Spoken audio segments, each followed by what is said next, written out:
Fiscal stewardship and responsibility sort of goes without saying. A bias toward action over planning. I have spent 30-some years watching, I can't tell you how many plans be prepared, and the wonderful bookshelf stuffers, dust gatherers, and aids in filling up space. Now, that's not to say it's not appropriate or adequate to plan, because it's critical. You know, we're not going to know, what's the old saying, if you don't have a plan, you're not going to get anywhere, or what did my friend Yogi Berra say, when you make it to the fork in the road, take it? Well, that's sort of the essence of a plan. A willingness to take calculated risks. I think too often in government, we are so risk averse that we never allow ourselves, because of public pressure and otherwise, to imagine taking risks. But oftentimes you see the successful governments that do take calculated risks and willingness to do so. An innovation of thought and action. A demand for equity, fairness, and opportunity, words we've seen an awful lot lately, and the ones that are very important, and the ones that I certainly believe in, and I hope we believe in as a city. Pervasive transparency. I think when people know what you're doing and why you're doing it, they can buy into it a whole lot easier, and they believe it a whole lot more. Not reaching for the trend of the moment. That's another thing that governments do an awful lot of, is we hear about some latest trend, the latest, whatever it is, and we want to grasp at it because someone else had success with it. Doesn't mean we necessarily will. Seeking authenticity. Those places that you love to go to, what is it that draws you to those places typically? It's the nature of how authentic they are. Not because they look like every place in USA that you can find everywhere, but because in some way there's authenticity to it. Embracing failure and learning from it. If we can't learn from our failures, we're probably going to repeat them, right? And this you will see on the bottom of my emails, if you get any emails from me, honoring the past but refusing to live in it. Yes, I will honor the past, but I'm not going to live in it. And reinvestment, reinvestment, reinvestment. If there's one overarching theme in addition to predicting the future that we're going to talk about these next 2 days, it is reinvestment, reinvestment, and reinvestment. Because we probably haven't done enough of that in the past, and that's really going to be our salvation for the future. If we would, Shelby, I think we had the agenda listed on one of those slides. Can we go back? I just want to let everybody know where we, to make sure that we've gone over what the agenda is. There should have been the first slide, the very first slide probably had the agenda.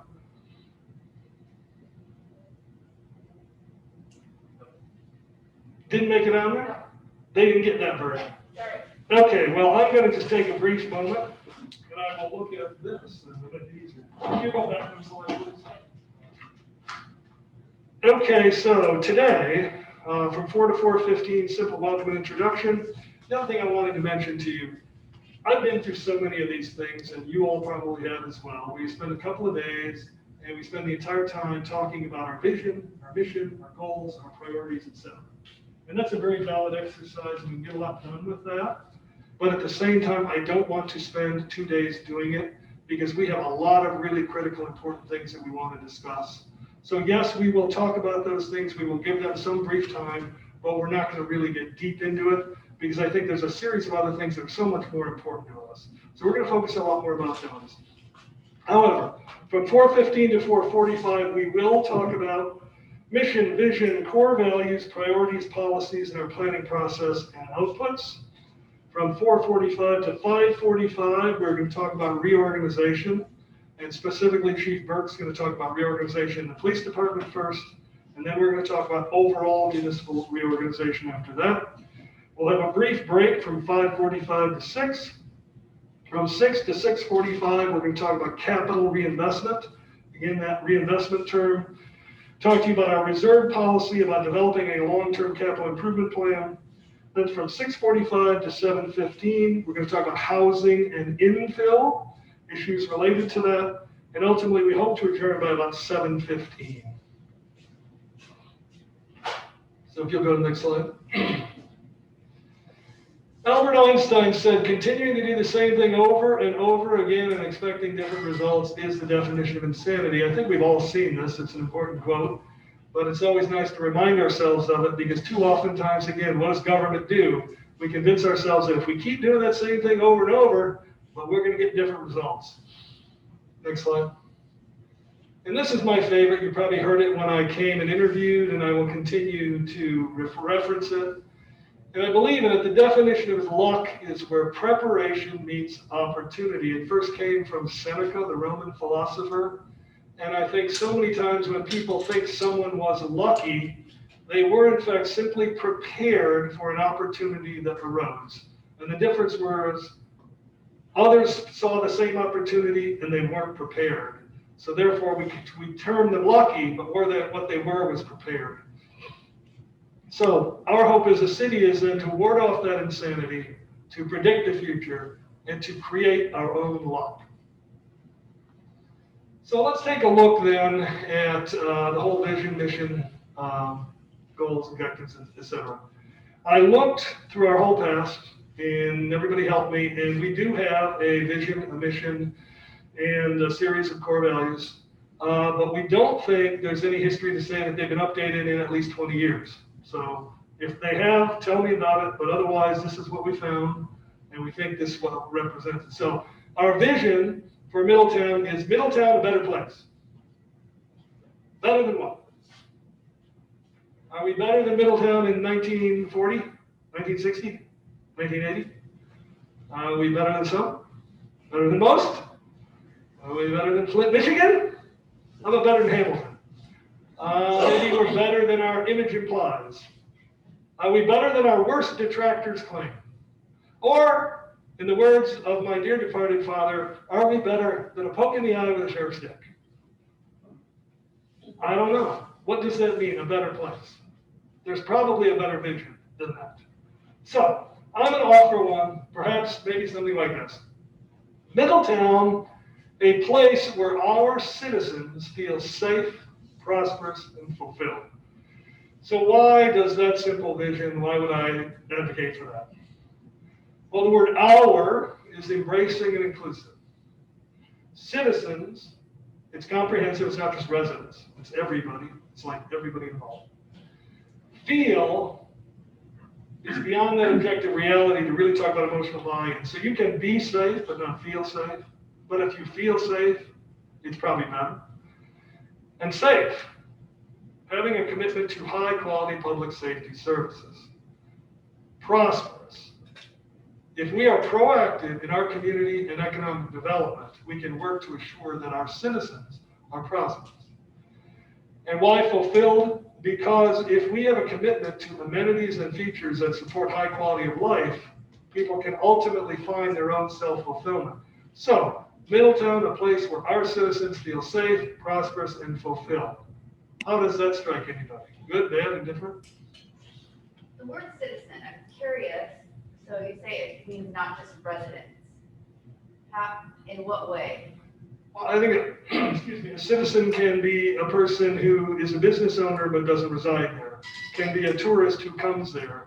Can be someone who just wants to come into the community because they like it and they believe in it and it's attractive to come and use a recreation facility or whatever. And in some way, we need to appeal to all those citizens. You know, you're a citizen of Middletown because I believe in Middletown as opposed to I'm a resident of Middletown. Right. So it's more comprehensive. Yeah, I mean, I absolutely agree with the desire to include more than just the people who reside in Middletown.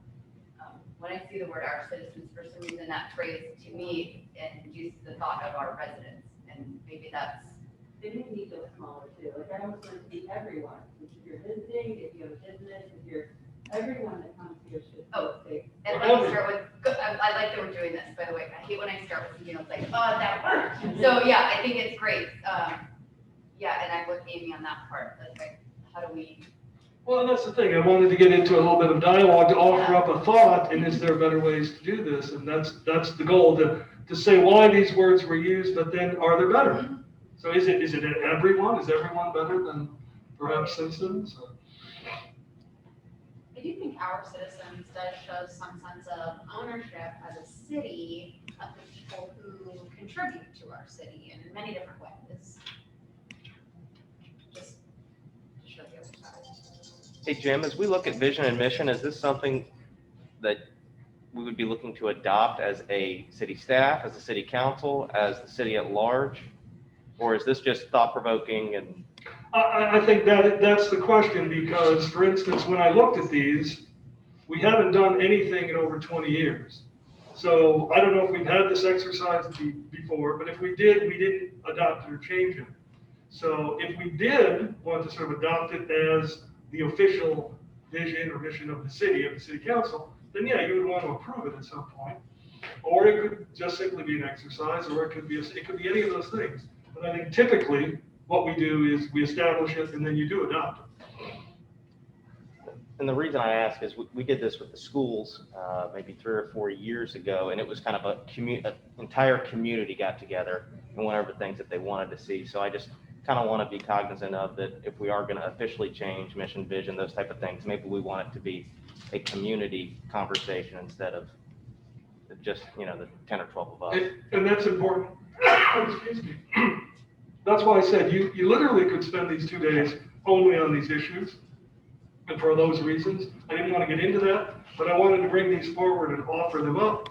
If we wanted to take this to another time, to another group, to think about them further, whatever, but at least this gets us thinking about them again and gives us a starting point.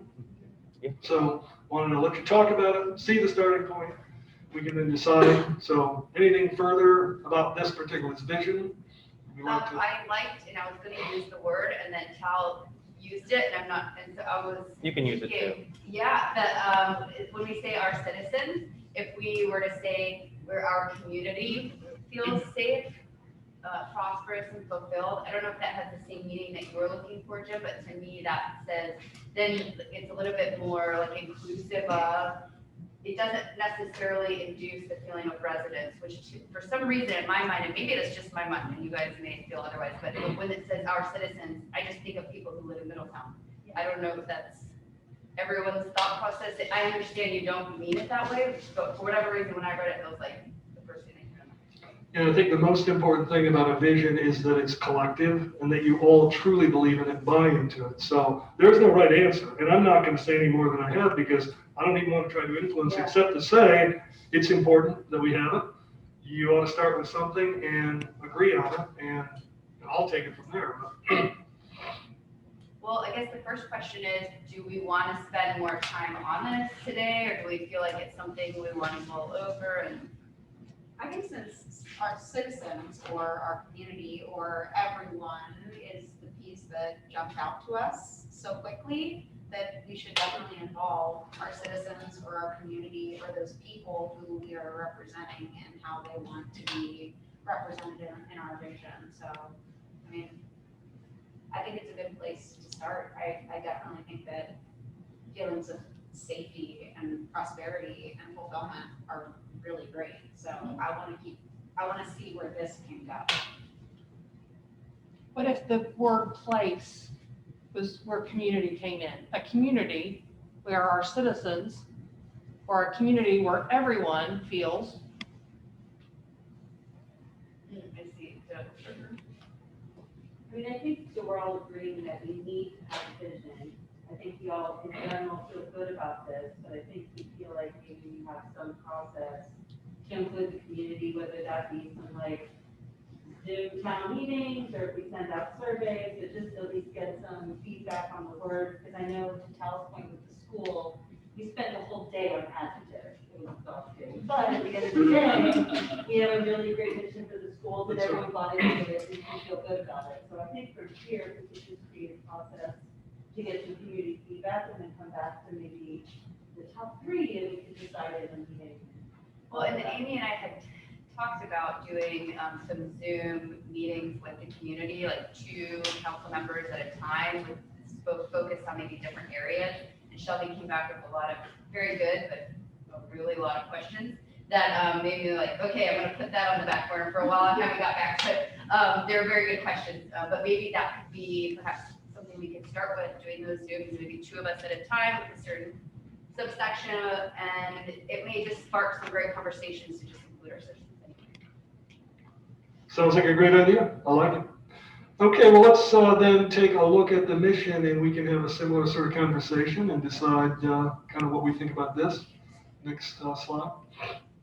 So the mission is a little bit better defined, a little bit better refined, I think, over time. It says, we will make Middletown a special place to live, work, and visit by providing in an efficient and responsible manner a broad range of public services which foster a safe, healthy, and prosperous community. We are committed to achieving our vision in collaboration with our citizens. Well, that's not bad. Now, I have a few thoughts on this one as well, and tell me what you think about this. Next slide. We will make Middletown a special. Special is one of those words I don't really know what it means. It's could be good, it could be bad.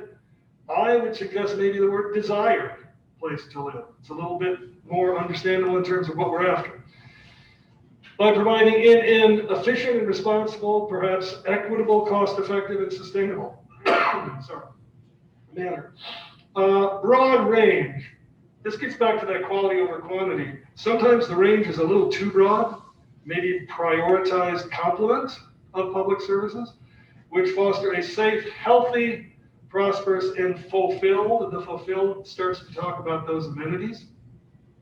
And this last part is a little bit more just about the semantics, I think. It says the same thing. We're committed to achieving a vision in collaboration with our citizens. Instead of saying that, writing it as, we will collaborate with our citizens to collectively achieve our vision and mission.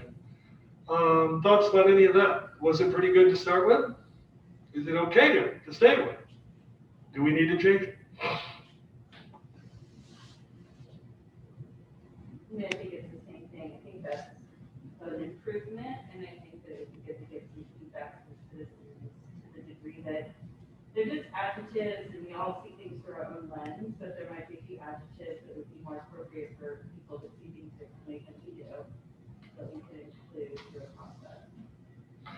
I think too is these things change over time because leadership changes over time. This group of 5 people sees what it wants to do very different than maybe the last group of 5 or the group that will succeed you or whatever, and it should, because there's an evolving nature to communities where you need to be more concerned about certain things at certain times, and that's the way it should be. So I think that's where these missions or these visions or values can change and should change. So. I like your improvements. I think they're good. Okay, well, we will then sort of look for that process and maybe put this with that as well. Let's take a look then, shall we, the next one, which is our values. Now, these go on into pretty detailed discussion on each of them. So as we work toward the accomplishment of our mission, the following values will help guide our action and lead us to success. So the first one is integrity, but then they describe that further by saying integrity promotes trust, trust promotes success, we will be truthful, honest, and fair as we strive for the highest standards of performance in the workplace. Then service. Our product is service. Our customers are our friends and neighbors in the Middletown community. We will take personal responsibility for resolving problems. We will strive to do more than is expected. Number 3, people, which actually is not a value, but it's a good thing, but it's not value. People are the heart and purpose of everything we do. We will listen to and consider the ideas and concerns of our citizens and our colleagues. We will treat all people with respect and dignity. We're trying to actually throw every single value and every concept into these. By the time we're done, we kind of have said we're all things to all people all the time. Next slide. Fiscal accountability. We are stewards of a high trust. The money we use to provide public services will be spent responsibly and effectively. And collaboration, we must collaborate and think win-win. In today's world, more can be accomplished through cooperation than competition. We must have teams and partners to become the best. We must be problem solvers. I think most of the time you see a series of values and you just have those words to allow those words to stand on their own and to speak what they are and to talk to who we are. And I don't know the last time we've done this, but I think values are really, really important. I've always felt that values literally come first. They even come before the vision, because if you don't know what your values are, you can't really define a vision. You can't define anything, because everything stems from what are those values that are most important to you. I have a list next on here. It says, many fundamental values we can all agree on, but what really are the core values? Because there's so many values that no one is going to disagree with. But the question is, what do you make that's most important? what is the fundamental foundation? And next slide. I think you can go back to that slide. Because actually what we're going to do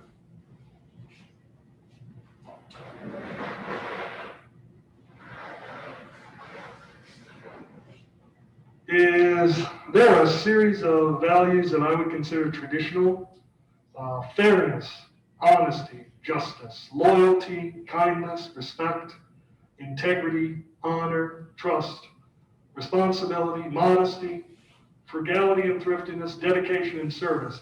And I think in that list, every one of the values that we had before are included. They're all up there in one way or another. And then you have what I would call sort of more emerging, the kinds that are a little bit less traditional, that you're hearing a lot more about lately. Things like authenticity, heard that word a little bit earlier. Balance, empathy. Got a new president in Washington. We hear that word an awful lot about now, empathy. Compassion, courage, creativity, innovation, growth, optimism, servant leadership. It's a big term in government. We hear an awful lot about the last few years. Equity, collaboration, selflessness, and stewardship. So there's a good, I don't know, at least 25 different core values there. So what I would like to ask each of you to do is, if I ask you to only pick only five, any of those up there, pick the 5 most important core values to you. You each have 5 blue stickers, so you can take your time, but I would ask you to go up there and select 5 values that are most important to you, that are your core values and that should be reflective of the city of Middletown. And if there's something that, here, I will give you a pen, you can write it in if there's something that isn't up there. So please either pick one of those or write in your own and put your sticker on it. So take the next, 5 minutes if you will.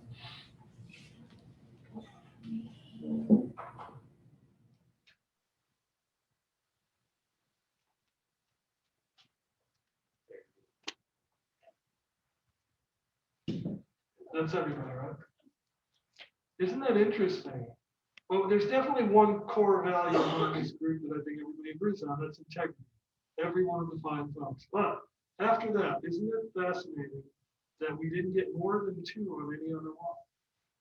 So I guess that tells us we need more folks involved, or something. I'm not sure. What it says to me is that you've got 5 people who hit all over the place. So everybody is different, core values, that we all have different core values that come together and make a group that focuses on integrity. I mean, if that's the one thing we all have in common, I think that's pretty important. Yeah.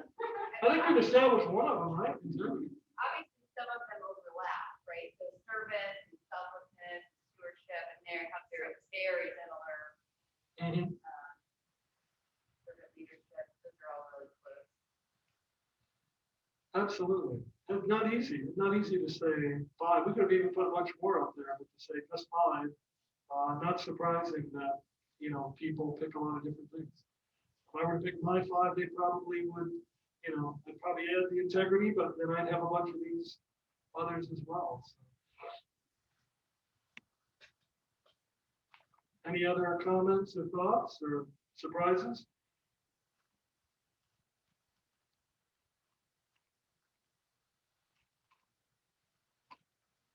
It's also interesting to look at the things that were not selected. Yeah, true. Fairness, honesty, loyalty, kindness, honor, modesty. That's an old word. We don't use that much anymore. Empathy, authenticity.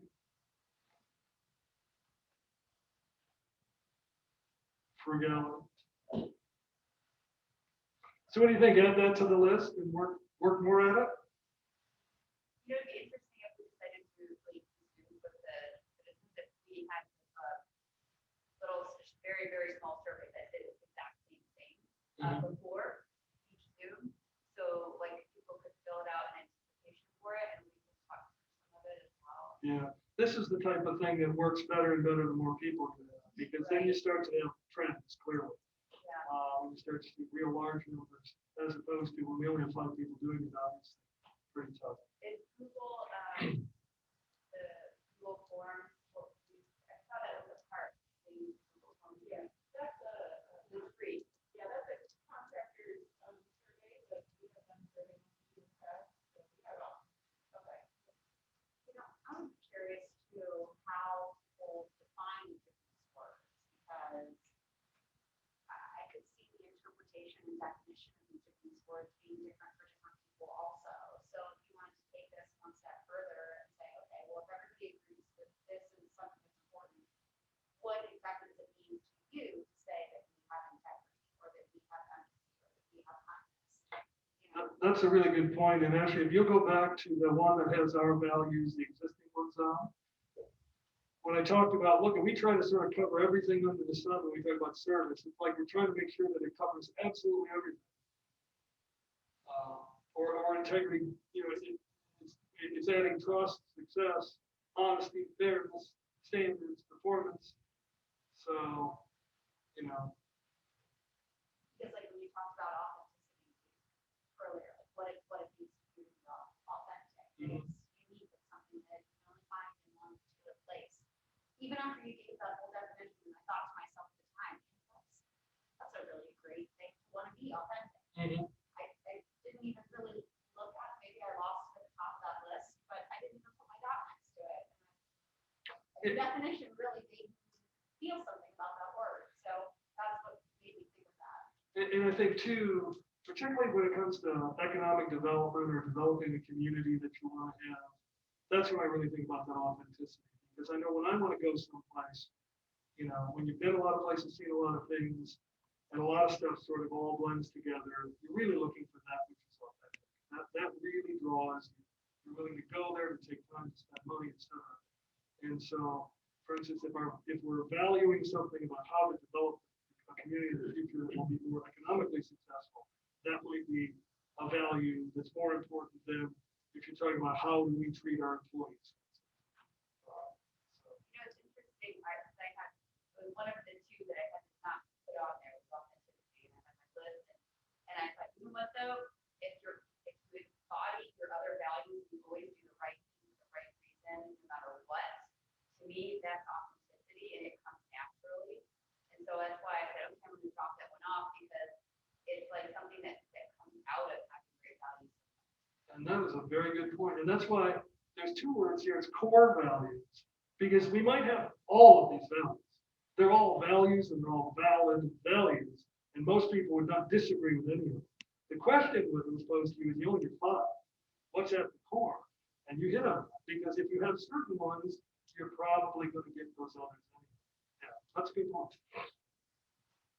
Yeah, if we were to put this like specific list out to citizens, I found honesty, justice, integrity, and trust all incredibly similar. And I always picked integrity, which is interesting that everyone else did too. But you know, we could consider maybe consolidating them slightly just so that we don't get that kind of shotgun on the same topic. If we were to send it out to people, or we say that if we're going to send it to so many people, then let that happen. We can help us further define. Yeah. And so much depends on, well, who your audience is, what's their background, what environment did they grow up in. Yeah. So, anything we want to discuss further on these? So it's a good exercise. So, once we have in fact identified these core values, we've agreed on that aspirational common vision, and we can pursue our collective mission, then we can set priorities. And when we set and reinforce those priorities, we do so, how do we do it? All those traditional ways that you do as a city council. With policy, with budgets, capital improvement plans, which I want to talk a lot more about, planning documents of all sorts, including the comprehensive master plan, the parks master plan, an economic development strategy, any number of other planning exercises. And we go through those. And several of those we're actually going through right now and we're completing. So We're kind of at that major planning stage. So, how do we accomplish a lot of those with all those things in place? And that'll be oftentimes what we do for 2 days. We get that all in place, we feel good, we go home. So today, what we're doing is, we gave it 40 minutes, and now we're going to get to those things that we want to talk about that are a lot more tangible. So assuming that we have those, we will get those. We'll get to them. Then we have people to actually pursue, implement, and fulfill the actions which will allow us to achieve the vision. But those people are only as good as their organization. They can either be hindered or aided by the organization and the leadership around them, if you will. So Peter Drucker said, the purpose of an organization is to enable common men to do uncommon things. And of course, Peter's a little bit older, and if he'd been making a statement today, he would have said, common people, he wouldn't use the term men, but in any event, to do uncommon things. So that really is a good definition of organization. A good organization can allow those common people to do very uncommon things and to make the sum of the whole a lot more than those collective parts. So we want to talk a little bit about reorganization. We've got some ideas. It's not revolutionary. It's barely evolutionary. It's modest, but I think it makes good sense. It's reflective of the people that we have here who are thoughtful, good leaders. And the first part of that we want to talk about is in our police department. So Chief Burke has got a presentation for you, and he's going to explain kind of the ideas he has, and we think it makes a lot of sense. Thank you, Jim. We went through a lot with the reorganization of the police department. We had code enforcement brought down to us a couple of years ago, and we're still trying to fully understand how to use code enforcement. It's just another tool that we have. By promoting Eric Frank this past year, he's really taken a lead role on understanding that code enforcement. And we also wanted to put a traffic unit on, which with 8 officers leaving and everything else going on, we have lots going on when it comes to finding officers, let alone getting them trained for 4 or 5 months before they're able to go out. So we're going to do some reorganization. Go ahead to the first slide. Right now we have 4 deputy chiefs. Myself, and we have 4 deputy chiefs. Hamilton has 115 officers. They have 1 deputy chief. Other departments have 1 or 2 deputy chiefs. We have 70 officers. We really don't need 4 deputy chiefs. So that's where this reorganization comes in. We have 10 sergeants. We have 8 patrol divisions. We have 1 in detectives that was moved over there last year. And we have 1 in narcotics, which you have to have a sergeant in narcotics because they're dealing with money and drugs on a regular basis. Our former chief changed this because we used to have lieutenants in the staff because we had a couple of lieutenants that were working in detectives making overtime because they're not exempt employees, which was causing them to get $30,000, $40,000 in overtime on top of their lieutenant pay. So it made sense at the time to move them into a salaried position as a deputy chief. But I think we can get the same effect by changing up the organization a little bit. So this is our current way it is. We have Major Crank. He's taken over he has the dispatch communication records for processing. He has a COP unit with Highway Owens right now until we get somebody else trained. Special activities, and he's got code enforcement. You got Major Reed. He's in charge of criminal investigation. He also right now has the SWAT team, Special Operations Team or Special Response Team under him. Last year, a couple years ago, our former chief went ahead and put a sergeant over in that position to help with all the cases detectives are going. So he would handle all the cases and assign all the cases. So we still have a sergeant over there that's been working out very well. He's actually going out, helping with investigations. And it's just having a little bit more easily flow when it comes to going from the detective to the sergeant and to the deputy chief. But Major Reed's been doing a lot of polygraphs for us, some other investigations for us. But what's happening is you're seeing some issues with people going around the sergeant going right to the deputy chief. Then you got Major Work, he's in charge of all patrol, school resource officers, police training, police reserves, and the chaplains. And then you have Leanne, who's in charge of the corrections department. As you see, some deputy chiefs have a lot more than others, and I think we need to spread this out a little bit. So now the chief of police is 119. Now that's top pay. I'm not there. Then you have the deputy chiefs making $108,000, and I think that's $434,000 in our budget. Sergeants are making 86. Starting pay for an officer this year is 56,000. So we're missing that middle management. So we're asking sergeants who supervise 6 people on their platoon. Each sergeant gets about 6 officers, maybe 5, depending on what shift they're on. And they basically, the schedule's handed to them. They come in and they basically supervise the patrol officers, make sure the reports are done, make sure that they're showing up on time if they need help when a colleague's called out there. But they're not looking at the budget. They're not looking at the scheduling and manpower. They're not looking at a vision and creating a vision. And we're missing that lieutenant's position because from a sergeant, you go to that lieutenant's position, you get an opportunity to work on the budget, to say, hey, what does a patrol officer make? How can we save money? What can we do more effectively and more efficiently and save money in the long term?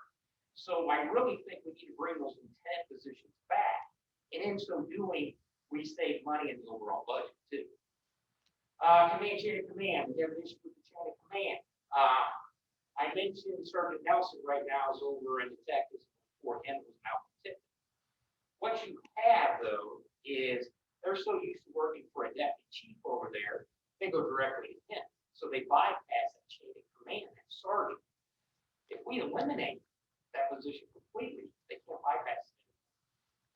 They have to go to the sergeant. It's no different than a sergeant working control. It's just he's working investigation section now. And then current staffing, 70 officers. If you look around, departments don't have 4 deputy chiefs with 70 officers. They just don't have them. I mean, Hamilton has 1 deputy chief. They have 115 officers. I think Cincinnati has 2 deputy chiefs. And they have 800 officers. So we can eliminate some of that, save money, and still be effective. Okay, reorganization. Major Reeve is leaving. He says September. He's been on a 4-week trip to Florida. He may be gone for good. We may never get him back. It may happen. Okay. He just called me the other day and says, hey, it's okay if I take next week off too. So we may not get him back. I think he'll come back for a few months, but I look for him to be gone probably in July. When he leaves, my vision, since we already have a sergeant in detectives and they've been handling that for some time, is to eliminate the deputy chief position completely. Eliminate it, and instead of hiring or promoting, let's bring a patrol officer back. So by doing that, we would save $52,000. We could almost hire 2 patrol officers for that, but that's a saving of $52,000. That extra officer would be on the street, and I want a traffic officer. My #1 complaint in the city is traffic. You guys think I'm crazy, but I get the #1 complaint every day is traffic. It's speed here, it's speed there, it's stop signs, it's this, it's that. And we do what we can. I had Hutch from OSCP in here all week. He's been writing tickets for me all week, helping out. My #1 complaint is traffic. And we right now don't have the resources to do it. But if I eliminate a deputy chief position, we have a test coming up on February 13th. We hire a few more officers. When Scott leaves, that test is good for 1 year. We bring an officer on, we train him. Once he's at a point where he's trained, we can put an email out. We can get a senior officer to go to that traffic position that we much needed in the city of Middletown. And that officer can be under the command of Major Crane. Now Major Crane has code enforcement. He has a traffic unit. He also has a COP unit who all work together under one umbrella, under one supervisor. Because there's times where code enforcement is having a problem with a house. They call Holly up, Holly goes over there, and they work together. Hey, we're having speeding issues on Lafayette or Wilbraham Road, wherever it is. Now we have a traffic unit, we can get with COP, they can go out to the neighborhood and see what's going on and see what time this is happening. So by putting them under one unit, one supervisor, I think we're gonna have great results. Then when Deputy Chief Hood, both of them at work have indicated to me, their intent is to retire in 22. When that happens, instead of testing for deputy chief, is where I'm going to test for lieutenants. I think we can bring lieutenants back into the hierarchy.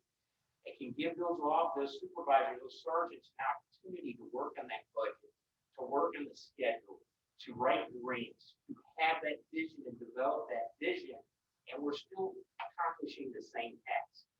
And again, that's going to save us $26,000 or a little bit more actually. So it'd be a total savings of $78,000. So this would be the new vision, and as you see, it's more equally dispersed throughout the department. So you would have Major Crane, who would have the same functions he currently has with the computer traffic unit. And that traffic unit would vary its shifts. It would work, 6:30 to 2:30 some days in the morning. Then it would get sometimes 11 to 7, so we hit the afternoon rush. But on top of that, speaking to the courts, they said if you had a traffic unit and the revenue we were creating from that traffic unit, they would give us another traffic unit. So then we would have two traffic units. So, and that takes away a lot of time for the officers. So if we get a complaint on traffic, I say they have speeding on Wilbraham Road. I send that to my deputy chief, he sends it to the sergeant. If he has time, he details an officer, a patrol officer covering a beat to that area to see if he can get any speeders. Guess what? Now it goes right to the traffic officer, and that officer can have more discretionary time to get out there and actually assist the citizens in Middletown and come up with different things. And then the investigation unit would be a sergeant, and we will rotate that position every 3 years. Because in detectives, you get an opportunity to work on, I'm not saying they have to, but they do have homicides. They get to work on felonious assaults. We've had a lot so far this year. A couple of drive-bys. We have a good lead today. We also got a lead, the bomb threat at CBS, Westchester, has a guy in custody, and we think the phone number matches. So they're going down there right now. So that's just luck, lives in Franklin, and they're interviewing them right now. So, but that gives an opportunity for the sergeant to learn how to overall supervise investigations, and also gives him an opportunity to work on the schedule, to come up with different ideas. We've had 23 stolen cars this year. We've contacted OSP. We're working on some different things on bait cars and stuff like that, thinking outside the box on what to do to slow these down. We had a bait car set up to get in, steal it, they drive a block, we shut off the fuel, guess what? Now we have the individual that stole the car. So that gets out there a few times. People may be less likely to steal cars. So it gives them an opportunity to grow and develop their leadership style. Lieutenant in patrol, going from a sergeant to lieutenant, or now you're getting just a little bit of idea of the scheduling and what it takes to cover people injured. As officers, people are injured all the time. They get pulled out right now. They have to figure out a way to cover those shifts and make sure we're not deficient in any area. They have to move officers, and they have to come up with that plan themselves. Hey, Chief, Yeah, is the reason the investigations is a sergeant, not a lieutenant, is because it's a rotating 3-year thing? yes. Okay. Because that was my part of my thing, my test as the chief. I was very fortunate. I had a lot of jobs in the police department. I went to narcotics. I went here. Not everybody has that opportunity, but if we can rotate that sergeant position every 3 years, bring these sergeants over so they have a different understanding of police work, because you have juvenile detectives, you have the white collar crimes, you have the homicide, the felonious assaults. Gives them a overall better rotation, better understanding of all police work instead of just And then obviously the services, which would be the corrections, but then we went ahead and signed special operations under them, because that way they can work with narcotics and they can have the special operations team, the SWAT team. So it kind of balances it out a little bit better. People take on a little bit more taxes.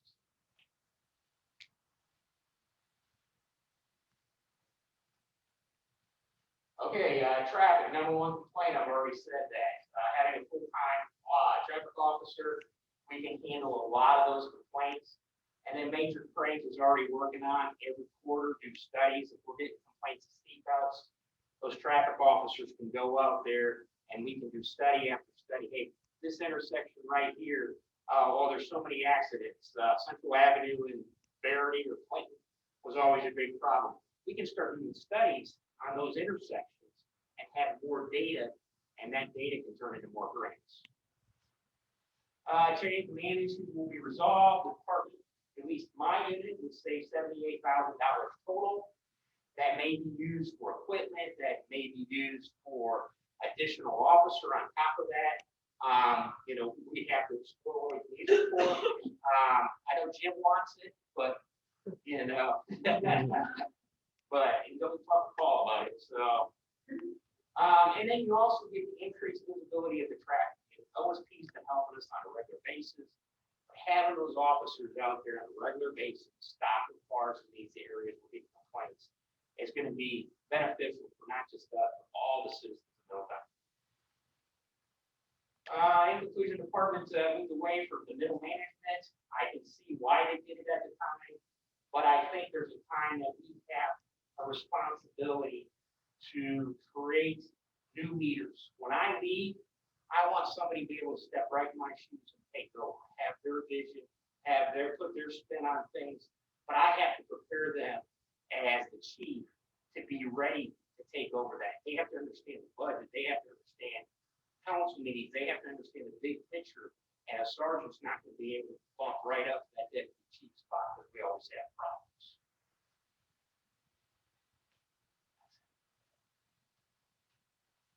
Okay, that's all I got.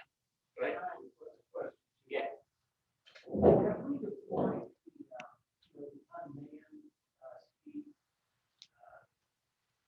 notice boards where their speed is 45 and 35 and then blue lights go off? Do we have those? We have a speed trailer right now, and during the COVID money, we have ordered some of the speed signs that go above that. We have done that. That's actually OSPs. We do get readouts on certain areas. We put it on Aberdeen, we put it on University. We do have those. It doesn't really affect them, because once they see that there's no officer out there, they continue to fly through that because there's no punishment for their action. So it's basic. There's a sign up, but nobody's here to stop me. Well, if we put the sign up and we have an traffic officer down about 3 blocks, now there's going to be a punishment for speed. So we do have those. OSP's been great. I just brought Glenn Arnold, lieutenant over there. We just work out a plan. I sent him Andy Touch here. He's been working. Last week he just killed the high school area just during the school hours and then when they got out. So he's been a great resource for us. He's helped on some of these accidents we've had, but he's been a great resource. But I see the need for a traffic officer. I really do. And we have to get one. I know my budget's not going up, so I have to think outside the box how I'm going to do this and be effective. And I feel this would be a way that we can accomplish the same tasks and even more by implementing that traffic officer.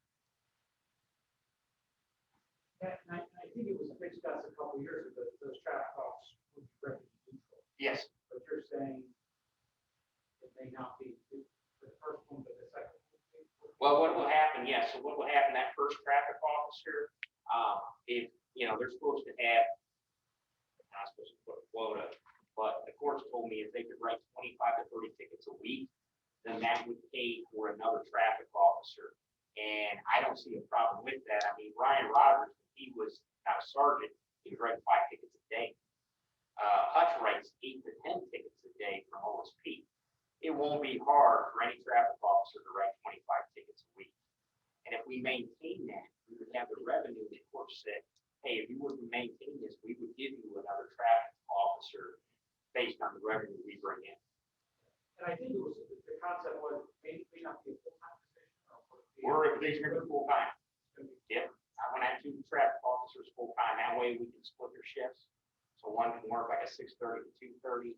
One can work like a 10 to 6 or a 11 to 7. So they're getting the afternoon school hours, coming home. We get a lot of complaints, 5 to 6 o'clock at night where kids are flying through the park or they may have it. But I feel there's definitely a need for this. And they can also assist with the junk water vehicles. They can assist with any other complaints.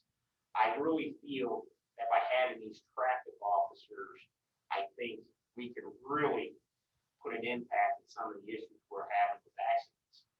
And traffic enforcement will reduce the accidents. Are traffic violations tied in general to other things like you often find people who have active warrants or perhaps drug issues or whatever? Is that, I think perhaps having a traffic officer helping a little bit with some of the other issues going on in Middletown. So people may be having to also be or. Yeah, there'll be opportunities if that comes across. Just on midnight last night or night before, it was last night, an officer stopped the car and he could smell marijuana on a loaded gun in the car. And that was just basic on a traffic stop. And he was able to smell marijuana on a loaded gun in the car. So those will happen. But our purpose is traffic enforcement. And with traffic enforcement, obviously comes stolen cars, comes other issues, drugs, DUIs. So it will have a secondary benefit to everybody by doing that. My other question would be, what's the downfall? There's always you get something and there's always something you're giving up, right? So by giving up the deputy chief, how does that impact? It impacts, the deputy chief. I mean, I have 4 deputy chiefs. We have meetings every Monday. But again, we have 70 officers. I just don't see the need for 4 deputy chiefs. The lieutenants, one step up from the sergeant, is going to have an opportunity to grow and develop. You have those from a sergeant to deputy chief. The learning curve is huge. Learning the budget, learning everything. I was fortunate. I went to narcotics, I went to detectives. I had an opportunity to learn the federal and state forfeiture fund. I got an opportunity to learn the budget. We had bond money that we were responsible for. Not everybody gets that opportunity. So I really feel you lose a deputy chief, but then I think the sergeant over there takes on more responsibility in the investigative unit. So he gets to learn, he gets to develop. At the same time, I think the lieutenants get to learn and develop their leadership style. You don't see overtime being an issue? No, I don't think overtime will be an issue at all. Plus, we're saving $78,000. I think once we get fully staffed, we have a test on the 13th. Meehan's retired. I lose Robin Stone next week on Tuesday. John Rollins leaves a week after that. Has 3 more spots. Larry Foltz leaves on the 3rd of April. So it's going to take us a while to get those positions full, get them trained. But once we get them trained, I think the overtime is going to go down. Unfortunately, I have 4 officers injured right now, but they'll be back shortly. So, because you always have that, you always have injuries as you go through the year. Some are more serious than others. But no, I don't think, I know deputy chiefs are exempt, but deputy chiefs don't come out for, detectives, those issues. So I think it's going to benefit everybody. How has your staffing level been affected by COVID testing?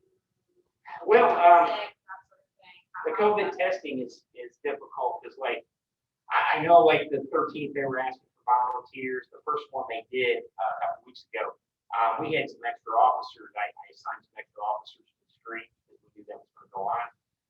But the 13th we're having a police test that day, so they want extra officers. It's difficult to find. They called the other day on Tuesday and wanted a couple of officers somewhere, and I said to the health department, I said, I'm sorry, but I have 6 officers working. We have an accident. We had a bomb threat on Union Road. so we just didn't have the manpower to give them. So, I mean, it hasn't been too bad, the clinics we've had, they got another one coming up, it really hasn't caused too much You have stress. an officer's house. No, well, we did last year, it was real bad for us. Last year was real bad, but this year, we had to quarantine an officer because his wife came positive. But other than that, we haven't had anybody. Yeah, yeah, but last year we were hit. So, but we got through it, you know, and we saved some money through some positions and stuff like that, so we were able to get through it.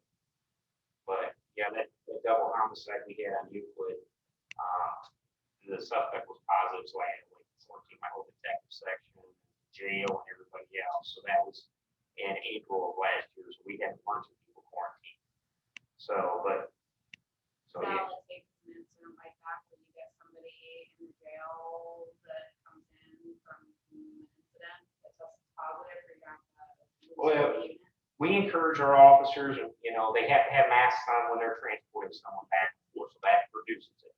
But if you have your mask off and you're in an interview room for more than 15 minutes and you're exposed within 6 feet, then you have to be off. We have to take you off and quarantine you because we don't want you to spread to everyone else if they're positive. But, you know, we've been fortunate, we've been, you know, learning as we go, because this is new to everybody. At first, we probably quarantined too many people because they had very low exposures, but now we have a better understanding of who gets quarantined and who doesn't. So, but no, we're all right. We're getting through it. Very solid. Well, thank you. I don't get the ticket, but if I deserve it, give it. A different presentation from last year, you were asking for money last year. I was. This year you told us that you have money for us. Yeah.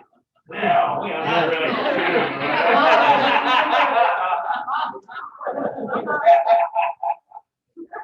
Yeah. Anybody else?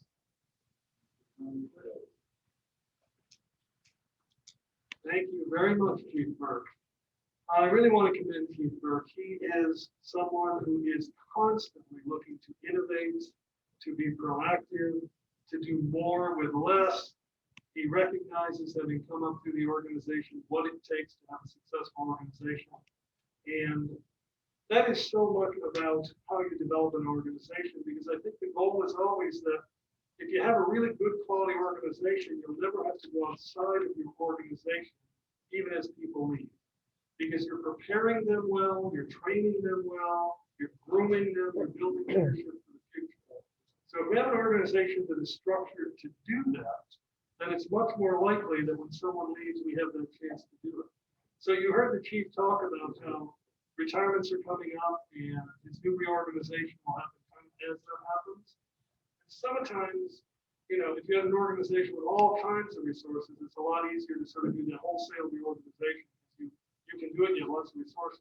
When you're very, very lean, it has to be far more evolutionary. You have to sort of wait until someone leaves, in effect, much like the chief talked about, in order to start to make those. But when the plan is in place, you know what's going to happen. So each time goes down to the small, you make that next change. And that way it works better in the organization. And I think we continue to stress with all of our department heads, you know, we're looking for outcomes, for outputs. We're not going to tell you how to do your job. We're going to expect those out. You can tell us how to get it. So the idea is to continue to instill this idea that be creative, be innovative. You know, you may not have a lot of resources, but what you have, you'll have a lot of control over. You'll have a lot of say-so. If you can come up with good answers, good reasons, good ways to do this, then please do it. Bring it forward. We encourage that. We want to see that happen. And it was embodied with people. And you'll see that a lot. We got some really great people. I'm really proud of them. And hopefully we're going to streamline our organization just a little bit more to even encourage that further.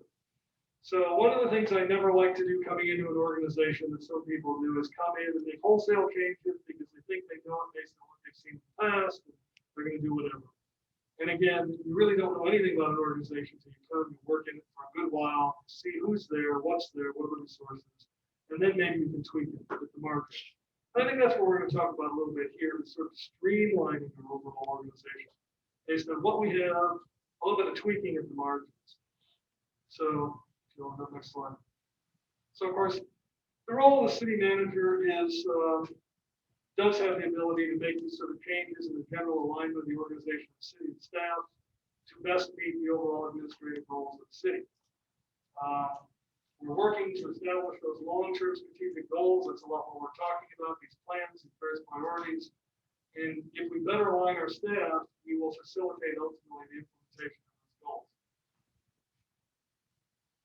So our current structure, you have the city manager, series of departments, administrative services, which has human resources and law and CDBG and building inspection, finance, which has all of those functions attached to finance of Mr. Burton, IT, all of our technical support functions, economic development, public works and utilities, which includes water and sewer and stormwater and streets, including supervision over our contracted solid waste, things like that. Public health department, our full functioning police department, of course, our fire and EMS. So you're sort of familiar with the current structure the way it is. So the question is, how are we going to choose to really operate?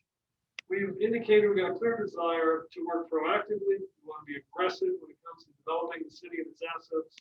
So we want a lean, streamlined, responsive organization that best meets that. We want to organize and align that staff, again, to prioritize the focus on responsiveness, efficiency, customer service to the fullest extent possible. We're lean, we know we're going to be lean. Got to work with technology, we've got to work smarter, better, but not harder. So when it comes to development-related services, we currently have development-related functions contained within a number of departments with, in effect, no single consolidated organizational subcomponent. We do development and economic development, in some ways with planning, with zoning, with building inspection, and with CDBG. Planning and zoning is sort of separate from economic development. Building inspection and CDBG is with administrative services. We kind of better like to align these groups so that we better support the workflow, have a more seamless interaction with on behalf of the public. We talked about recently having a position that would be a sort of permit person that was going to connect all those things together, streamline that better. That's sort of the first step along that process. Now, economic development, we think about, what they do is sort of, they're the ones that bring us along. They prepare for those opportunities. So they have to identify structure, create those tools, that environment, all those things that are necessary that are going to embrace that opportunity that comes along because we were prepared to do it. And then the development services, that's the functional support that really helps get that actual development approved and constructed. So all the things with planning, and zoning, and building inspection, and review, and that's it. So all these parts of the process are prioritized by and under the supervision of the city manager. And in my case, because I've had a lot of background experience, time, energy, and particular interest in these areas, these will continue to be something that I will pay close attention to. And also because much of our city's future success is dependent on our ability to be successful in community and economic development and redevelopment. So a lot of my effort, time, and focus, in addition to everything else we do, will in fact be on some of these issues related to economic development projects. So when we look at the development services, we want to streamline this a little bit better so that under the city manager, we have a clear component of all of them together. So that we would have our economic development, which will be very, very busy over the next number of years. And tomorrow you're going to hear about some things that you will realize just how busy they're going to be. And then the development services component that sort of provides all that functional support to help make those projects successful. Planning and zoning, building inspection, CDBG. People sometimes forget that CDBG is a big part of helping support this because, those aspects of housing and community building, that are really geared toward low and moderate income areas come from and in support of a lot of health policy. So we're going to really focus this effort a little bit better. As I mentioned, I'll be focusing more of my efforts on development activities. With that in mind, we've really identified a need for just a slightly altered leadership model that would facilitate still a high level delivery of services while allowing the city manager that aggressive focus on development. And to do that, we'd like to reinstate an assistant city manager position in 2021. And this would be a very common position in a municipal organization of our size, budget, population, functions, and complexity. In this case, I believe that Susan would be the person that obviously would be equipped to and appropriate to do that position. And if we look a little further, this would allow the city manager to, in effect, sell all things Middletown, focus on large, impactful strategic decisions, and aggressively actualize development projects. Meanwhile, the assistant city manager could then focus on those internal processes and functions that keep the city functioning more smoothly and with purpose, while always consulting with and in close cooperation with the city manager.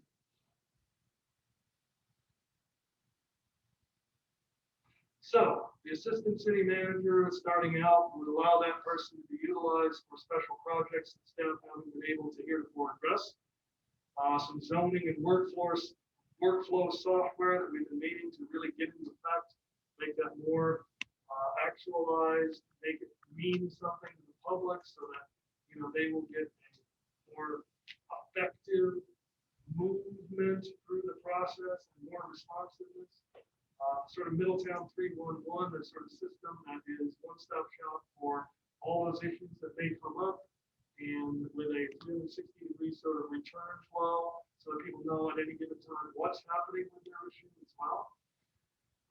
We'd also like to separate out the recreation park usage functions so that becomes more of a focus. We can make that a little bit better over time.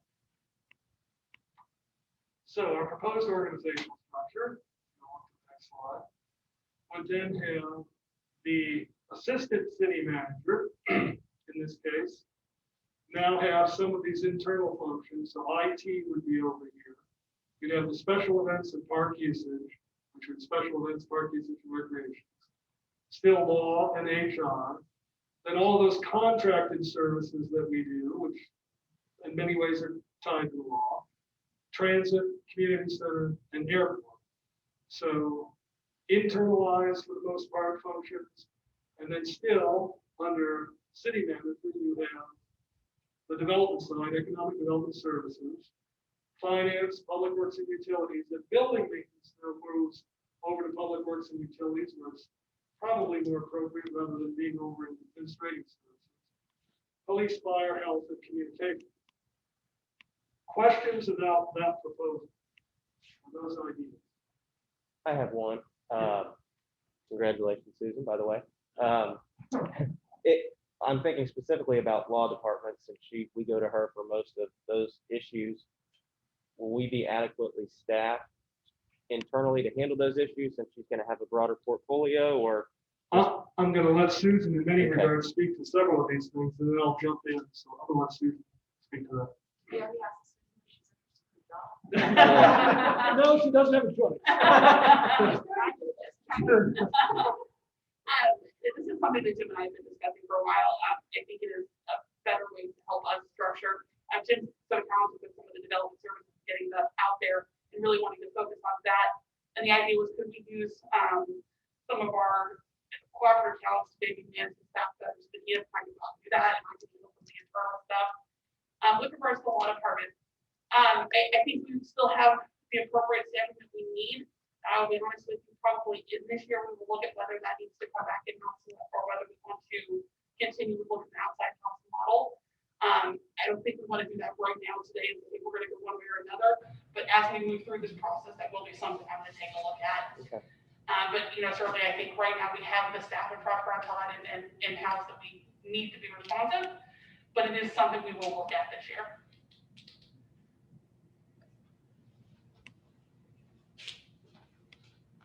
I think Susan and I have had a lot of discussions about sort of that legal, what is the right balance between in-house counsel and I don't use the term outhouse counsel, but I think you know what I'm saying. Yeah, and I think that changes over time because, you know, I've come on at a time where unfortunately we've had a lot of litigation. And hopefully relatively soon, a lot of that will go away and it will be a little bit different landscape.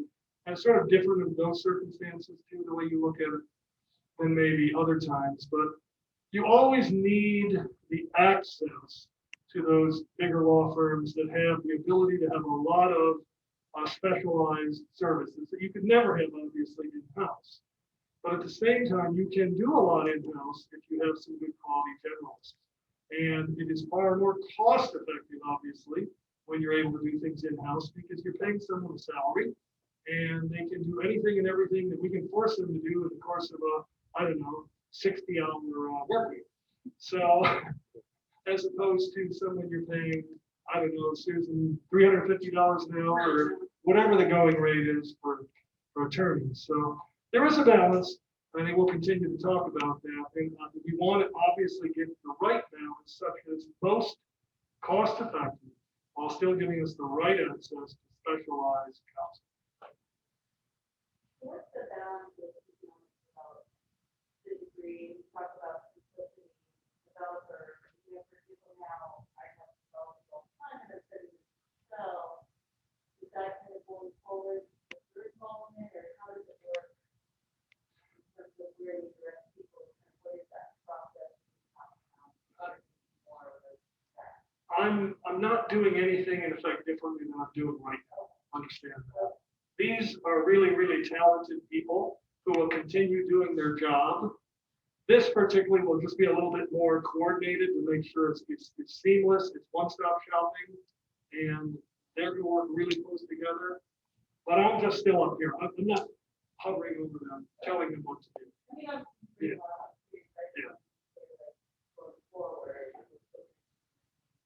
Absolutely. It's just, and you'll hear about some of the projects. There are some, you know, big projects that I naturally want to be involved in, but it isn't like we're changing or saying, oh, I'm going to somehow be their department head. I still have a whole lot of other things to do. I'm just trying to. And if I can play for a second, I think a lot of the streamlining this is the way we handle it internally. So Rochelle and her folks are going out selling stuff and working with them to do that.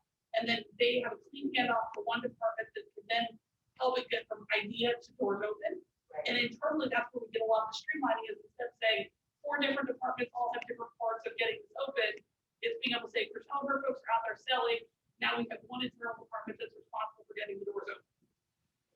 Exactly. And like right now, we've instituted every 2 weeks, we have a meeting with an awful lot of people to talk about economic development issues. And it goes way beyond this group. It includes Jake in finance. It includes folks from police oftentimes, communications certainly, Scott from Public Works, because they all tie to all of these projects. So everybody's hearing about it, understanding. So in the future, we'll continue doing that every 2 weeks, but maybe every week we'll be meeting just with this group, and maybe I'll be in there to just again be focusing to make sure that everybody's on the same page all the time. So the assistant city manager then, well, what I need is over only those areas on the left, but not in between you and the other departments on the right. Yes. But always there as a major person within the leadership team to work on special projects at any given time, as well as having direct line authority for this group. But also would always be a leadership person that's working on special projects. We're very, very lean.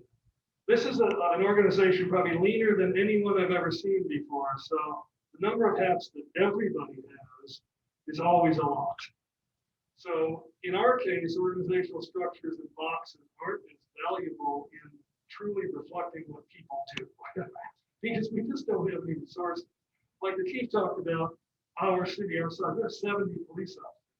That is remarkably small for any community this size. We have an HR department for some 390 employees. What is the total number of people in our HR department? Sue?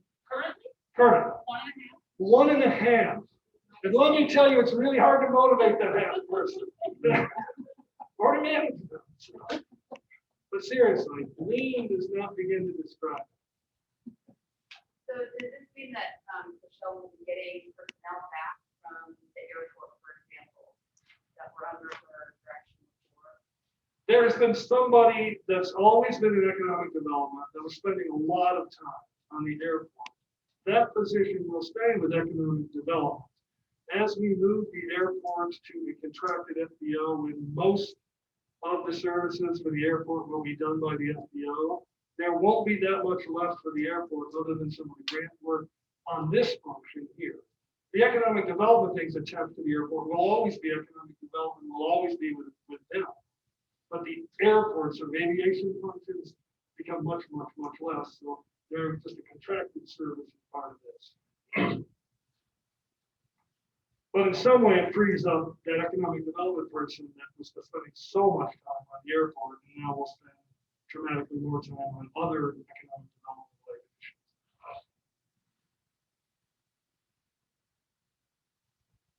Any other questions? Does that take, like, the department head, figure away from, like, IT, for example?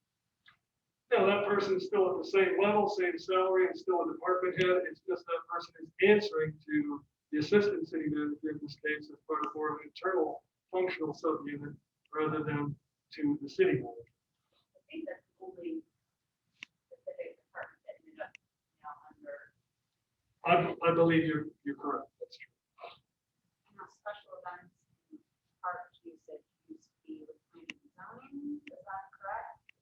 Susan? Where was special events? Public Works. Right? Public Works. And what is the advantage of moving special events away from public works? Won't those two still have to function pretty closely together? Moving, I think it's interesting, they moved that department formally to Public Works, it just kind of fell there. I don't think there was any purposeful intention in that. Okay. And I think a lot of this move is to make sure that we have more purpose in how we're handling the parks and the special events. Public Works is always going to be involved in park operation and things like that, but the idea is if you have one specialized group or area that says, okay, let's look at park usage and recreation, can we do that more purposefully than somebody who's tacking it on their extra duties? So, we always have this question come up about how things are going for 4th of July or the soccer stuff, the park thing. And instead of having that be somebody's extra job, let's make it more of a focus. One of the things I think we've taken out from some of the past comments by council was wanting to really look at those recreation items and how we handle them and make that more of a focus. So the idea is hopefully this will help move this more towards the forefront instead of being an add-on duty. I appreciate that attention. Thank you. Other comments or questions about the specific structure? Not something that you need to answer now, but I was curious if this is like the leaders organization that are run, if you could add a little faster, kind of projecting forward. Yeah, I'd be glad to talk about, I specifically head on HR. That's an it's so hard to do training. It is so hard to really do things for our employees when we have such a small number of people. I mean, we can barely just do the simplest stuff that you have to do. I mean, those people are working way beyond what I've ever seen. So that was really tough. HR would be certainly. James back to the My communications director is over saying, well, I'm a position of one.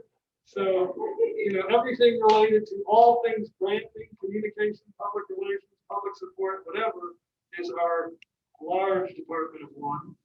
So that as well, obviously. Our police chief would be telling me, as I just mentioned, 70 officers for a city this size is very, very small. So, we could probably, so. We're looking at And that's something we HR. look We at. have to do it pretty recently, otherwise they're Is there already salary changes in structure? there will be salary changes. And I think the next slide, actually, there's gonna be a few limited, and this is, yeah, you were just right ahead of us. Few limited instances where support staff will be realigned. We had just mentioned building maintenance would return to public works. The recreation park usage would be housed with the assistant city manager. And then perhaps like the second meeting in February, we'd be asking to amend the pay and benefits ordinance to officially create that assistant city manager position. And then the director of development services. And then Susan, were there any couple other minor things I'm trying to remember that had to be changed? I don't recall. I don't believe so. With regards to the budget over there, I took a look at the budget and there's a few salaries, there's a few ones we want for actually phones. We have paid for them with other budgets that we were over budgeted in. So for example, when we look at our health insurance, we had a few months when we were over budgeted. So overall, this will be budget control. But I'm just curious what the salary changes are. It is $9,000 roughly for Ashley Holmes, and it's a little less than $10,000 for me. Again, recognizing, much like Chief Burke did, that we don't have a lot of resources. We're not coming with the idea that we're going to be spending a bunch more money. This is largely revenue neutral. In the chief's case, it actually saves money. But it's really just about better alignment for the way we need to operate for the upcoming several years. Break. How about that? We got through a little quicker. We thought it would take us till 5:45. So why don't we do our 15-minute break now? And then we'll come back at 5:45. Unless there are any specific questions. I'm sorry, we're still left on this. I didn't want to cut us off quickly. So we are running a little ahead of schedule. But if there's not, great. Restrooms are out there. That's all right. There's soft drinks and water. We are going to bring you some food for you a little bit later here. So if you're getting hungry, hang in there. It's going to be good. We're back. I think we'll get you out of here early if we're lucky. The next thing we want to talk about is one of those things we mentioned earlier that is the province of city council and forward thinking and proper planning, and that is the creation of policies. Policies specifically related to finance and the financing of capital improvements and reserve policies. That's what we want to talk about. And specifically, we want to talk a lot about capital improvement planning and how they relate. How one relates to the other, or can relate to the other. So our existing reserve policies. This is them exactly. We took them right out of our comprehensive annual financial report. Our goal is to maintain sufficient reserves in each fund to allow the city to avoid emergency employee reductions in force and abrupt service charge increases. Actions. The city will maintain a minimum of 15% of its annual general fund expenditures as a contingency reserve in its general fund. And this is a typical policy that most cities have. That is a specific policy that sets a minimum required amount that you keep in your general fund. General fund usually is the most critical, and it usually speaks of as a minimum. In our case, we do, and it's 15%. The city will maintain a contingency reserve in its employee benefits fund sufficient to cover claims incurred but not yet reported. And I understand we got into a little trouble with that some years back and got that back in order, and it's cleaned up and we're in good shape again. The city's equipment reserve shall maintain a balance sufficient to provide for the timely replacement of city equipment according to the equipment replacement plan. All other city funds will carry contingency reserves as specified in the city's 5-year financial plan. Now, everybody always, for obvious reasons, worries about having a minimum, and you should, and it's very important. But there's another part to this message I think that most people, most local governments seldom ever deal with.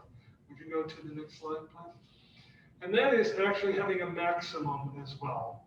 And that is, it sounds like it's a great idea to just have a lot in reserve, like you're in good financial shape if you do.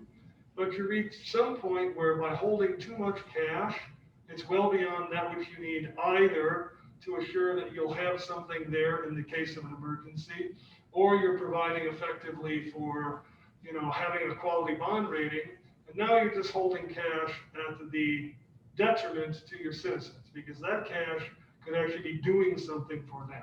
It could be providing a service, it could be reinvesting in capital, or it could be cutting their taxes, because at some point, you probably have too much.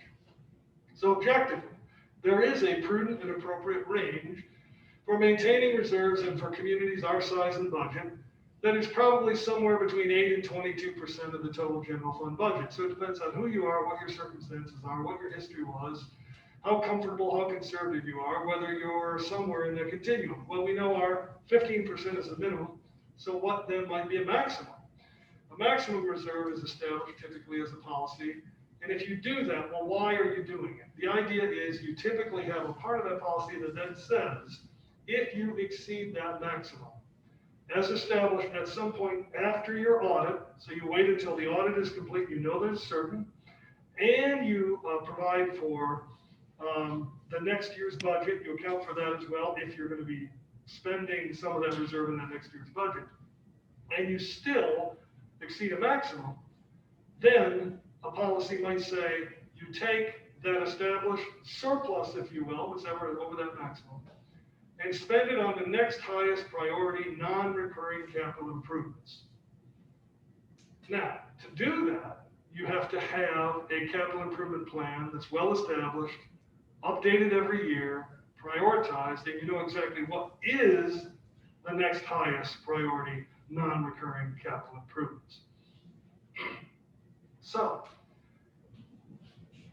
and what it really speaks to is, more than anything, what we don't have. We have a capital improvement plan, Jake, what, 5-year plan, is that what we call it? But it is not fully comprehensive. It is not of a real high quality in terms of good quality due diligence, updated yearly, and then followed through each year as part of the budgeting process. And that's what I'm used to. So that's what I'm advocating for. Typically, a capital improvement plan is going to be 10 years. And one of the sheets on it's going to look something like this. You're going to have, in this case, 2020 through 2029. So you got 10 years. This is showing each department project category. So general administration, fire department, police department, public works, parks, rec, water utility, wastewater utility, etc. Is So there any way to blow that up at all? the problem is, in this case, we're going to get it to you You're gonna get a copy. as a copy. With you. And I'm just trying to highlight the things that are in here. It's really unimportant, the numbers on there. But the fact is, I'm going to go through a series of these. You know, you have, in one case, the 10 years going by every department and what they need. If you go to the next slide. There'll be another that will be the methods of financing. That might be general obligation debt, short-term debt, special purpose bonds, revenue bonds, property tax levy, income tax levy, federal grants, state grants, TIF financing, whatever, and you've identified to the fullest extent that you can.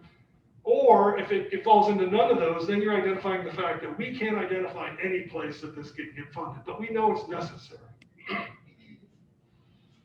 And then for each department, you're going to have that area that gets into the detail of what it is they need and in what years it's going to be necessary and how much. This is a police department.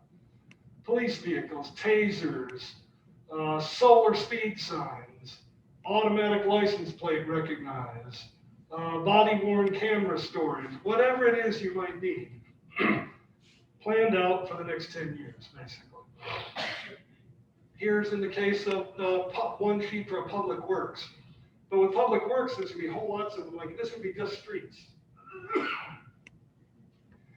So concrete paving, specific street names, what sections are going to be, and then following through in what years. Then the methods of financing as well.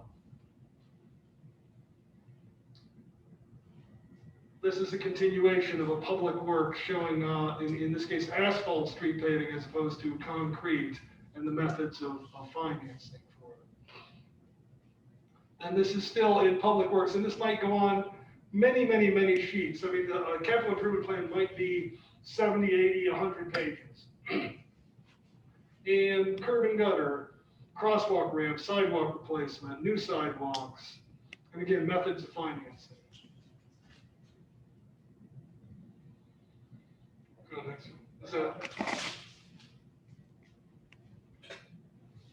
So anyway, as I say, you're going to get into each of the years, each of the departments, the methods of financing, and cross-referencing all of those things so that if it's effective, you can look at any given year and you know specifically in that year what you ought to be replacing.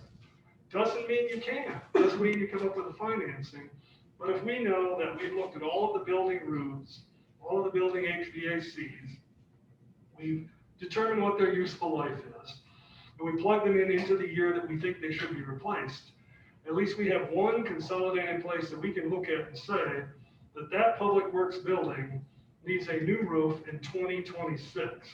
And that water treatment plant needs a new primary clarifier in 2027. And that police cruiser needs to be replaced in 2023, et cetera, et cetera, et cetera. And we do the best we can.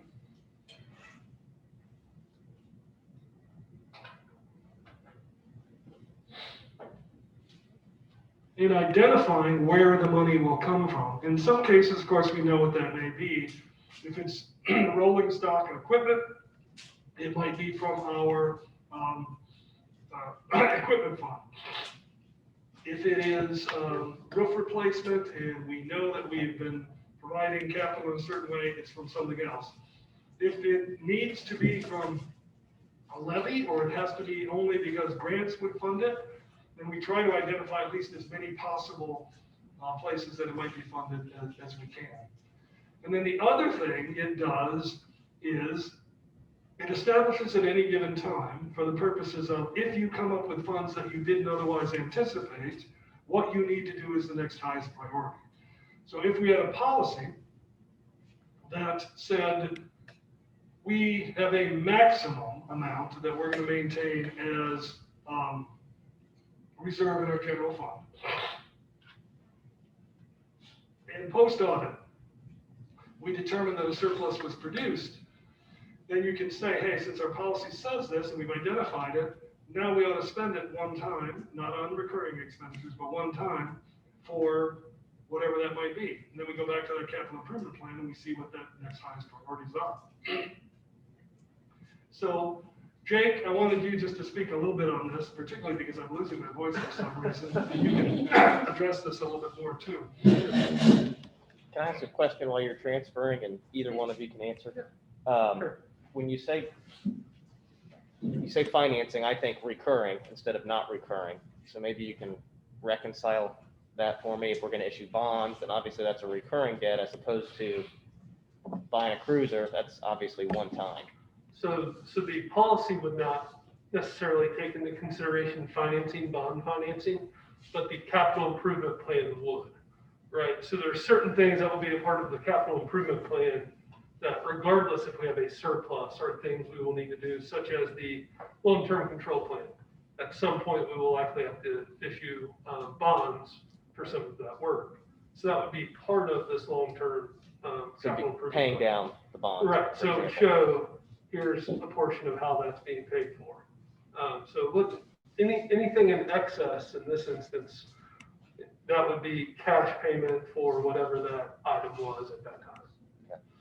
Okay. And one thing I'll kind of add to what Jim said, we currently with some of these items, we do a really good job of planning for and taking care of. It's just we don't have them in a consolidated manner. So for instance, our vehicles, we have the municipal garage fund. Those are funded from the auto and truck depreciation line items within each budget. And almost every one of our departments is very well funded for future vehicle replacement. But we don't have that, once again, in a consolidated form that shows not only our vehicles, but our buildings, streets, other public works items, things of that nature. So this really forces us to, number one, make sure we are planning appropriately for all those items. And then number two, putting it really in a comprehensive list that makes it easy for not only council, but also for staff, finance and departmental, the departments to really see what the needs are and what are the things we're going to be working on as the years move forward. And would they be prioritized by department, or would it truly be citywide, 1, 2, 3, 4?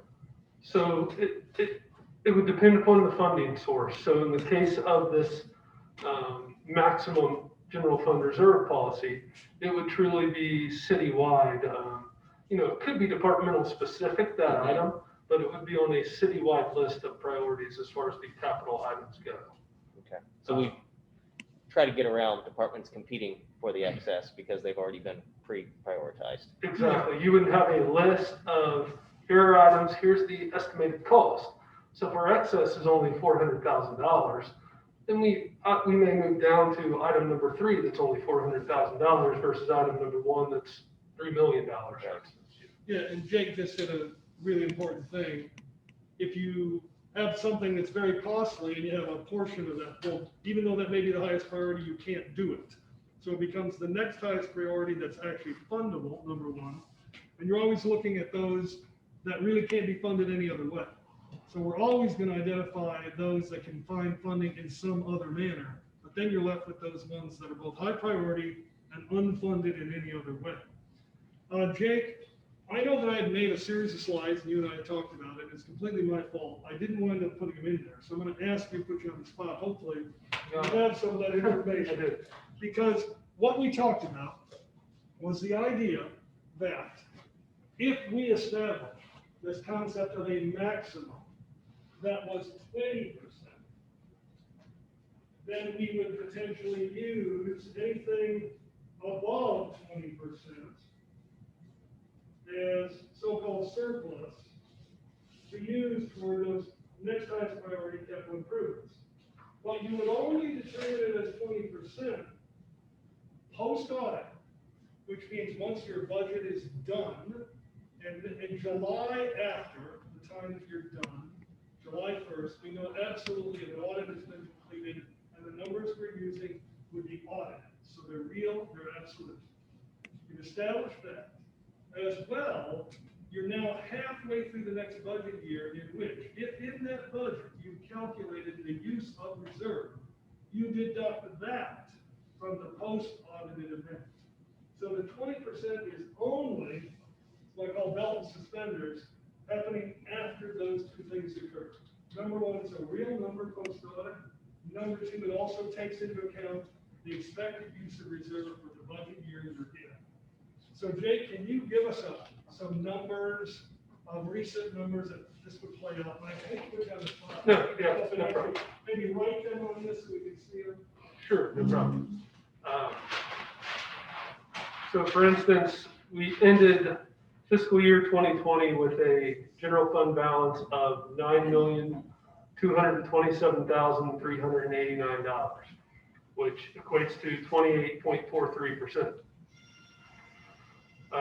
So we take that into consideration. We know that 20% of our 2019 audited actual general fund expenditures was $6,489,930. We also know that in fiscal year 2021, we are budgeting to use $1,041,400 of that reserve. So in other words, 2021 budget shows expenditures exceeding revenue by that amount. So then we would take the 9.2 million less 1,041,000, and that would give us our true reserve moving into the end of fiscal year 2021. That number, Jake? That is $8,185,989, which is 25.22%. So at that point, that gives you your true general fund reserve moving into the next fiscal year. So you would then take that 25.22% less 20%, because 20% is what we were saying we would continue to keep. That's not our minimum. 15% is our minimum, but we would only consider it excess if it exceeded 20%. See, when you take the 8,185,000 less the 6,489,000, That results in $1,696,059, which would then go toward expenditures on the highest priority capital improvement plan items. Obviously, this is something that will vary greatly from year to year. But if we have this policy in place, then at least we know what we feel, the dollar amount we feel comfortable spending. And then we will also have this plan in place to know, okay, this isn't really we had already put the thought and effort into it ahead of time to where we know immediately, here's our next highest priority item, here's what we can tackle with these excess funds. So Dave, inevitably, the question is gonna come up, well, what is the bond market gonna say if you put that kind of policy into effect? Because Middletown's saving grace has always been at least having substantial reserves. Yeah, and two important parts there. Number one, if we're continuing to stay above 20%, that is a very sufficient amount as far as Moody's or any other bond rating is concerned. But also, one of the keys is policy, right? So if this is a formal policy, and we've had the 15% general fund formal policy for a number of years now, that's very important to the bond rating companies. We have this formal policy. We've never went below that amount, so we've shown continued years of meeting and following that policy, and this would be no different. I mean, currently our fiscal standing and reserves are a strong point for our bond rating. However, for our current bond rating, we're on the very high end of fiscal reserves, along with we have a low debt amount as well for our bond rating. So this policy, particularly if it's a governing board policy, I don't expect to have any impact on bond rating. Now, I can tell you that I had put such a policy into effect when I became city manager in Gastonia, North Carolina. And we actually had the maximum is 18% in that case, but our budget was bigger. We were a bigger city, and it made more sense. We felt 20% is a lot more appropriate here. We found there in the subsequent years that there would be years when we had, some substantial surplus, and other years when we had none at all. But again, with a formal policy in place, at least you know what a surplus really is, how to define it, and how you ought to use it. Because unfortunately, for instance, sometimes you might wind up in one of these years, and maybe we're in one of those years right now, and you're negotiating with a collective bargaining unit that says, gosh, you got a big reserve, we'd really like to have a whole lot of that, but we want it in recurring increases to our base wages. Well, we just described the fact that you would never use these kind of funds for recurring expenses, but you would use them for one-time prioritized capital expenses. If you got a policy that's doing that, you've already established in advance that you won't have real large surpluses in any year. You'll only have something that will be 20%. Because after that, you'll reinvest. You'll reinvest in the things you will need. How many times in the last 20 years have we been over 20%? I don't know the answer as far as the last 20 years. I can tell you I'm in the just last throwing out a number. in the last 6 years, I can tell you for sure. Okay. We've been over 20%. This would be our second or third year in a row, ending the year at over 20%. And what's our total amount of CARES Act money that we received in fiscal year 2020? So total amount received was 3.3 million. I don't have the exact number in front of me. About 2/3 of that was used as reimbursement of public safety salaries, so that truly did have an impact on our general fund end of year balance. The other funding was money that we spent, so that did not have an So impact. without the CARES Act funding, we would have been under 20%. then. Oh, absolutely. In this particular year, yes. We I don't just wanted to question. look at that Yeah, because I'm like, absolutely. that's high, but did we use, I mean, Yeah, I there's will no tell doubt you that that, 100%, there's no question about it. yeah, no doubt about it that the CARES Act has a massive impact on this particular year's balance, yeah. But in this case, it's a way to use the federal dollars to do important prioritized capital improvements in our community. and not consider, I mean, as long as we recognize, like, that's not gonna recur, right? Well, the thing about a very formalized policy is you're never gonna, make a bad decision because you're not gonna ever let it, just be frittered away beyond that 20%. And that's always sort of balance suspenders again, post on it and taking into account any money you're expected to be using in that year. And we basically have done this somewhat over the last several years, just not in a formalized policy, right? So it's been more of a one-off, hey, we need to replace the building chillers at the city building. A few $100,000, and we bring that before council with those excess funds. So we have done this, just not in a formalized manner, which is, I think helps everyone, council, staff, all involved. And again, I want to stress that these two things are really, really critical to do in combination. The policy, but also the capital improvement plan. Because if you don't have a good capital improvement plan, this just really doesn't work very effectively. Now, because we have a lot of work to do and a lot of due diligence to create the first plan, but once we create it, our departments would be very effective at continuing to update it. We will probably have to pay a consultant to do some work, there's no question about it, to help us with that first plan. And it's a good year, for instance, because we have a little bit of extra money that can go toward that. But once that's in place, someone does that assessment of all of our buildings, of all the capital stock and everything else, then you've got that baseline, it's a lot easier to establish. There's this many roof replacements, this many HVAC replacements, what's the value, what's the year, et cetera. Much easier to incrementally update that over time. But we would say that yes, some money would be spent doing this the first time because to develop a quality capital improvement plan on a 10-year basis, it's going to take a little while. I don't know if we touched on this or not, but this would be part of the budget process. So this capital improvement plan would come to you along with the operational budget that you currently pass. Really good point. And in effect, when you pass your budget every year, your budget's an absolute Bible document, you're going to follow it. Well, the capital improvement for that year is the same thing. But then each out year becomes more of a plan.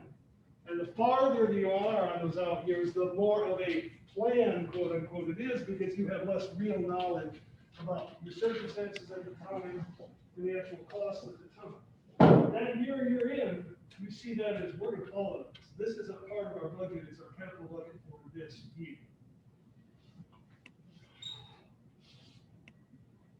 And currently, a lot of these items come before you as part of the budget anyways. This would just really put that focus on it and have it all consolidated to really show all of the capital improvements that we're making in that particular year. Right now, they would just be separate line items within a particular budget and not on a capital plan. How have we selected capital improvements in the past? It varies, right? So in certain things, there's requirements, right? So, sewer, water, things of that nature, some federally required, some just based upon a schedule of, so on some of these items, we already have a depreciation schedule, right? I guess my question, I should have better phrased it. How have we selected if we have excess funds, those capital improvements? So a similar but just less formal process. So internally, we know certain things. I mentioned the chillers. Certain items that we know are old are costs are escalating in maintenance year to year. Things So of more that of a nature. feeling than a program. Exactly. So this would really help. So old, so obsolete, or falling apart, or stopped working, it rises to immediate priority. Unfortunately. Correct. So we don't do nearly enough of the preventative kind of stuff because we're always under those circumstances that, oh my God, it broke, we're fixing it. Oh my God, it fell apart, we can't get parts, it doesn't work. So you mentioned a couple years ago the employee benefits fund. Let's say we get in another situation where we have to make a loan to the benefits fund. They're negative. They owe the general fund back. We get to the end of the year and we're over 20%. Is that a situation where we forgive the loan, or is that a situation where we take the loan back and it's just considered in the over 20% and gets dispersed to the capital improvements? Ultimately, that would be up to council. I will say this. almost 100% certainty that that's not going to happen again. But I guess anything There could could be happen. another, yeah. But in that particular fund, yeah, that won't happen. And I guess to that end, my question, not having been here, why did we make the loan? Why did we find ourselves in that situation? This all began really in 2015 and then continued in 2016. Large claim activity really just hurt the benefits fund. So the fund was going negative, and per Ohio Revised Code, we can't end with a negative fund balance. So the general fund had to then loan that money until we could make plan changes to recoup those funds. Just since we're talking about that fund in particular, that fund ended the year at $1,587,000 fund balance, which is higher than it was in 2014 when all this began. At this point in time, the city and employees are funding that fund much more than we were back 6 years ago. So we're in a much better place, fund balance wise, but then also on an annual funding basis. We get a IBNR report, and I'm mind blanking on incurred but not reported claims, I believe is what that stands for. And the recommendation last year was that we have a minimum of 800,000 in our employee benefits reserve, so we were almost double at this point. We'll get a new IBNR probably in March of this year with another, kind of minimum. That's an actuarial report that they recommend reserves for. And really, if we continue to have the large claimants. So 2020 was not much different than 2015 from a large claimant standpoint. However, our funding is at a much different standpoint, both employee and employer share of that. So I asked the question, one of the reasons is I wonder if maybe that needs to be part of the policy, because probably won't happen again when any of us are there, but there might be a future council or a future employee benefits group that sits down and says, hey, we got 1.5, we only need 800,000. Yeah. Let's knock it back. And then we're here. I'm just trying to think worst case scenario, and how do you engineer it in the front so they're not having problems in 15 years. I I don't know. guess there's always the thought too, that as you know, you literally can make any policy you want, no matter what we do today. So even if we make this policy today, that next council could come and say, well, we don't like it at 20% anymore. We can change it to 25 or 18 or drop it altogether. So, it's more about, what we believe at the time, what we think is right, and setting a standard, and hopefully they follow through on the standard over time. Two things I've always believed very strongly from a financial perspective that maybe isn't often said by a lot of people, and that is, you shouldn't hold the public's data unless you really are using it to the fullest advantage. So there is an amount of money that you may have that's too much, because either you ought to give it back to them or ought to spend it on something they need. And number two, bonding is a good thing because it spreads out the burden of public assets over lots of generations, as opposed to any single generation having to be overburdened while the others get the free benefit of it. So a lot of people don't see it that way. Some people are very conservative in financing and say, oh, we ought to pay as you go. Yeah, we got no debt. Well, debt in local government is a really, really good thing, particularly if you're getting 1.some% interest rates. Because what you're saying is we're buying a capital asset that might be 40 or 50 years long, and we're paying for it over a period of maybe 20 or 25 years, so that a lot of different people get to participate in paying for it, as opposed to the people right today get to pay for it, and everyone else gets the value of it over time.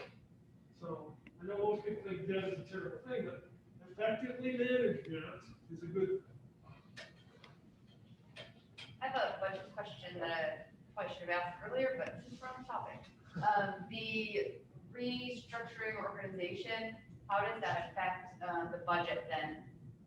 With, I guess, IT being not quite where it was, the airport having moved over, is that where? I think effectively, as we said, it's pretty much budget neutral, am I correct?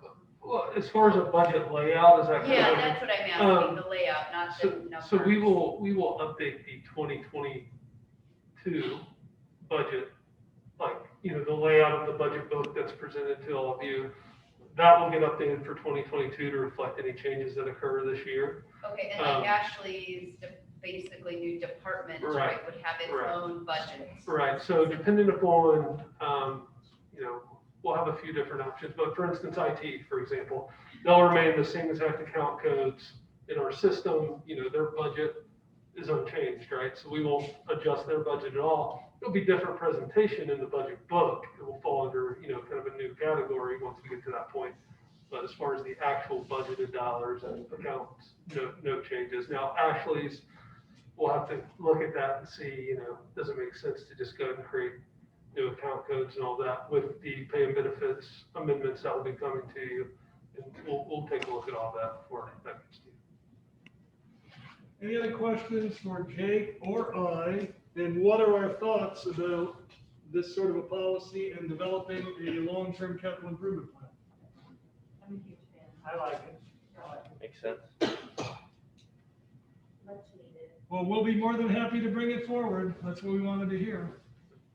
But I really think we need the capital improvement plan. It's a document everybody ought to have, critically important.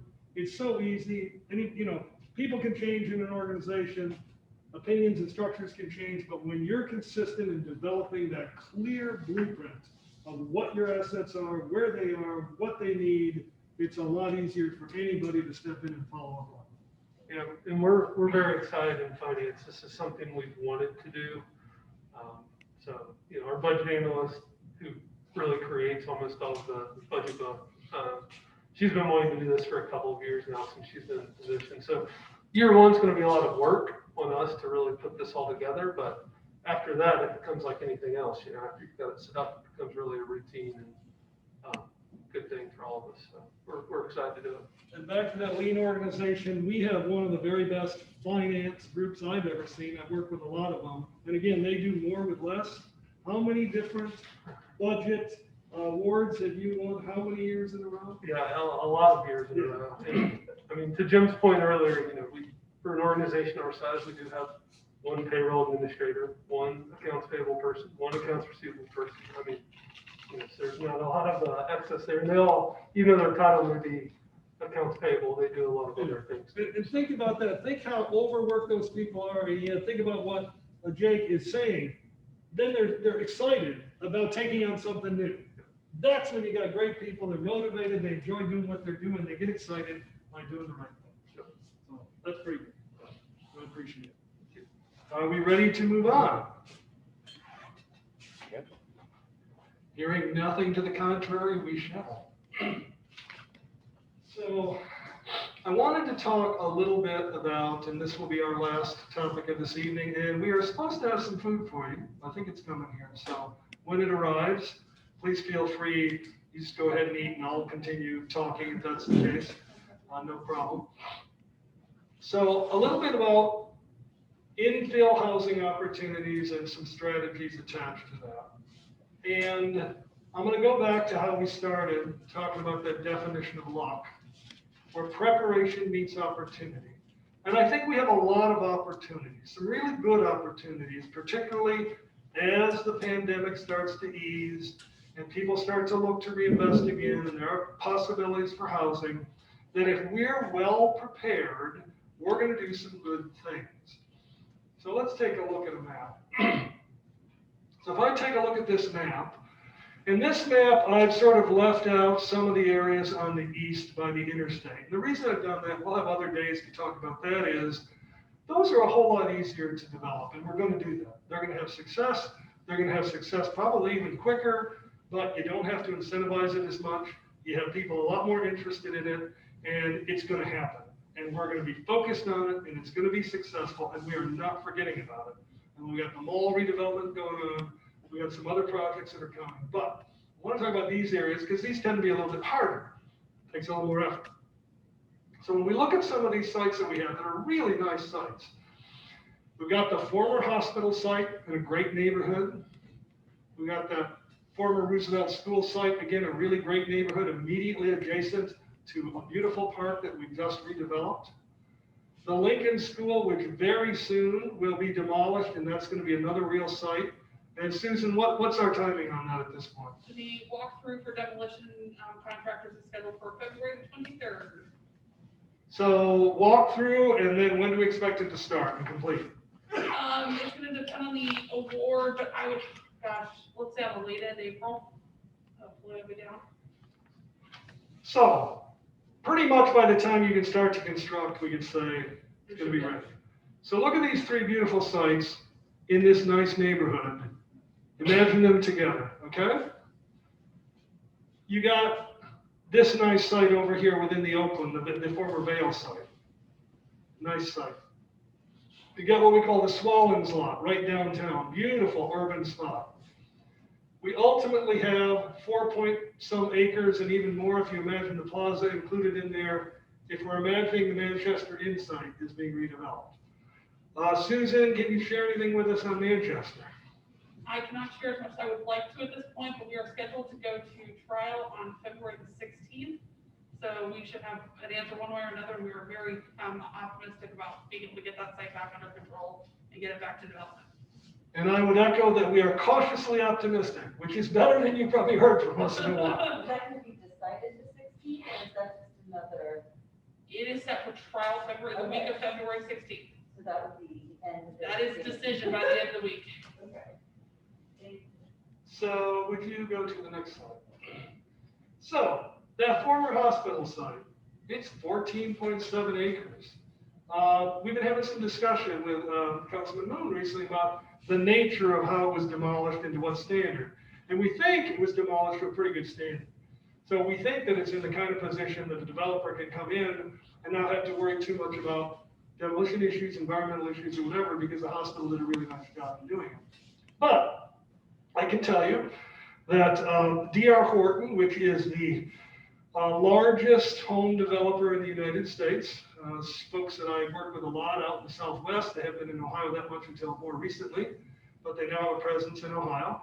They are looking really seriously at this site. They've hired a land development company to start doing due diligence on it, and it's certainly in their radar and they're excited about it. So again, we're seeing some real quality interest in this again, because you got a great neighborhood and some really good things there.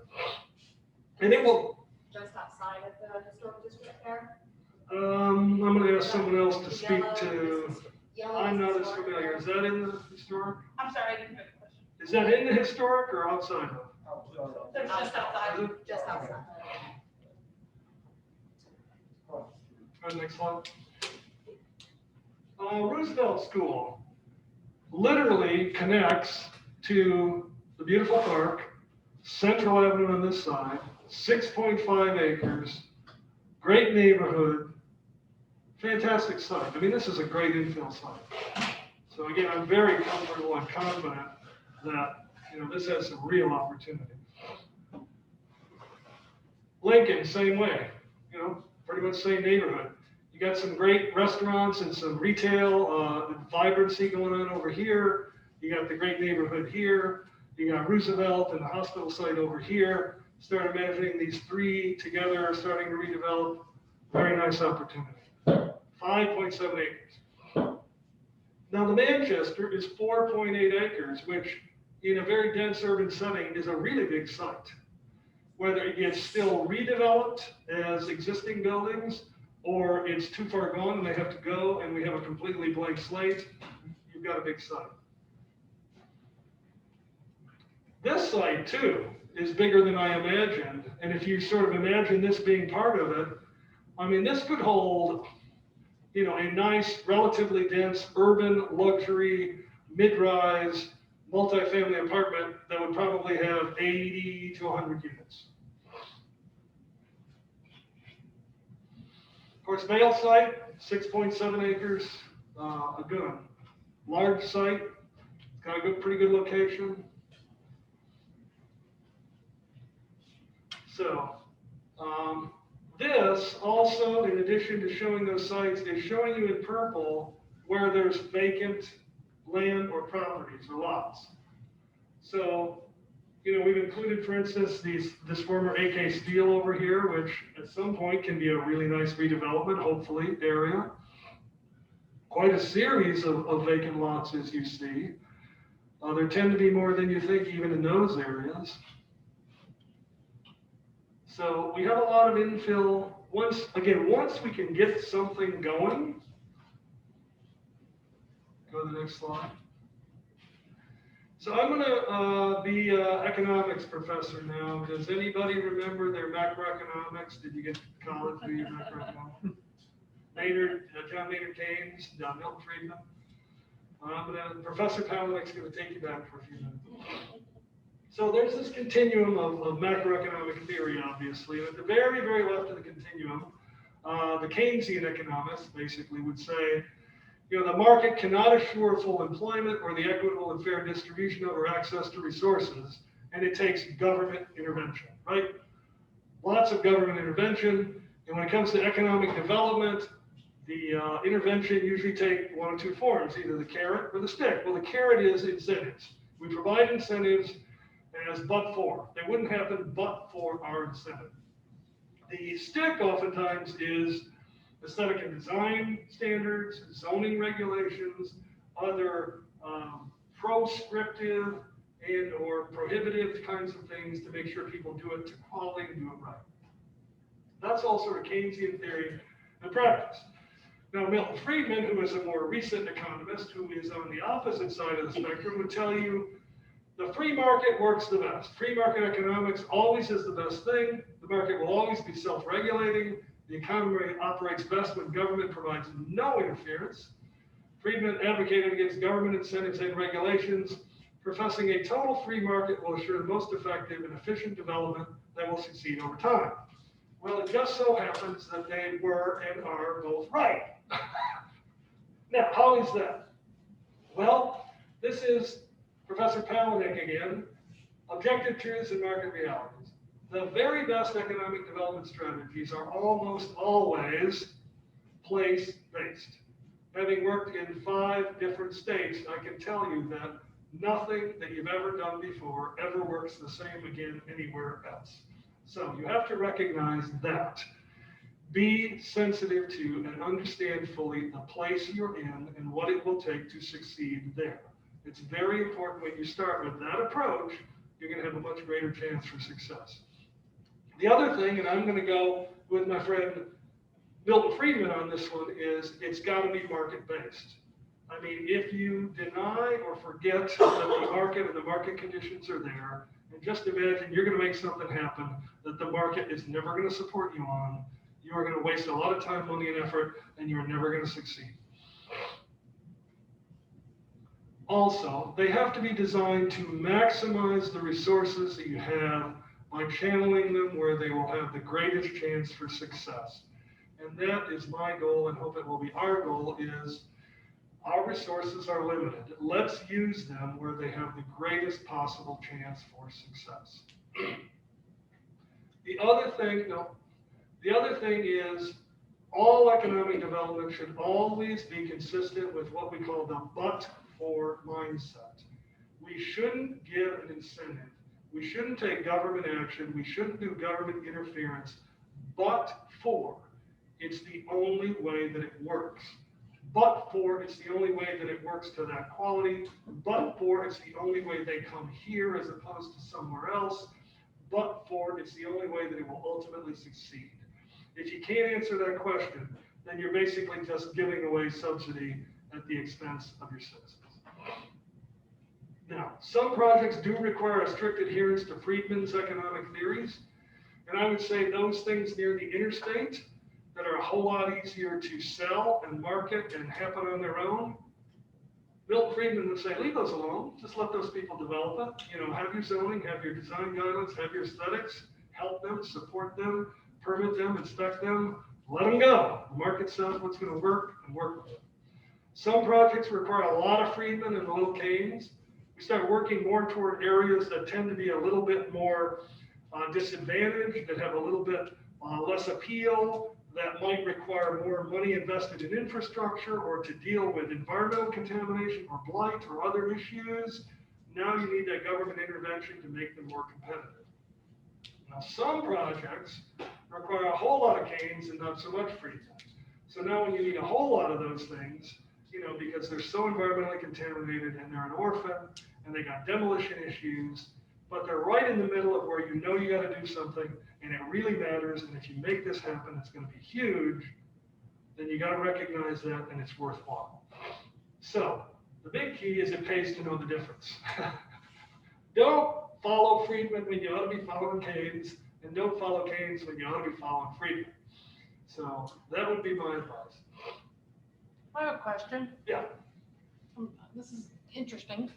So how do you, when you have different developers and all these different projects, and they say, well, you gave money to this, and you didn't, and I want the same thing, even though they're in completely different situations, and that they probably could come up with the money if they had to.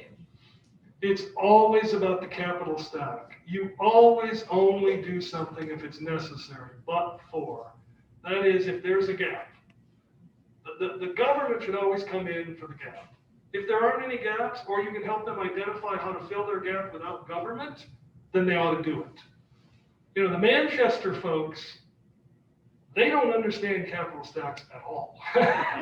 They could not recognize what a gap was, and always thought that either they could do it in a completely unrealistic way, or they always wanted a really big gap to be filled by the government. So everything about it always was saying, we don't really want to be part of that. So it's sort of, again, recognizing the difference.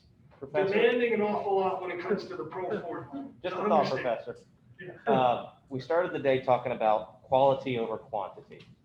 So as we move into infill as well as new residential or new neighborhoods, I want to make sure that we're not sacrificing quality for speediness or quantity. Because I don't want to have some of these large lots abutted up right next to, little Cracker Jack neighborhoods with very small lots and no character. I agree. So I want to make sure we're doing that as well. Yeah, there has to be a clear sensitivity to what you're building and where you're building, and don't accept something that you don't have to. If you can do quality there, the market will support it, or maybe the market doesn't fully support it, but with a little bit of incentive, it will with our help, and we make the policy decision to say, that's a worthwhile but for, we're willing to do that because it'll get it better. That's a good reason to do it. But yeah, don't settle. That's another thing I should have put up there is don't settle. And I think there's too much of that, quite honestly. I've sort of been looking at Middletown and understanding the history and what people say and whatever is this desire to sort of take whatever comes along or to settle. There's a particular developer that you probably all know that was in Hamilton that came up here very early on when I first came in and told us all the great things he was going to do for us and how much he was going to do. And then he started telling us all the things that we had to do for him. And it was like, no, thank you. That doesn't work for us. We would be settling. We can do much better than that with much less subsidy to you. And you must think that we don't know that much because there's no point to do that. We can do better than that. So if that message gets out, then people will recognize is, yes, please come to Middletown, but don't come with your hand out unless it's truly but for and you really need it and it's going to make a difference and you're really committed to this thing. Because we know that our land has a lot to offer you as a developer. Exactly. Right? And the other thing is, let's never forget, the only reason anybody wants to develop anything is not because they're altruistic, not because they want to make the world a better place. It's because they want to make money. It has to be profitable. So that's why you look really closely at the pro forma to say, what can you generate rent? What will it cost? How do you get it financed? And is there a gap? If there isn't, life is good. We all go on. If there is, we talk about how it can be filled. Can we help? If we can't or it's not worth it, then the project doesn't work. That's back to that market base. Market says it won't work. And we want them to make a lot of money. Yeah. It works for everyone.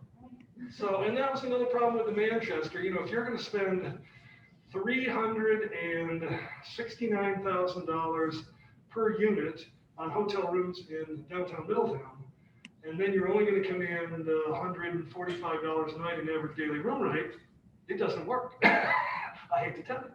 So. Can I just dovetail off what Tal was saying about the quality? I would love to see us really focus on some sort of developments that encourage people. Obviously, the world is changing how people are working. And I see a lot less office space being used in the future for some people who have higher paying jobs, that we love them to be working out of their homes in Middletown because I believe we should be collecting their income taxes in those cases as things kind of shift around. So the more we can find builders that are willing to build homes that have space for people to work at home, and we can get those higher income people to be both living and working that in Middletown, I think that's a big shift in how perhaps people have, executives have worked in the past. I think that is a really important point, and it speaks to some of the things that we have done the same and keep doing the same, and we ought to consider doing differently, which is, as you know, income tax is so critical to us. And if all you do is live here but work somewhere else, we don't get very much in income tax. So we want you to work here, but we also want you to live here. So we've zoned things and restricted things where it's often difficult to sort of do your business and live in one structure. And now you're going to see a whole lot more of structures where people live and work. Craftsmen, artisans, professionals, others. You know, we've seen through the pandemic a lot of people working remotely. We should encourage that because when they work, they're paying income tax and they're here. So that may mean some very different looking structures where the complex has a lot more of shared co-working spaces. And the unit itself has a lot of sort of workspace built into it in addition to your living quarters. And then you can do some of your effort that is very untraditional inside where you live, and we ought to be okay with that. Because number one, that's the way people are working, and number two, it generates income tax for the city. So the type of thing, as we look at something from a planning or zoning perspective, that might be a really important thing. So as we look at some of these sites and then start working our way from Friedman to Keynes, you know, Friedman says the hospital site, you know, is a lot easier. Roosevelt School is pretty easy. Lincoln, you're sort of moving down the continuum. These get a little harder because of more investment needed, more obstacles, more trouble to finally, you know, the one that needs the most help. Not that that's bad, but that's just the nature of it. We have to recognize that. So back to what I said about you use your resources where they make the greatest chance for success. To have success here needs more resources than having success there. So it's just that continuum of recognizing, not that we can't do something with all of these, but just recognize they will be different. Back to Amy's question of, do you just give somebody that got something in another case the same thing? No. Every one is completely different, and is there a gap, and why is there a gap? Do we have to fill it?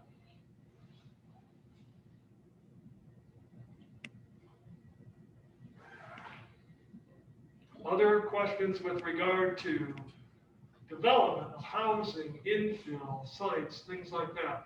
I can tell you that the Rinka folks continue to work very hard on the redevelopment of the mall site. They're very excited. They put us off a couple of weeks, couple times before they were coming back because they kept coming up with new ideas and new thoughts, and they didn't want to come back to us until they included in their plan. So we're all very excited to get back together with them and see what they come up with. And of course, they're trying again to be very cost effective, to recognize that there are some structures at the mall that can be reutilized, some that can't, some that are better served being torn down, and then what works best and how it works in combination. And it's nice to be working in that case with George, the mall owner, as well as the Warren County Port Authority and the city together, and it's been an exciting partnership. So we're looking forward to those plans coming back as soon as we see something, obviously. We're going to share that with everybody. We're bringing back to this next council meeting a request to slightly amend that because there is a 5.9 acre parcel immediately to the north and west of the Town Mall Galleria that is on the market. It's vacant and really ought to be designed consistent with what's going on there. So while we don't have site control, it makes a lot of sense to say, hey, let's have a plan for that whoever might buy it now can immediately look at that plan and want to work consistently with the rest of it. It's like a green space that also has access right in front of the fire station. Like right Yes, across from it's just the fire vacant, it's station. green, yeah, Okay. yeah, exactly. Right back there. So yeah, the the so-called vendor site, the Compton Addy folks continue to work on that site. They've got a number of high-quality tenants that are very interested, that want to see a traffic generator there first and are basically ready to sign on when that happens. We're just looking at the cost of the road, making certain that that gets fully covered out of the sale price, and then the city gets paid back fully from the TIF for that. But I think you'll see some good things coming up here in late spring and beyond on that, so we're excited, we're optimistic about that. And again, we're going to talk to you tomorrow about some other specific economic development projects we're excited about. And again, I want to get past this pandemic because I think this community really has a lot of opportunity. I think we're ripe for it. We've got some great sites, we've got some great plans for it, and there's no reason they can't be successful. Questions about any of those issues or other issues, since we have a little extra time and we're still waiting for that food? I don't know. Susan, do you know what happened to Holly? I just sent her a text message trying to figure out where she was. Oh, okay. So did I. The hospital start catering? Hospital food? Open forum. Jim, did you rush back to the 6:30? Was it 6:30? What's that? 6:30 you were having to pick up? 6:45. It's 6:45 now. Oh, She picked me up 6:45. at 6:30. So she had me call and push back this. Oh. That time. No, and that's fine. I guess we're a little bit, we're running a little early. We thought we would go till almost 7:15 and we Maybe about figured, 15 minutes to get okay. here from the we restaurant. thought this would take us till 7:15. We're a little bit early and therefore resist. Yeah. So therefore, open Doesn't forum. bother me if it hangs down though. I guess great job today. This is exciting. First day, a lot of work on the presentation, so thanks first for that. But as far as these incentives, I mean, I think you probably define council on that. But ultimately, it's going to be up to staff. The staff is going to be filtering that well before council ever votes on it. Absolutely. So hopefully you will prevent us from making any, being overindulgent and giveaways or anything. I will be the very first to tell you if it's something we shouldn't be doing, I guarantee you. There's no question about it. You didn't have your own position stand up. You know, it's just like, hey, we very much come about all these things. And it's like, And, okay. well, if we have to identify a bad deal or something that we felt was out of line, yeah. Yeah. Sometimes we have to come back and say, no. Absolutely. And again, don't settle. That's something. The other thing is if we firmly believe we can get something of high quality, and we're waiting for it, somebody comes along with something, hey, it could happen. Maybe they're not even asking for something, but there's something better. We can do something, For instance, a lot of people have been asking about the first financial building. Do an RFP, get that out there, whatever. And we've been saying, look, let's prove the market first. We think that Steve Kuhn's going to do the best job. It's going to happen. It's going to be good. He's going to show that you can rent luxury market rate apartments downtown, that people want them. There's a market for it. And once that happens, it's going to be so much easier to get a quality developer for that. So if we're a little bit patient, let's do it that way, as opposed to just saying, let's just do an RFP and whoever comes along, do something with it. So some of the reasoning behind that. Looking at this school office, Go ahead. like to the degree, I know we created, for example, the Peak District, but expanding that to the Vatican schools, I think we're on it, just use this corridor. And that's, looking at expanding that to some of these projects to get free financing. We certainly could, and I think oftentimes what happens in those cases is the instant you have somebody that comes along that it doesn't work for, we're the first one to say, well, let's expand that. We can find pace for you, but all it's going to take is a district. But if the demand isn't there, then maybe we're working on something else and putting our effort there. But I think oftentimes it's sort of demand-based. It becomes reactive in the sense that you've identified somebody now that can be benefited by it. Absolutely, let's do that. Let's make sure that we can do that. And I think that's often the way that it works. On the Vail site, you had that under workforce housing. What's your vision for workforce housing, or maybe that was just a placeholder?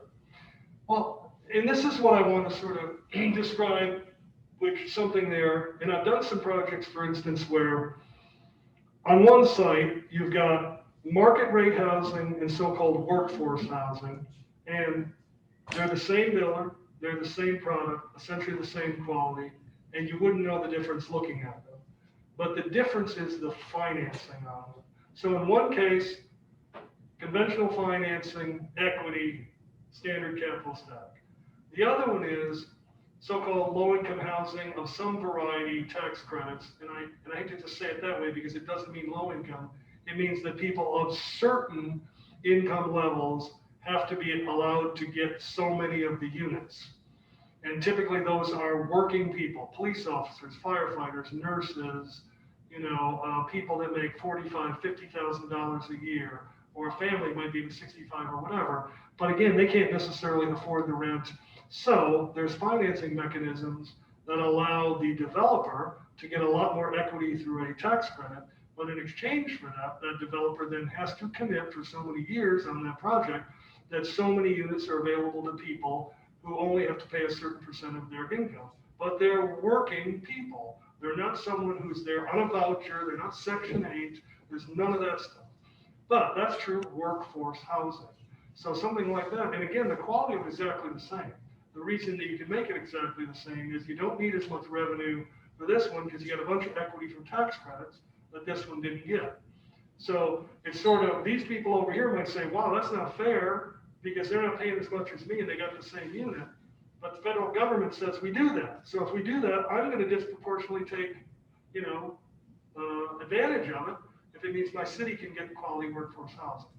So that to me is workforce housing. When you start talking about true voucher, Section 8, subsidized in the sense that people don't even have to earn income, or it's fully covered, or it's poor quality, not interested in any of that.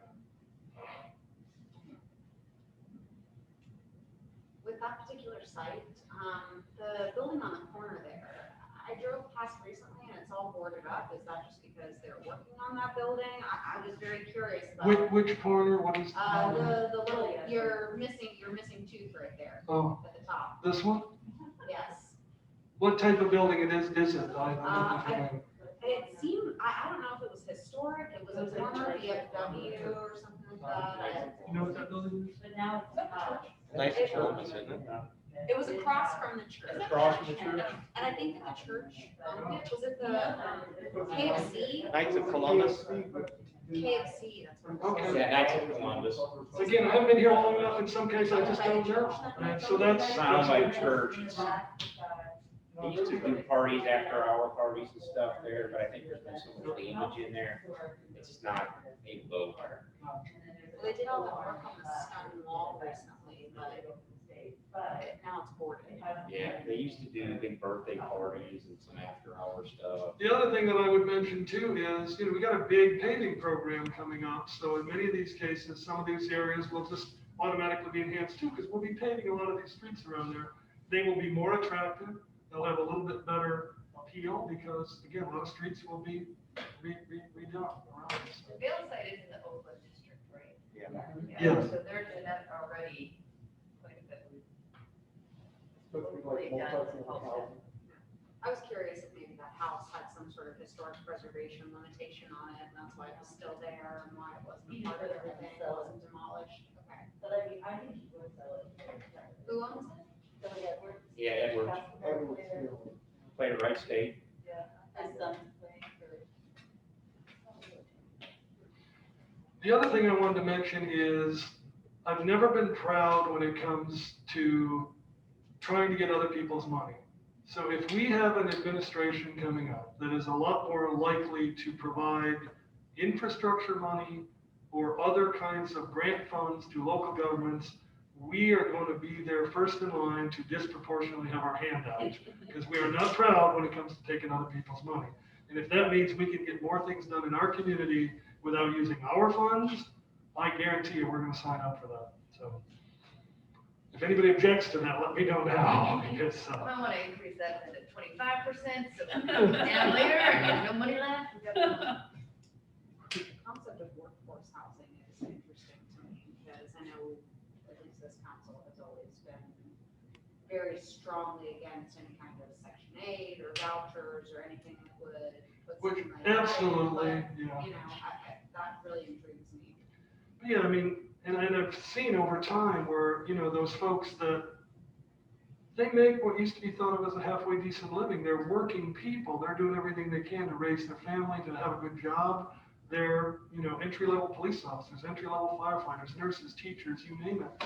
And they can't necessarily afford some of the rents maybe in urban areas. I don't know, Jim, I don't think we have a housing affordability problem in Middletown. I think. Well, but what I don't know that I agree with Quality that. housing in I mean, Middletown? I think, Is the quality of I think there's affordable quality housing? affordable housing in Middletown. I don't know that that's a problem here. What I'm I saying is, wouldn't want to, if you're gonna build new construction, and what you have to get for that new construction, it's never gonna be built if you can't make money at it. And that's the issue. So on some sites, those sites will command the kind of rents that will allow it to make money.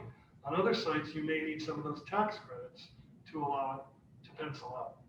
And that's reality, or we could be waiting a very, very long time.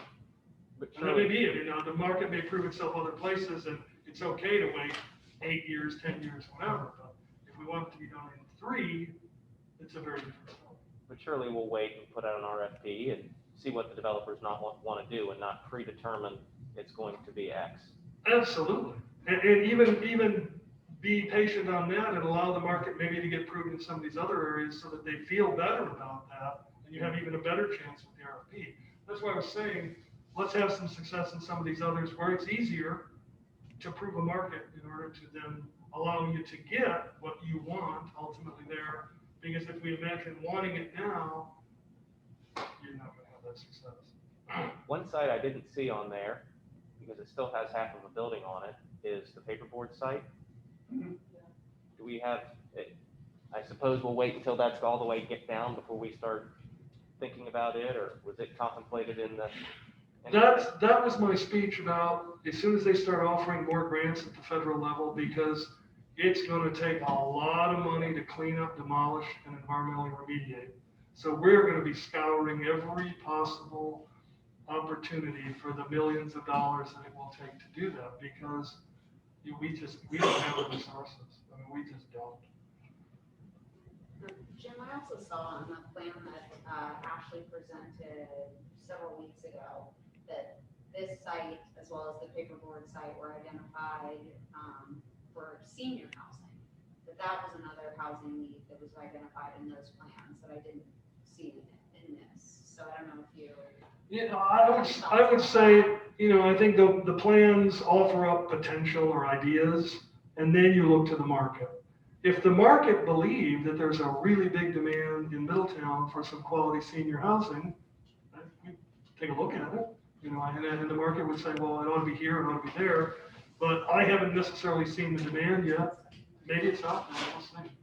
How does senior housing play into the income tax base? I'm not fully familiar with, how much is that? Well, it's certainly something to keep in mind, because if those are seniors who are now not working, so they don't have working income, and they're not paying the kind of income tax that a working person would, and I'd ask Jake, how does the income tax work, like on Social Security or your pension fund or things like that? If they're retired and over 65, there would not be an income tax on that Okay. retirement wage. So again, there might be some reasons why we want it, but it wouldn't be to generate income tax. Yeah. So it definitely wouldn't be something you'd ever help out to fix the gap or subsidize. Now, if it was assisted living and they had a lot of staff there that were relatively high paid staff, that might make a bit of a Well, difference. they lived in Middletown as well. Well, they'd be working there. Yeah. So if you had an assisted living where they had a congregate care and they had nursing staff on site and they had other trained professionals, those people would be working there. They would be at least paying the income tax. Different way to look at it, but you're right, wouldn't pay much income tax. I think the food has arrived. Yeah, can I get it unpacked here real quick? Yay! I'll stop talking unless anyone else has a question. The WIC property, do we, are we doing that as non-nursing home? I think we'll talk about that tomorrow. Okay, sounds good. Yeah. Oh, yes, the area along the riverfront that had, what is the term?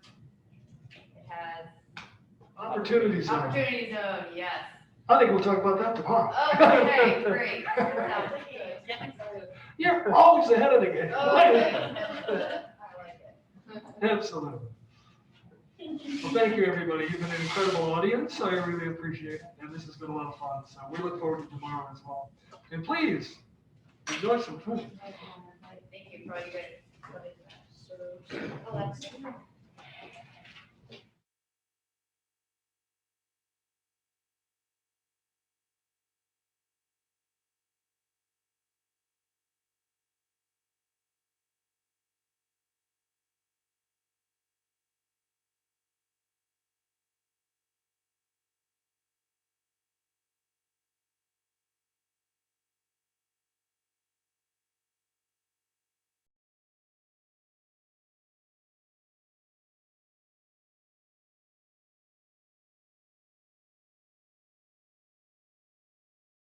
I was reminded that we neglected yesterday to technically actually go into session, and because today we're actually going to do an executive session this afternoon, it's important that we call this actual meeting of the city council to order, do the roll call, and then we'll be in a position later to, in fact, and also go to executive session.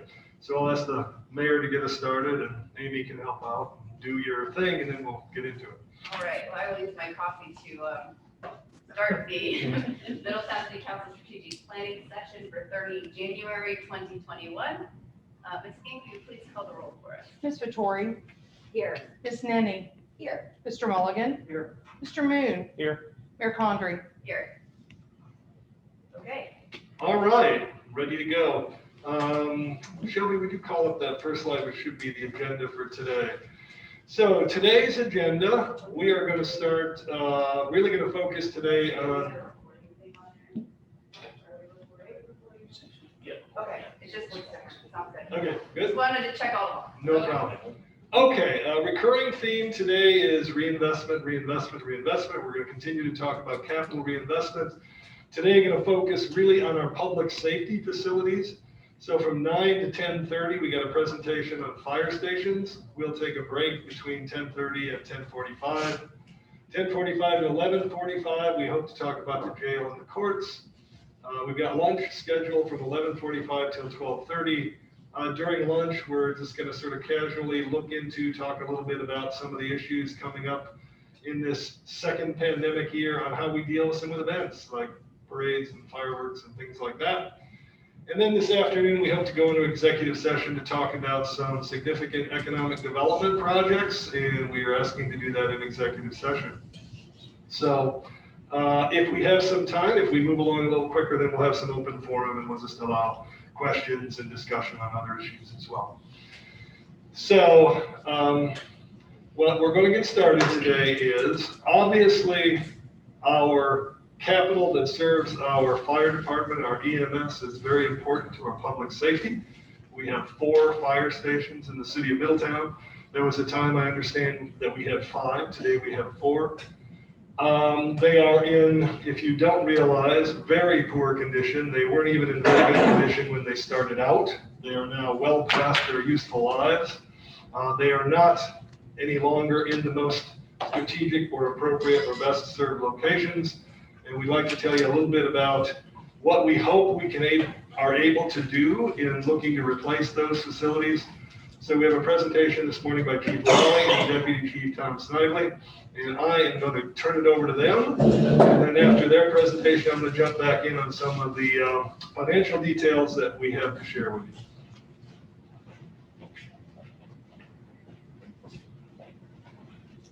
Thank you, Jim. Thank you, sir.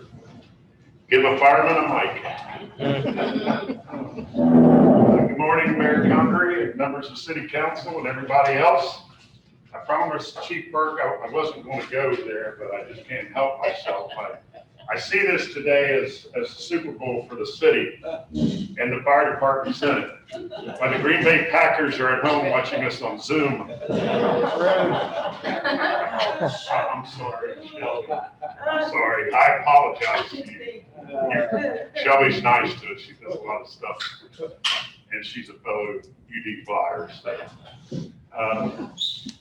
we appreciate the opportunity to be able to present our fire station plan to the strategic planning session.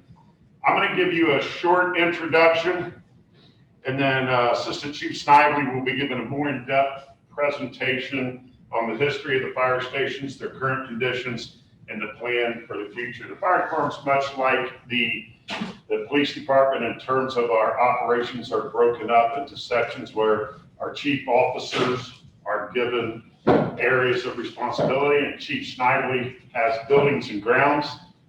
I have delegation. So, and that's a good thing. So Chief Snively will be taking us through that. And of course, the city manager will be taking us through the financial part. You know, what I want you to understand in this presentation that while we're talking about physical buildings and structures, this is really about people, okay? It's about having facilities that represent a safe, healthy, efficient place for firefighters to work in and for the citizens of Middletown to be proud of. Essentially, the fire department has outgrown its facilities, and the analysis of the general habitability of the 4 fire stations is fair at best and poor at worst. However, you know, we strongly believe that Middletown is moving forward. You know, as the motto states, bright past, brighter future. And the Division of Fire wants to be part of that brighter future. You know, just look at what's going on around us. You know, not too long here, we're going to have some of the best streets and roads in the area. When was the last time you could say that about Middletown? You know, and that's what the people said they wanted. And in November, they proved it. Look at our economic development. I mean, it's going in a more positive direction than I've ever seen in the 31 years I've been here, and I'm only 25 years old. So this is, you know, it really is awesome. It's great. We're going in the right direction, and the Division of Fire wants to be part of that brighter future. New neighborhoods. We got new neighborhoods popping up all over. And that means people are coming to Middletown. Look at Sawyer Mill and the number of homes going in back there. Renaissance is unbelievable. In other parts of town, I seen on the thing last night, the other areas of town where things are popping up. And you look at, one thing that intrigued me when I seen the first email I got from Jim was how, bottom of it, I think he said this last night, I honor the past, which is a good thing, but I'm not going to live in the past. And you know, I think about that all the time, and that's with these fire stations. You know, you'll see in the plan, most of these fire stations, we're going to, in the past, fire stations were meant to be in neighborhoods. And that's where Tom will show you these fire stations are going to be. But then, you know, look at the East End fire station out there is going to be in a commercial area because that's where we know our response area where we need to have good response to.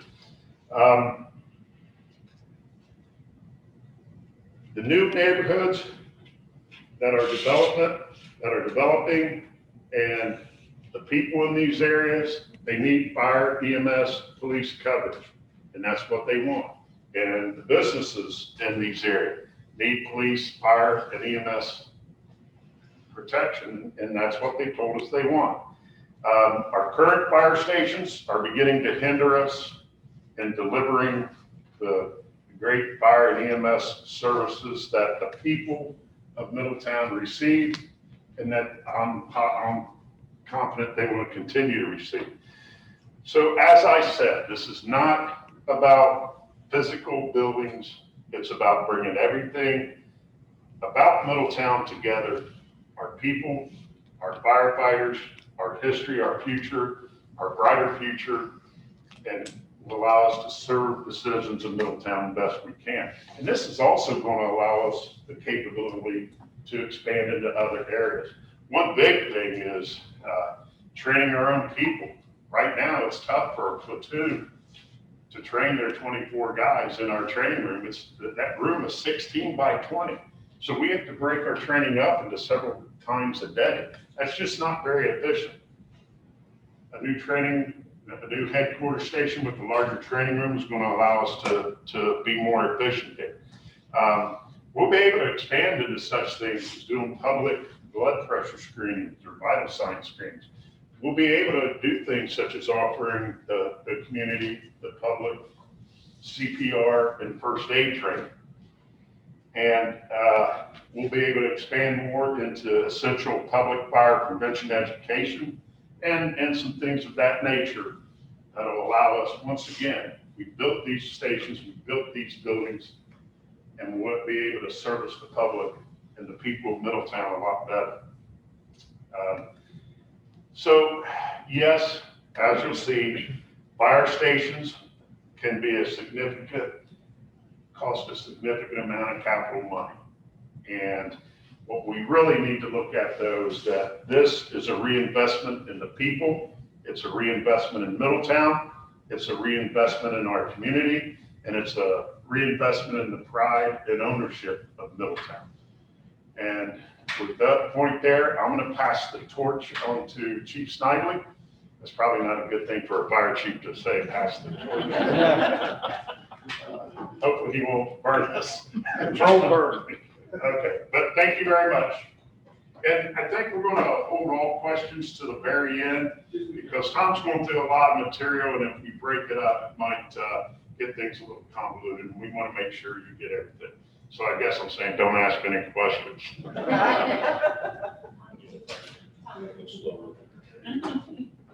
I'll just get on this. Yeah. Well, good morning. Thanks, Chief. Appreciate it. As Chief Lawley indicated, I've been in charge of buildings a number of years. I've been in Middletown almost 28 years now. Over half of that, I've been in charge of buildings and grounds, either as a deputy chief or assistant chief. I can tell you that it's been a challenge. Our buildings are old, very old. You can see the ages up there. Fire headquarters, 44 years. Station 81, 68. Station 82, we bought, or not, didn't buy, we renovated. That was Franklin Township. We annexed that area. We built on our living quarters, as you can see there on the left. We currently run out of that station with 3 people. Station 85, 56 years old. Station 81 up there at 68, that Station 4 that was on Titus Avenue that we closed. They were built about the same time. Station 81 there is the only 2-story firehouse. It has stairs, it doesn't have a pole. I think all of council has been through the stations, right? We got everybody a tour, took you on a tour. So none of this should hopefully surprise you, but I want to remind you. So this is a big problem. The living conditions are directly affect morale. Okay, it affects illnesses, cancer, all those things. Buildings have a big influence on the outcomes. It's been proven over and over again. Our buildings are very deficient in many areas, especially in cancer prevention, ADA compliance, building codes. None of the buildings have fire suppression. None of them have central alerting. Those are all required by code. Some may ask, why don't we renovate? Good question. Sometimes it's a lot cheaper, a lot of times it's more economical. The problem is once you renovate, what do you got to do? You got to bring it up to the current building codes. So there's a lot more involved than just adding on a roof onto a station. There's a lot more involved than just adding air makeup changes so that it's a cleaner environment, cancer prevention. You hear that over and cancer prevention is so important because presumptive, if you didn't know this, presumptive disease in Ohio is firemen. Okay? That should give you an indication of how serious the problem is. We need to be on top of that.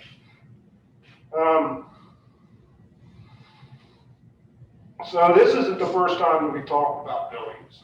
Okay, We did a strategic plan in 2017, Councilman Moon graciously participated in that with other stakeholders in the community. And one of the goals that was identified in that strategic plan is improving overall employee health and safety, and the other one was facilities. Okay? Glad to tell you that a lot of those goals that we set out, Councilman Moon, 3/4 of them were accomplished. You know, it's a good roadmap for us. That's what this is today, roadmap for the future.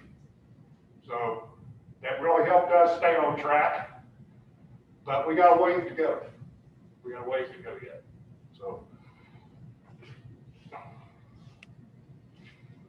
I kind of touched on this, but buildings are essential facilities. Okay? If a tornado wants to come through town, these need to stay, okay? These need to be upright. Right now, if we let that happen, Station 81 down there, which is 68 years old, probably has a better chance than any of them, just because of masonry on the outside. The rest of those stations, it wouldn't be a whole lot, they'd be level. We'd be devastated. You know, where would we move our equipment to? How would we respond? Just picture that. So, buildings are essential facilities. To build a firehouse today, it's got to have a storm shelter in it. It's got to be all concrete encased. It's a new code. None of these have that. Station 81, you could go down in the basement. 3 of the walls are concrete, and the other one's got windows. Not the code. So, important. Very important.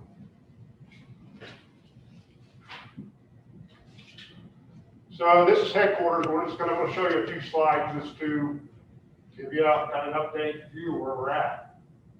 Outside the building, we had painted not too long ago, still looks pretty decent. Okay. Bedroom down there on the left. Thing that's significant about that is a common dorm room. All the beds are in one room, there's no walls. COVID coming around, guess what? Not a good thing. Not a good thing, because we can wear masks all day. Calls, off calls, we can take them off to eat. But at some point, these guys are gonna lay down, they're on shift for 24 hours, make a lot of calls. They can't wear a mask laying down in the bed. I can't do that, could you? I mean, you can't do that. So if you got individual bunks, that helps. The makeup air is different for all the rooms. That's the common code. If you go to fire stations today, they don't do that. Okay. Another issue. Currently, we have a female on the department retired. Currently have none. We have one in the hiring process. Intimidating. Okay. It's intimidating for a young guy, to come in and have to sleep in a room with a bunch of guys. And you've never done that before. Intimidating for a female in bed. Okay. Or anybody. So it's important to address this. Kitchen, no suppression system. Commercial cooking stove should have a suppression system over it. Roof. This is the critical failure point. Roof on the station is shot. We've done everything we can to fix it. It's got rubber coating on it. It's got patching on it. You can see the condition of it. On the inside, which we just discovered, it's rusting from the inside out. So we've got bids on it, $180,000 to $200,000 to fix the roof. Building and line ain't worth that much money, in my opinion. So we're at a critical failure point. So this is the headquarters building where all the offices are.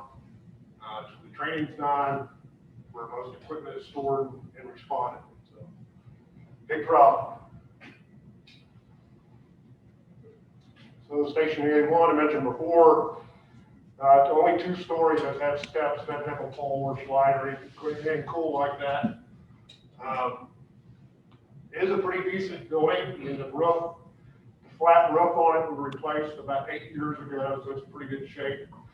Kind of different construction. That roof up there has got 3-inch tongue and groove redwood. That's what the base of that roof is. They tore that all off. We were like, wow, incredible. You don't build stuff like that now. Same thing, the point here is the workout room. You can see how real crowded that is. That's the biggest one we have. We have workout rooms in all the stations, but they're basically a bedroom. You have to took over and turned it into a workout room or some kind of small office or something like that. It's important for firemen to stay fit and to fight off disease and everything else and not get injured. So we need to have bigger workout rooms. That's important. That room there is actually the officer's room. He does have a bunk by himself. But it's a really small office. Not much room for storage or anything else. You can see the bay there, equipment back to back. You can see also that's a wall in the back, so that is not a pull-through station. Pull-through station means you can go around the station, come in the back, and you're pointed out. It's a lot safer, a lot easier on equipment. You don't have people backing into the building. You don't have people getting injured. You don't have equipment getting tore up. And also what's nice about a pull-through station, you have equipment pointed out front and back. And you can double the amount of capacity you can run out. If that makes sense to you. So that's a good option. But the point is our equipment is stuffed in the bays. And some of it sits outside, which is not a good thing. So they need to be increased in size for storage in response. Station 82 again is more to kind of look at what we're talking about. One bunk room with all the beds stuffed in there. The reason I showed the slide up on the right, the top, is you can see the addition that was put on the building. And you can also see the slope.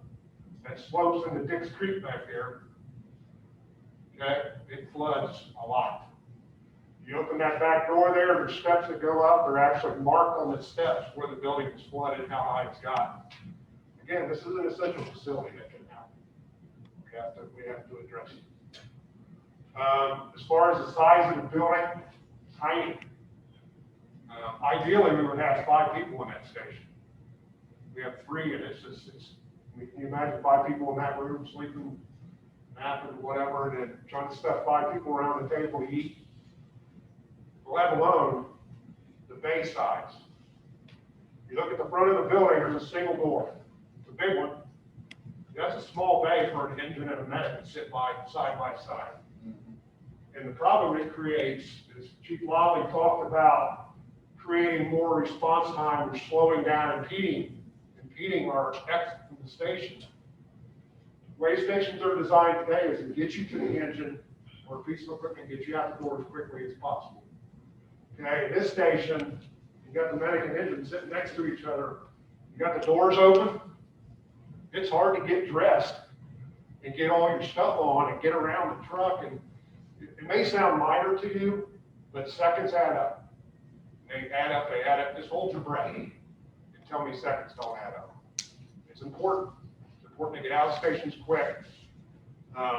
So when construction of the building affects that, then we need to, obviously, it needs to be a priority to look at it and fix it. All right, so Station 85. Couple reasons I put the pictures up there of the vehicles into the building. Got a lot of questions on the bollards out there, why they're there, why we did it. There's your answer. Okay, got a lot of people hit that station in my career. Actually, the one down there on the right, I was only on maybe 1.5 to 2 years. There was somebody sitting in that office. Could have killed them easily. So that's why the ballards are there. There's a couple other issues with this station. It's got a backflow preventer. The station sits low. So anytime we get heavy flow, backflow shuts. Everything that's in that station stays in the station. If you go on for days, we have to move them out. We have to move them out of that station and bring them to headquarters because you can't flush the toilets. You can't take a shower. You can't wash dishes. Big problem. Big problem. It's not an easy solution. Trust me, I've tried a lot. This station here, if you wanted to pick one, is probably the most at risk, and not only for failure, but as exposure to our employees, it's this one. Okay. This is basically a glorified house with a bay on it. So not very big, common bunk room, one bath, one shower type thing with a lock on it.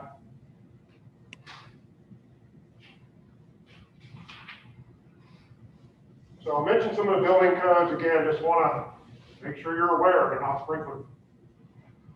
So that's nowadays, all buildings are sprinkled like the egress, sleeping areas not fire suppressed, windows do not meet size requirements for egress, which means you can't climb out. Look at headquarters when you go by. It's a pretty good example. Same thing with Station 85, Central Braille. ADA does not meet ADA requirements. There's more to than just putting different doorknobs on and ramps. You need access to bathrooms. Counters need to be certain heights, and so on and on. So they're not ADA compliant. Structural already mentioned, about essential facility requirements. Mechanical, I mentioned the makeup area. Important. So thus with the makeup air today and the fire stations is out of the building. It's not a good thing. You don't do that in your house. So we don't want to do it in fire stations either, especially in you got diesel engines and other carcinogens that you're bringing back, you know, from the fire scene or whatever. You don't want that circulating in the firehouse. Okay? Cancer prevention, again, keep hammering on that. So I mentioned a little bit about performance standards. There are some benchmarks out there that we try to attain. Okay, we have a goal. Doesn't mean that there's some kind of penalty other than the performance if you don't meet them. It's a goal for us. It's something we want to try to achieve. That's up there. So travel time is the important thing with fire stations. Okay, we want to look at demand, where demand is throughout the city. That's important. But travel time for fire stations is really what I want to talk about, because you want to look at it from the perspective that everybody's in the building. There's no calls going on. Everybody, all the stations are staffed. And that's kind of where we're going to set that. The thing I want to point out that's important, when we look at this, I monitor this, how people respond, turnout times, stuff all the time, it's part of my job. 82. So that's Dixie, that's the one we annexed. Covers Renaissance, hospital, AK Research, all the nursing homes, highway. Look at that number. 25%. That is where a lot of the city's investment's going. Not a good performance standard. It's critical we fix this. So that's not only just a location of the station, it's the amount of people we got working. Give you an example. Station 82 is what we're talking about. They have a squad right come in. They have an engine, they have a medic. And all three of them get on the medic, they leave, the engine stays behind, nobody there. They go on that, take some nursing home vendors somewhere. There's nobody in that station. Fire comes in, hospital. Closest unit's headquarters. Say the fire's in Renaissance, we've already had it happen. 10-minute response time from headquarters. Not acceptable. So, big problem. We got to fix it, and I think that, we got to have a plan to do that. That's what we're doing, and very optimistic we're going to get this taken care of. So, but it's the reality. It's where we're at. So, Station 85, Central Braille, Station 82. Cover these areas here, just more development. Those are responses. Like it or not, chances are that people are going to call us at some point for help. Okay? So we have to account for that. So look at how many more residential homes that is right there, Vista, Sawyersville. 473 total. They're talking total build out by 2024. If you have not been through there, you should drive through it. It may be before that. They're really throwing houses up fast. Same thing with Renaissance. If you haven't drove through there, you should. It's really built out too, really fast. So 545 homes there by 2023, and the same thing. They're really throwing them up. City manager lives, and I'm sure he can attest for the amount of construction that's going on. They're really building. So again, God forbid they have to call us, but chances are they probably will. somebody in that neighborhood, you could say, well, it's called mutual aid. Good idea. We use mutual aid quite a bit. We also help our neighbors. It goes back and forth. And you got to realize, though, the closest people to that area is Franklin Township, which is all volunteers. It's about a 10-minute before they're actually in the station and they leave. Turtle Creek Township, which are building a new station out on Green Tree. If you haven't seen that, Microphone Park, the old Microphone Park. That would be the next one, same thing, mostly volunteers, they man some medic units. So now you're looking at Clear Creek Township, which is full-time. They would get there relatively quick, what you call Franklin and Monroe. So none of those places are close. So it's important that this area be addressed. You know, that's the reality of it. So again, where do we go from here? We got a plan to fix it.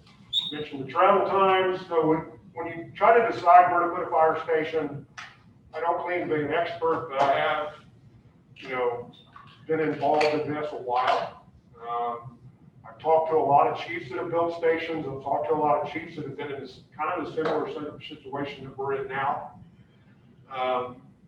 And a lot of this, you know, is going on around us, and we're kind of left behind.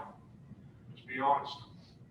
You look at Monroe, you look at Turtle Creek, Springboro, all the jurisdictions around us, Lebanon, same design firm that we're working with, designed Lebanon's new firehouse. Very nice. They broke ground on it. It's going up.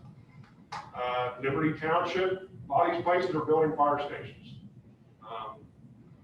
For one, a lot of them, it's because of growth. I get that.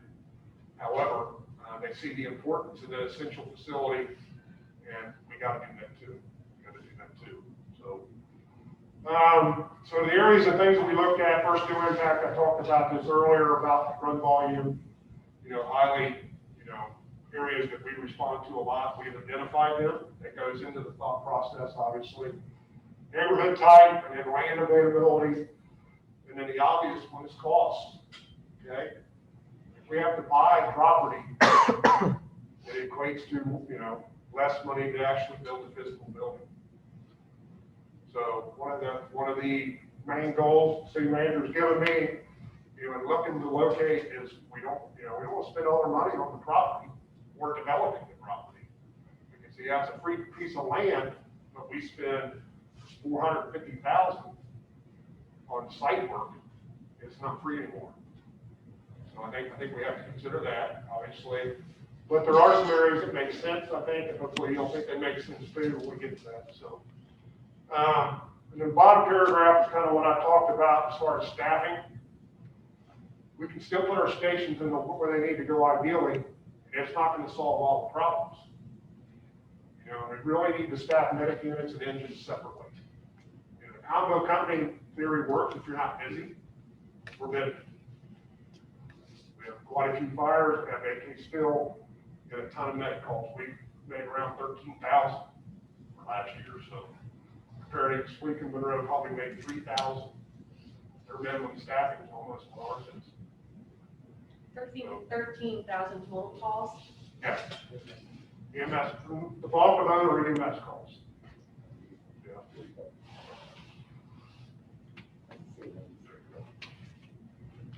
So the technology here is GIS. Okay, you can map out, we call these flood maps.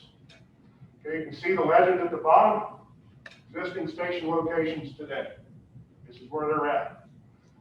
City limits are on there, you can see the boundary. Travel times, 4, 5, and 6 minutes. Okay, all the green areas are 4 minutes. That's good. Pretty good. Okay. Look at the yellow, 5 minutes, 6 minutes, not so good. So if you look at where those areas are, okay. So this is set the map set, top north, bottom south.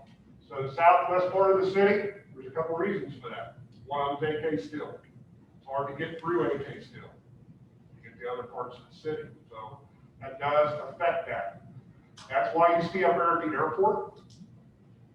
See that hole there? There's no roads through there. For the most part, so the GIS, when it maps, it looks at that as being a deficiency. That's just an example. north part of the city. Middle Ridge, that area, not real developed, but there is a neighborhood up there is a school. Those are critical facilities that we have to cover.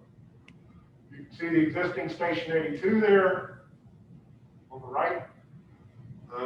You can see just how much of that area is covered within the 4 minutes. And again, something to reinforce here, concurrent calls, if 82 is not there, they're out on the medical or they're out on their engine. It's going to be headquarters of Station 85 now. So this is ideal. This is what everybody in the station, no calls going on. Any questions about that? All right, so we talked before about maybe the stations aren't necessarily in the right locations. So if we want to start over and we say we're going to put 4 stations out, where would they go? That's what this map is, according to GIS. Okay, this is travel time from the station. So you can see the huge improvement in the north part of the city. That's a good thing. Sawyer Mill, high school, same-day surgery center, a lot of risks, a lot of issues up on that. You don't normally think of that, but there are a lot of doctor's offices. We make quite a few calls up in that area. Proposed Station 83, as you can see there, has been shifted down to the southwest some. You can see how it helps that, Suncoast. All that industry out there, chemical, kind of going on. That's important. You still have that part there, you see that's red. Again, AK Steel is tough. You can't just cut through their property and make calls to another address. So that creates problems for us. And then you can see Station 82, and where it's supposed to go, according to this GIS, when we did this originally. You can see how that improves. We have actually, based on the plan that we got very early, we're actually looking at Station 82 farther east a little bit. Okay, this is on Town Boulevard, is where they got that plotted. Okay, we're looking on the other side of the highway somewhere. So that would improve that area to the east that much more. That would all end up being green for 4 minutes. So Renaissance Hospital, all that stuff that I mentioned before would be within the 4 minutes.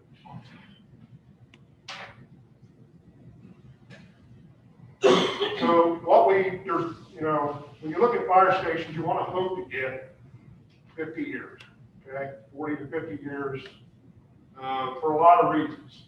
We don't want to go through this every 10 years. We want buildings that are going to last, get the most bang for the buck. Our construction's going to hold up over time. We want it to be modern so that it's safe. It's good to be employed. It's got all the modern conveniences as far as air makeup, things like that, decon rooms, way to store gear to keep cancer down, all that. So it's the ideal thing. But if we go back to the first slide that I showed you how all of our stations are, you got to keep in mind that some of those stations were never designed to go 30 years. They went over 30, 50. So this is a benchmark to try to attain. You want to, have 50 to 40 to 50 year stations. So we started looking at design. They have a lot of ways that they go through doing this. We sent out questionnaires to all the firemen. In an ideal world, what would a station look like to you? Prototype and a headquarters station. The ideal with the prototype, same design, same layout, all that, looking at cost savings. Okay, that's important. We're going to get more into that. But this, we didn't go with, I guess when we back up a little bit, even though this was the ideal what they wanted, we went through and said, okay, we can't afford everything we want. Okay, so we have pared down to the necessity, we believe. Is there some more square footage we could cut off the building? Probably. But the nuts and bolts are here. And then we just want to give you an opportunity to look at it, give feedback, and just kind of see where we're at on a planning type phase. This isn't set. Okay, these rooms can be shifted around. It can be in different locations, just to give you an idea of what it would look like. So, the prototype here, as you can see, has 3 bays. 2 of the stations, we would probably go with 2 bays. 82 and 85 would have 2 bays on it. Station 81 would have 3. It has 3 now, has a very large hazmat decon unit, it's a tractor trailer drawn, it sits in the 3rd bay. So that optional bay would be there in the future. You don't have to build it now, but they could design it so later on you could add that bay on if you needed. So the ideal, most of those prototypes would be 2 bay stations. You can see the front top of the building there is admins. There would be a public restroom up there. A couple things that are important, I'll be pointing these out. The vestibule coming in, doors on both sides. Again, buildings need to be tight. They also need to be secure. People need access. They need to be able to get in that lobby. You're going to push a button, try to get a hold of someone or whatever. So we do want people to have access, but we also want to keep the building secure. You can see the fitness room, day room, kitchen, individual bunks. See lockers there, bathrooms. Things about bathrooms today. They are basically gender neutral. Be at least 2 bathrooms in every station. They have a shower and everything in there. The idea is you get your stuff out of your locker, you go into the bathroom, you lock the door, and you do your thing. And the more common showers, the more that. It's all locked down, it's individual unisex bathrooms. So if you look to the right center part, you can see all those little shops. Turnout gear, critical point here. Our turnout gear now is stored out in the bay where the diesel exhaust is. We capture as much as we can. There's still diesel exhaust in there. Gear should not be stored in there. Because when they put the gear on, guess what? Breathing carcinogens. So gear is stored in a separate room with its own makeup area. Okay, so that stuff's going out the roof. There's an airlock right here. So right now, all the bays in the living quarters are connected to the bays. You open the door to the bay, go into the living quarter, guess what? All the carcinogens are going in with you. So now they got airlocks. All this stuff is separated. Another good thing about this particular thing, that's a mezzanine. So if you're standing in the bay looking up, all those shops would be underneath. There would be an open space with a railing on top. That's where all the utilities go. So you get to them, all the water heaters, HVAC. Also a great training tool. Chief Ollie mentioned the difficulty we have in training. So the idea is to keep them in their station. They do training in their station. They don't all need to come to headquarters. Some stuff they do. But they can do a lot there. You can put up high lines. That means you put an anchor on the wall, you go all the way across the bay.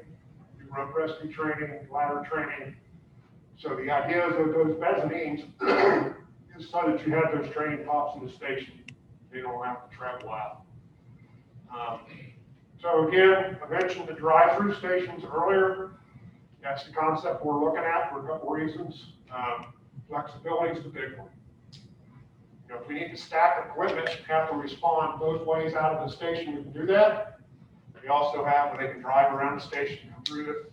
That's the only piece of equipment there. So there's a lot of options. Okay, sure. So that's kind of a concept drawing of what it would look like from the outside. A lot different than what we have today, huh? It's kind of cool, if you ask me. Single story. Okay. There are some, debates out there, what's cheaper to go up or out. If land, if you have the land, you're better off all one story. A lot easier, a lot faster to get out of the station. It's a lot easier as far as the HVAC and all the utilities. Going up, if you're landlocked, it's possible, but it's not as cheap. So this is what a typical, again, prototype station, or the outlying station. This would not be a headquarters. Does not have the admin size for that. So just a couple elevations there. With the side elevation, the reason I think I want to point this out to you is there are some things to consider on how you put the building on the site. If you look at this, you put the apparatus side on the street side, it's not all that attractive, is it? I mean, it's just a big wall. So if you can adjust or turn the building, still makes sense the way it's laid out, have the living quarters on, on the area, you can see it's designed a lot different, looks a lot better. You go back, just go back a slide. See what I mean by the bottom slide there? If you got that on the approach side, it's a lot more attractive than if you just pull it up, you're seeing this big old wall. If that makes sense to you. Those are all things we're considering. This is the headquarters station. It is an additional bay. Right now we have 4. This is the 5-bay station. On the very end there, you see it on the left, if you look at the top slide, those are all the shops and the storage and stuff that I talked about before. We'll talk more about that. In the back, you can see it elevated. That's a tower. Serves a couple different purposes. It's good for training, ladder training, aerial training, advanced hose lines, things like that. And it's also, that's where we hang our hose. There's a couple ways you can do hose. You can roll it up, put it in a big drying machine. Takes up a lot of space, uses energy. Or you do what we do now at headquarters, we hang it. It's all hanging, it's wet, wash it all, you hang it up in that tower, then you pull it down, roll it up, put it in racks. So it serves several purposes, but it's an important training problem. It's the big one that you really need to know. As you can, go ahead to the next one. As you can see by the floor plan, quite a bit different than a prototype station, in that it has a lot more administrative functions. It's where all that is done. You can see the training room. Again, can square footage in some of these areas be trimmed down? Probably. But if you're just looking at nuts and bolts, this is pretty much what we're talking about here. We're not looking for, big, bulky, square footage areas that make no sense. We're trying to make sense of every square foot that we're using. And we poured over these. You had an opportunity to do that, I'm sure, at some point as well. So any input is surely appreciated. You can see up in the top orange section, that's all admin, the training, chief's office, AC, fire marshal, again, a small conference room there. I've got quite a bit of feedback. Why do we need a training room and a conference room? Question.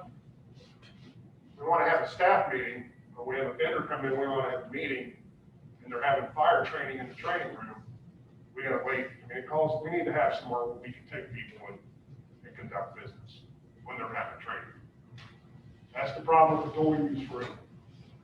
It's kind of what we do now, we get by, but it's logistically causes some problems for us, obviously. If you look down at the bottom left, that's all the, kind of where the ops crew are.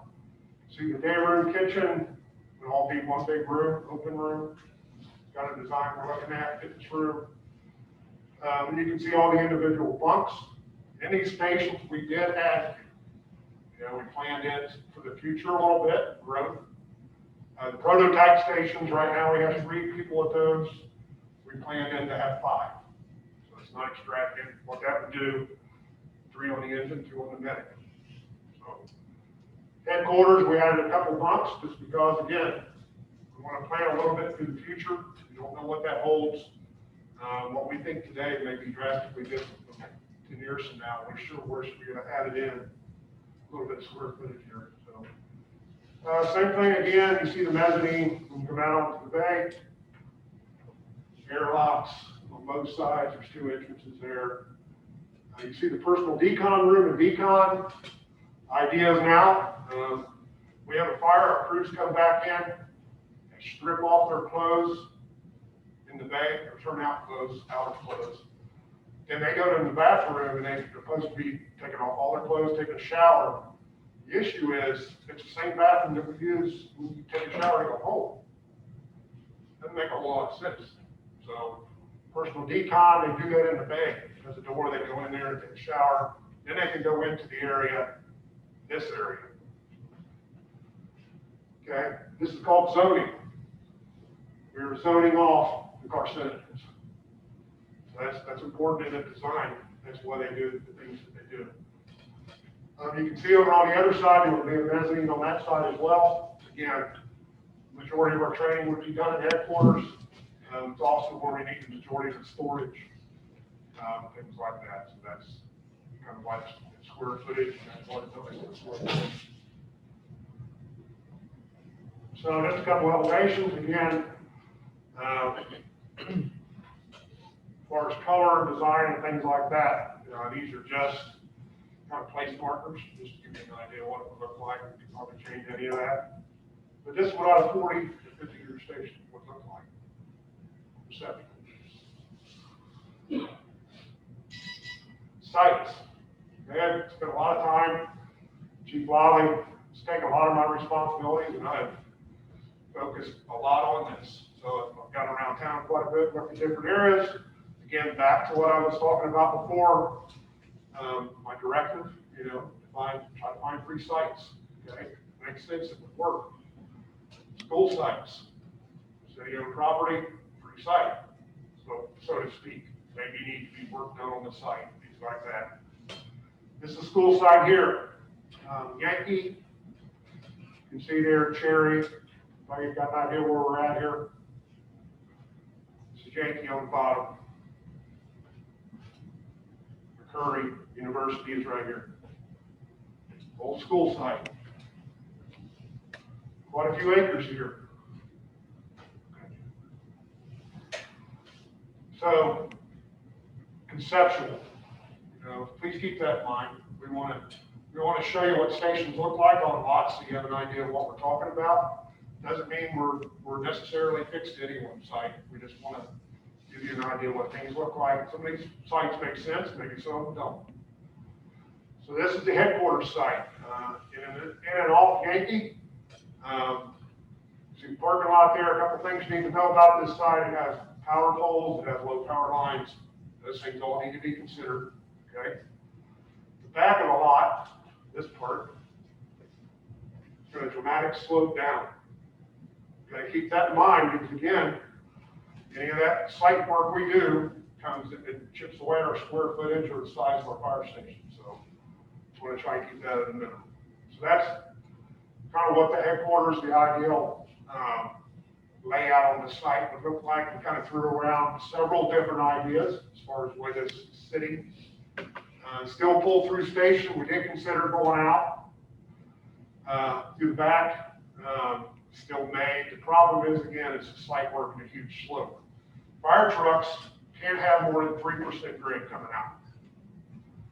They have a huge break in the back. So like a ladder truck, when it's got a huge slope like this, when it comes out and hits the road, the rear end will hit the ground. That makes sense? So coming out more than 3% to the street. So when you look at sites, you really have to take that into consideration. If you're looking at a site, you're looking up at the lot, not good for us. But we can make it work. We're big. Big as the ground. So again, conceptual drawings. This is Atrium in 122. So this would be pilot of one of the prototype stations. This would be Station 82. This would be the one at Town Boulevard we were talking about before. This would be quite a bit east than what we showed you on the map, but not a big problem for us. It actually helps us in some regards. So that's what that would look like. Again, you can see here, huge amount of slope here. The station's got to be pushed up this way some. The problem it creates for you is you don't really want your entrances and exits close to the intersection. Reason being, the intersection backs up and you got a good call. You can't get out. So you want to try and stay away from the intersections as much as you can. That's why the parking lot is on that side, not necessarily the bay. That makes sense to you. Okay, another school site. Previous school site, city-owned property. This is Charles and Henry. Pretty good piece of property here. Really flat, pretty good size. In the neighborhood, again, somebody asked, made the point, when people think about a fire station being in a neighborhood, it's really supposed to be a fabric of the neighborhood. It's supposed to be part of the neighborhood. That's what we should really drive for. So conceptually, that's what it would look like sitting on the lot. There's a couple of reasons we did what we did. Lining up with band a little bit helps us get getting in and out. Also, want to think about your neighbors. If we can cut down the amount of headlights coming out, going into their houses, those are things you want to consider. Okay, so that helps us. It also leaves quite a bit of land back there behind, future development, park, whatever, whatever makes sense. So, being, making the site work, but not, throwing the station right in the middle of it, having a bunch of maintenance on lawn, you gotta take care of all that, you gotta take care of it all. So there's property left there. Okay, this is out in front of Mum. Okay, this is the entrance to Mum right here. This is the big concrete thing here, school's over here, so you got a kind of idea where we're at. So again, 85 needs to kind of be moved north. The Central Braille location needs to be moved north, ideally a little bit. So trying to find land out there, not that easy. Okay. So we have looked at this area, and we got some conceptual drawings, but again, these are all, this is, just for you to get an idea what it would look like sitting there. Actually, site work on this property would be over probably $400,000. So that in and of itself probably eliminates it, from my viewpoint. That's a lot. It's a lot. So that's basically a big mountain hill sitting there. Go up on top of it, slopes down. That's what all this is around here. This is the top, and you gotta carve out, because basically all that rainwater, you gotta retain all that. We would have to build a pond, we'd have to build some walls up there, a lot of site work. So that's what it would look like conceptually if it was in that area. Another conceptual site we could possibly look at, comes with some issues, it's like anyone would. This is out in front of the high school.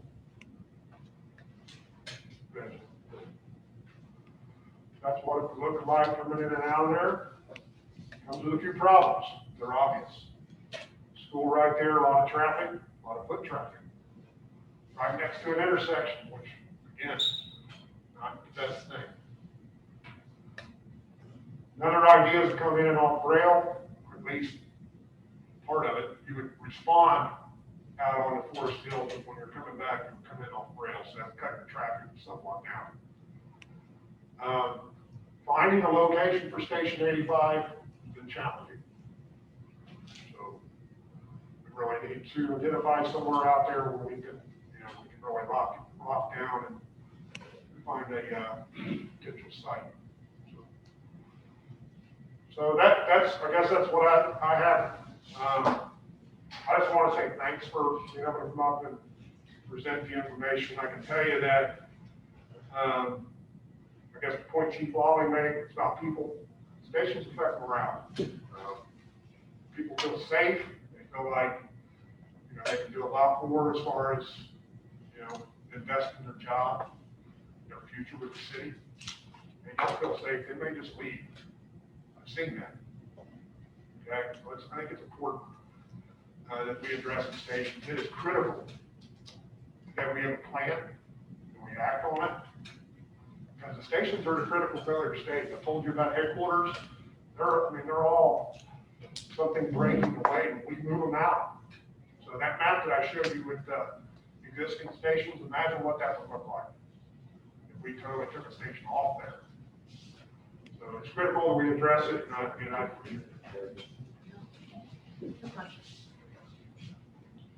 Thank you, Deputy Chief Snively. Hopefully, at this point, you recognize the fact that after hearing Deputy Chief Snively, as well as Chief Lawley, that we have done a great deal of due diligence on this issue. And I think we should, obviously. We would not come to you with a series of problems to complain about them if, number one, we couldn't fully quantify the problems, identify what they are, what they look like, and then obviously offer a solution. So you've heard a lot of things about what we have as a problem.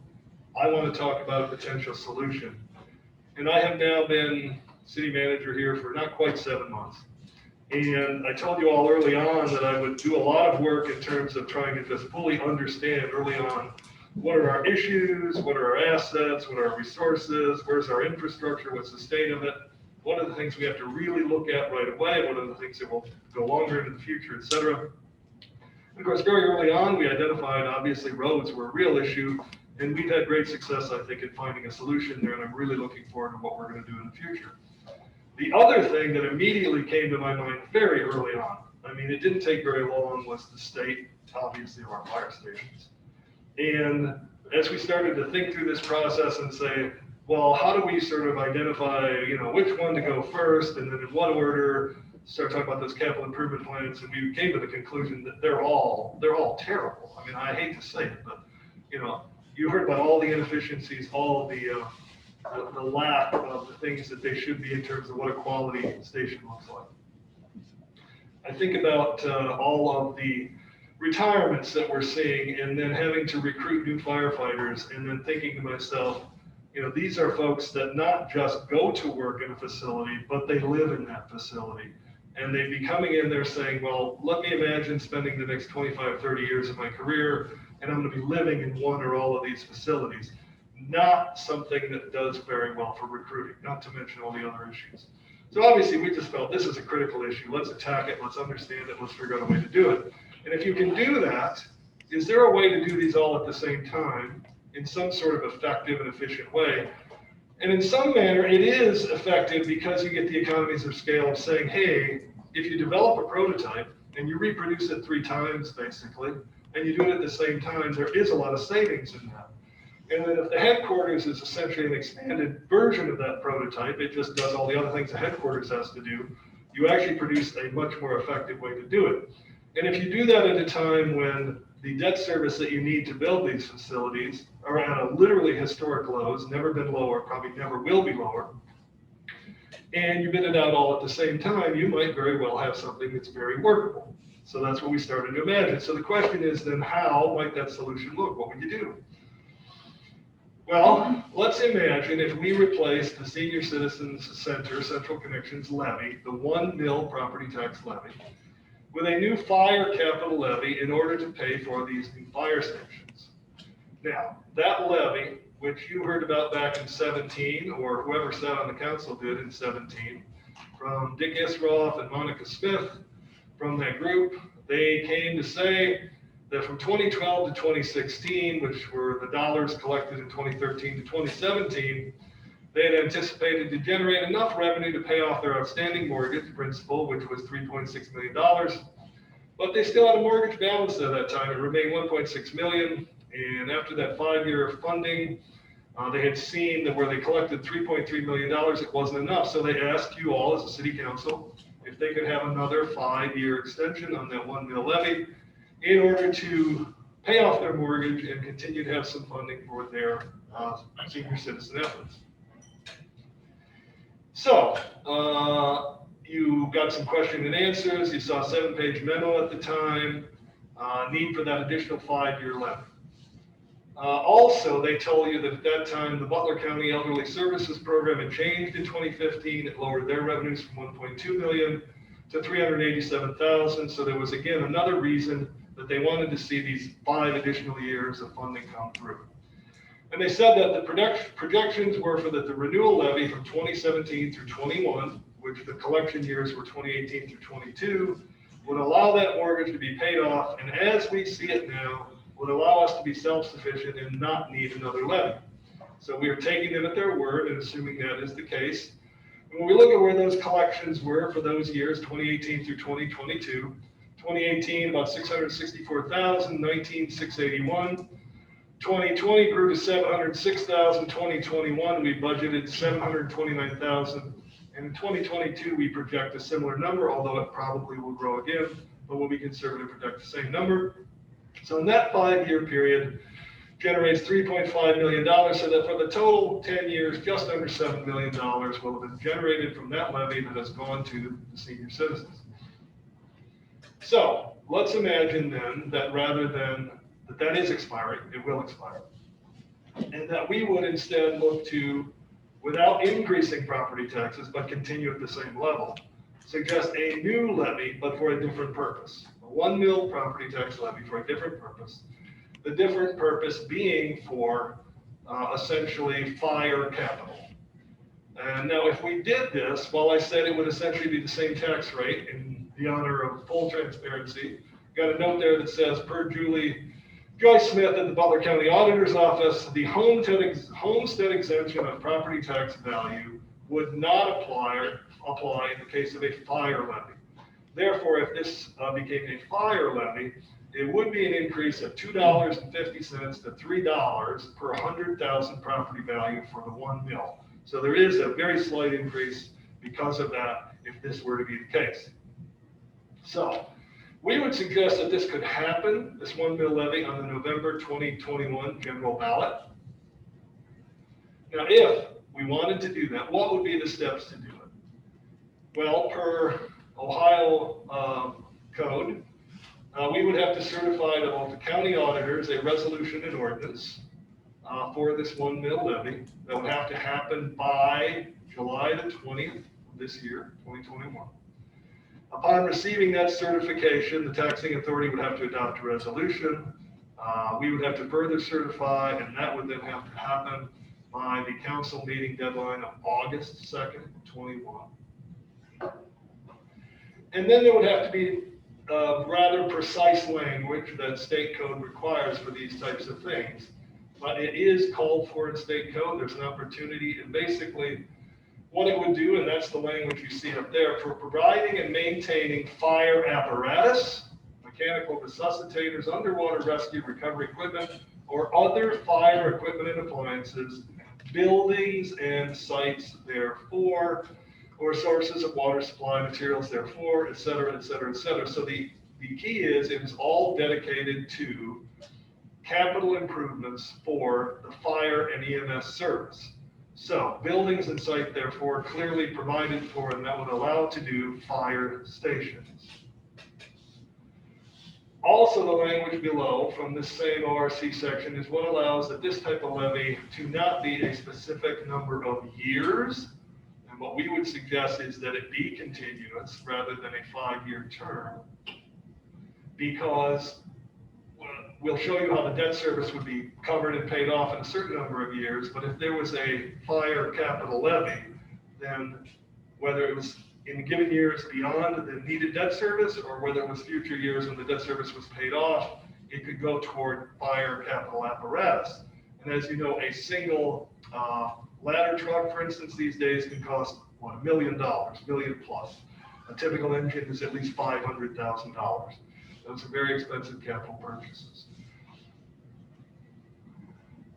So bond term limits for fire stations specifically.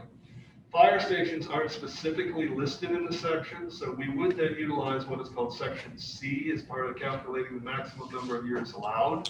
Now, 35 years is the maximum allowed regardless of the expected life of the building.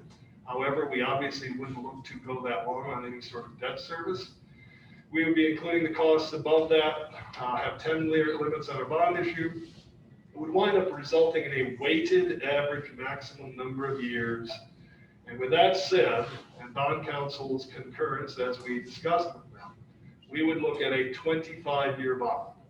The possibility would exist if we had to go more toward a 30-year bond, that's allowable.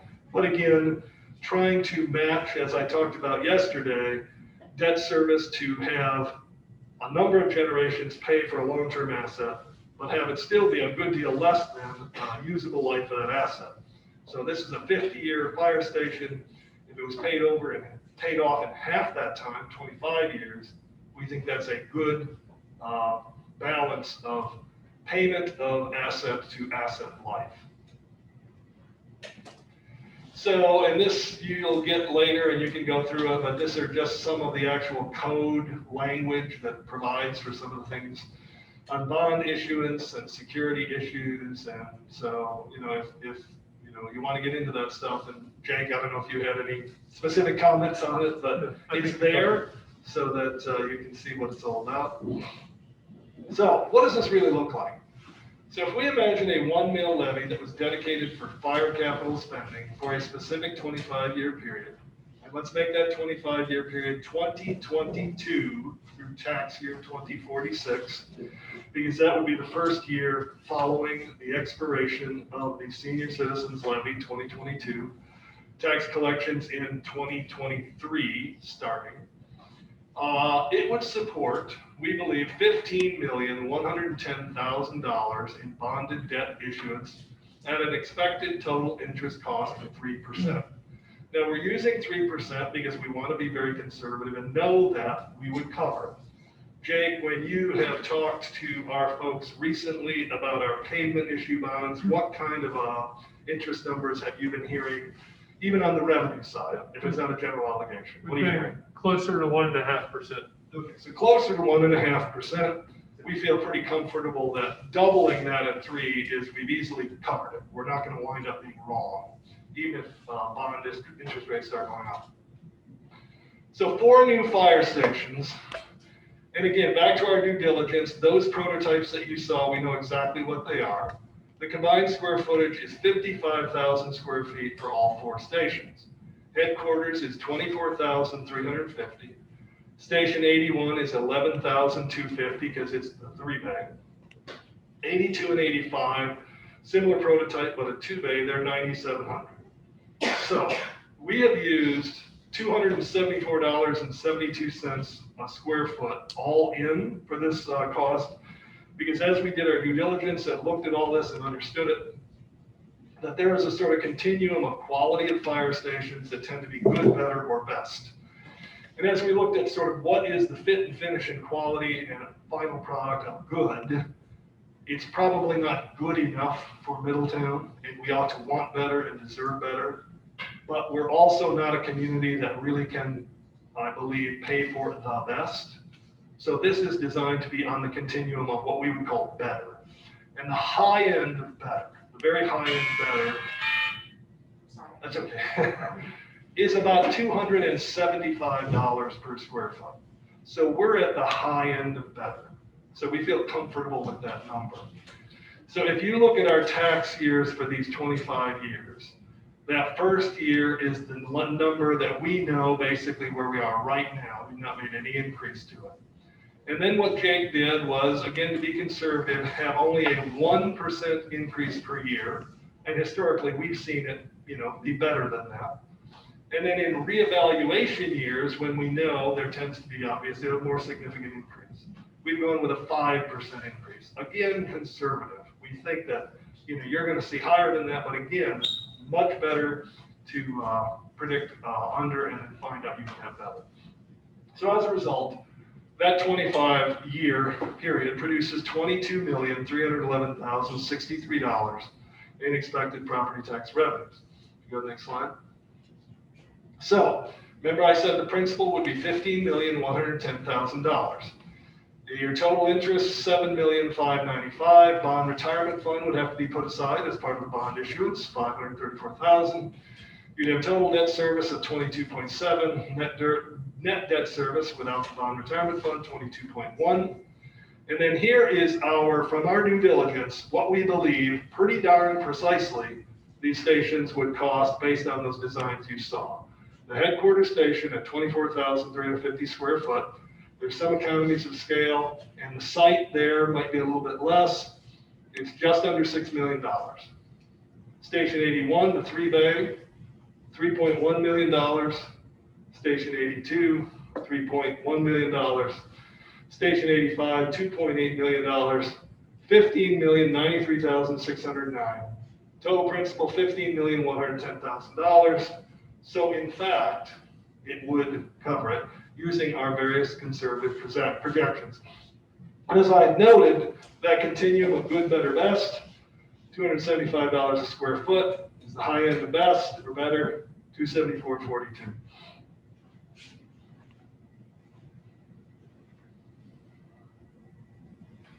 Thank you. Before we go to break, obviously, if you go back from that, because we're not on break.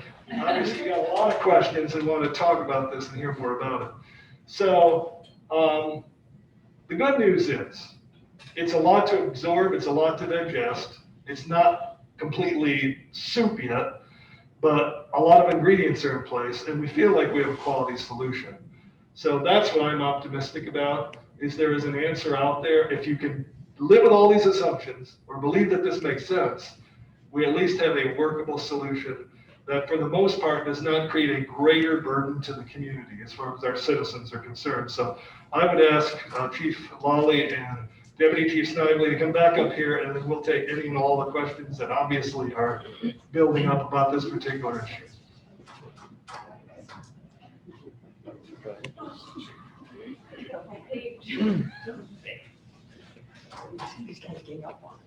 Right. Jake, did you want to say anything more about some of the financing things that we looked at? Because obviously we've been spending a lot of time on that too. Yeah, I mean, I think you covered it all. Unless there's questions, I'm happy to jump in. All right. A question about, so this covers construction cost of whatever, $250 per square foot, $270 per. Can the bond, income be used for acquisition and site readiness? Yes, any costs associated with the capital improvements, and that is an all-in cost. So that is soft costs, hard costs, construction, everything related to the site. So, you know, that would be substantially less, obviously, if this was just hard costs. Those are all-in costs. A lot of soft costs we'll take with us and be moving things from the present stations into the new stations. What about demolition costs on the old sites? Like, are we gonna have to knock any of those buildings down? Well, one of the things we've not included on the sort of positive or the revenue side is we would be imagining disposing of or selling each of those other 4 sites. So rather than having demolition costs, we'd probably be looking to put those on the open market, and whatever they produced as revenue proceeds would actually also contribute to this. So this is our debt service, but it wouldn't account for, say, if we got several $100,000 for those 4 others, then that would be a revenue that would add back to this. The other thing is we'd be putting those otherwise tax exempt properties back into the hands of hopefully people that would put them to some kind of useful use. Maybe they would redevelop them, maybe they would tear them down and just use the site. Do we feel like, as this is a 20-somewhat year finance plan, do you all feel like as Middletown continues to grow, these stations will amply handle continued growth in the residential areas beyond what we've even? That's one thing we looked at very diligently at, is we want these stations to be 40 to 50-year stations, and we look 40 to 50 years down the road and kind of taken looked at things through the glass and where are we going to be? Where's the department going to be? So we've kind of developed these for expansion. You know, maybe down the road we see we may need to buy a medic unit out at Station 82 out by the highway. So yes, we have taken that into account. That's been a delicate balance because what can you afford? What is your projection? Right. You don't know. Or It's would tough. it be- yeah. That's been a tough part of the plan. We wanted to build in some growth. But even Also, knowing, we've like, gotta be realistic. with the new potential thing at the mall and potential new things downtown, kind of knowing, hey, there could be a couple more hundred people in residential places. So that's really why I kind of hammered home about Station 82, the 25% number is, that area is really developing and we got to get on top of that.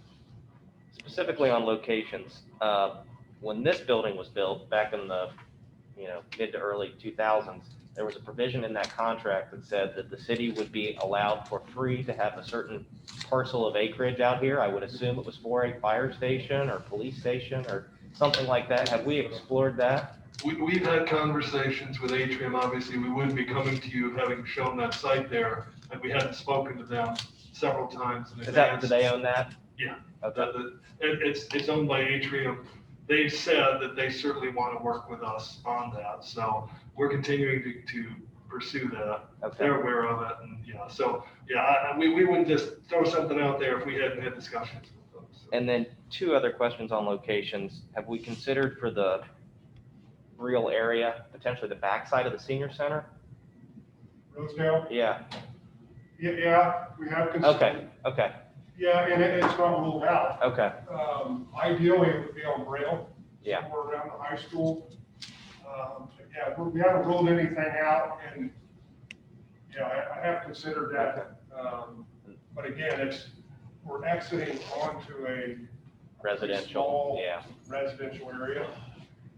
that has to be taken into consideration in order to get all Rosedale back up to Braille. I mean, Right. it's not a huge jaunt, but ideally we would exit out on the Braille somewhere, for university and that north Yeah. part. Imagine that location would put you any closer to the new development and the ridge and all of that. Yeah, we would actually be going west a little bit when we kind of need to go east. Okay, I mean, ideally, we would be northeast, exactly where the high school sits. Right. But And one thing you gotta look at too, when we stepped down Station 4 on Titus, that kind of hurt us in the north, in the end of the city. and then the last site-related question is, one of the school plots that we acquired last fall is on Yankee and is completely flat across from Air Products. That might be better used for industrial, We looked industrial at that, redevelopment, but, As Rochelle is shaking her head, that's Okay, better okay, used for okay. industry. Yeah, all right. our concern there was, kind of like headquarters right now. You put a fire station there, it's gonna be very dirty. I mean, the coal piles are right Right, behind it. okay. And I'm not, we did consider. Okay, I just I throwing out- considered as Yep. anything that, that has been brought to me and that Okay, it makes sense because it's very flat and it's our site. it just wasn't the most ideal location It's for. kind of a fallout area. okay. Did we do that? Okay, Chris? I thought that was the answer. I have a few questions.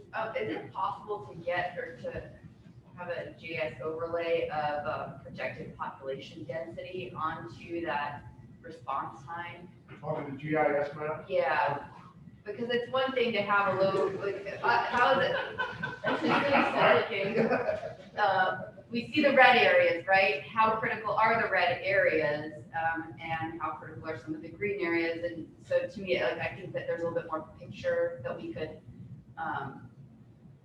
see. I understand. We can do that. Yeah, I'll get that. And I'm sure this one's a lot more complicated and perhaps the answer is no, but when it comes to capital investment in general, an overlay, right? So there's the EMS portion which deals with the people. And the fire portion is like a capital kind of a save, right? So is there a section of town that had higher end capital that we're looking at and how that overlays as well? That probably don't have a map of that, but I'm just throwing it out there when you think of like what we're trying to get at response time wise for the fire department and locations that may help our citizens also to understand why we're putting them in certain areas. Do you mean like property values? Property and also commercial, right? So some commercial buildings are incredibly expensive, and so to be able to protect those investments is critical as well, right? Sure. We call those target hazards when we identify those, and we have done that as part of the strategic plan. So we know where the target hazards are. We know where the call density is. Layering that over that map, I would imagine. Yeah, calls for service, right? Yeah, so definitely that'd be a good overlay. I mean, all these things paint a big picture, then we can like have them to overlap into those areas and probably show even better why these are, or perhaps if you overlay them, may not be the best. If we move forward with this idea, the marketing and communications for this potential levy would be significant and take a lot off the maps. So we have a lot of visuals to show people. On the levy, have we actually talked to the senior citizens about their plans? Because I think it's probably very much an open question whether they will come back or not come back. And, yeah, I know Jake did a lot of the research on this, and I'll let him speak to it, but obviously, we're taking, what was said in the past and what sort of the way it was always envisioned, and knowing that it was first a 5-year, and then there was a 5-year extension with the belief that that was it. And that was a priority at the time.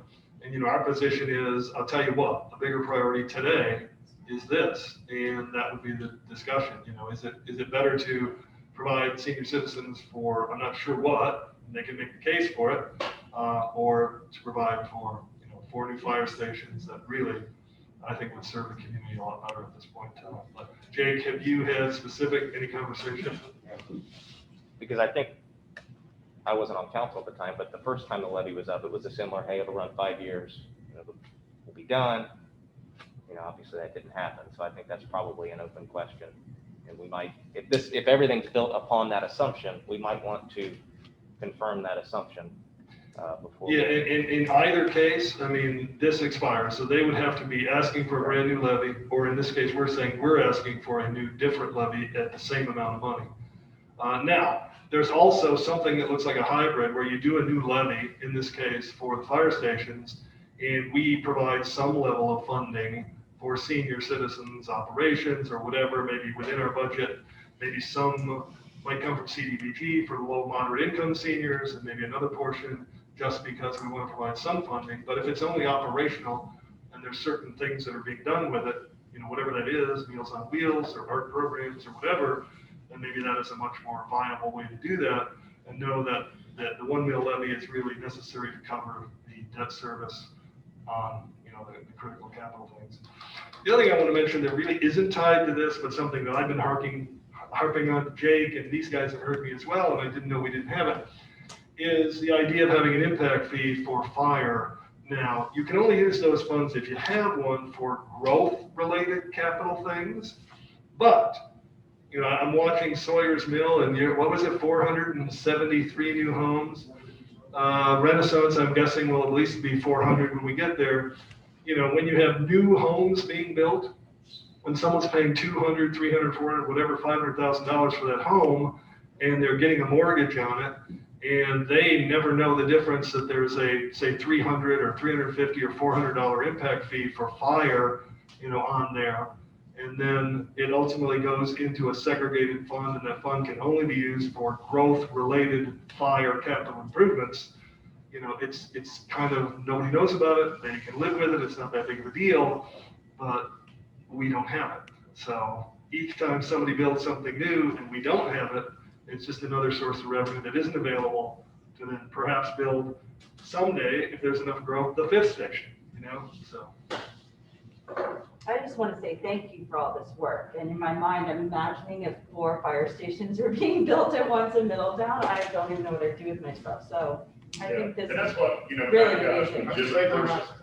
Jim at first looked at us and said, you know, what we want to do is 4 fire stations and build them all at once. How do I look at it? You're like, where have you been all my life? I don't know what they did in Wisconsin, but that's Ohio. Well, these guys came to me with a bunch of problems, and I said, great, I love the challenge. Okay, now this is what you really need. You just told me that every single station you have is terrible. So what's our answer to fix them all? It's like, what? Yeah, why not? And we get it, we understand it. It's transformational, really. So. It is, and it continues to tell the Middletown story that we're investing in ourselves. This is a new community. This is a pro-resident, pro-business community, and it can be used as an economic development tool, a branding tool, a way to rebrand all of our fire stations so they're all similar, or you know, any new hook we get, and to attract them. Just this positive story. Every time you do a groundbreaking, you know, groundbreaking, people are like, gosh, people are investing in Middletown. It sends a huge signal. It's a definite positive. I know it costs a lot of money, but it's a definite positive as an economic development tool. It goes with the safe and secure community. The other thing I want to say is it's not as overwhelming when you think about it, when the plan is that you have a different location for each of these. So you just continue to operate exactly the way you are until one day you turn the keys over to the next one. You know, the really difficult time is, okay, we're going to stay on the same site. Now we got to tear down a fire station, build a new one, and still got to operate firefighters. That's a huge challenge. Imagine these guys, what would you do if we said, we're going to build a new headquarters exactly where headquarters is? And what are you going to do for a year and a half or 2 as we tear it down and redo that? We have lots of places to go. It would be terrible. Guys, we're putting you in a double wide. Think about it. So, I mean, in that regard, it's a whole lot easier to do that. And the other thing is, Rochelle mentions, you know, we want to get people to invest in our community. And the first thing they always want to say, are you investing in yourself? Well, yeah, let's take you to the fire station. You'll see, that's a lovely fire station. Well, I don't want to take anybody to those fire stations. The future investment that these existing buildings can provide to somebody. You know, I look at, you know, a future companies moving in, they're bringing jobs, taxable income, and then also the construction jobs. That's going to bring income temporarily, but that's going to bring us a significant amount of income tax for us while we're during the construction too. So there is some positive upside to that. So speaking of economic development and fire station, have we looked into the possibility of using some of the sites as dual purpose for either, I've heard rumblings when Susan was acting city manager about possible medical, express facilities or shorter, smaller medical facilities be interested in Middletown, possibly dual using the properties so that we're actually getting something out of that economically as well on the same site perhaps, or retail with the fire stations. I just think about brand new architecture. Is there a way the city can recoup some money and keep it going back into ourselves? I think when we look at the sites that you've seen up here, several of them in the neighborhoods, so the neighborhood wouldn't be somewhere you'd want to put retail, it wouldn't make a lot of sense. But that's not to say if there was some excess to the sites, they wouldn't make a real nice little sort of pocket park for the community or something like that if there was excess on the site. The other ones, That doesn't have a dollar. well, but these days just don't lend themselves to that. I think, there's this idea in very urban areas, and I've been around them, I've been part of some of those developments where in a very urban area, you can sort of try to leverage the fact that you're going to have a public facility and do some private development with it, and maybe it costs you less because you have both public and private. We're not that urban, and most of these are very neighborhood-like sites, or they're suburban and don't lend themselves because of site conditions to put something else, or the size of the site simply isn't large enough. Just one more thought. It's obvious that we need to do this on some level. I put my insurance brain on it. These new houses that are flying up, we have to keep our protection class 3. We got to be within 5 miles. It's obvious. The request I would make is I would like to see an alternative to a continuous levy. Just personally, I think levies need to go back to citizens in a periodic time so that they can weigh in every 10, 15, 20 years. And I'd kind of like to see that alternative. I think the alternative would be the length of the bond issue. And obviously it couldn't be less than that. We would say, Jake, 25 would be it. But to do less than that, obviously, we couldn't tell you that we would fully cover the debt service. We think that's going to cover more than the debt service because we think we're very conservative, but we would never say it could be less than 25. So that would be the alternative. Yeah, I'd still like to consider that as Yeah. opposed to a continuous. Yeah, I think that would be easy enough.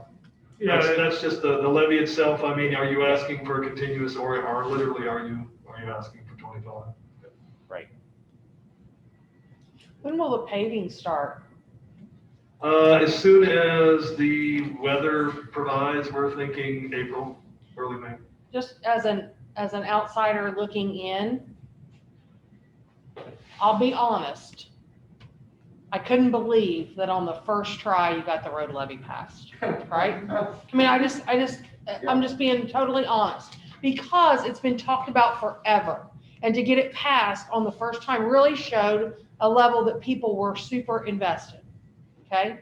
I think when people see you following through on the road levy, then it will speak volumes about your credibility towards this fire levy.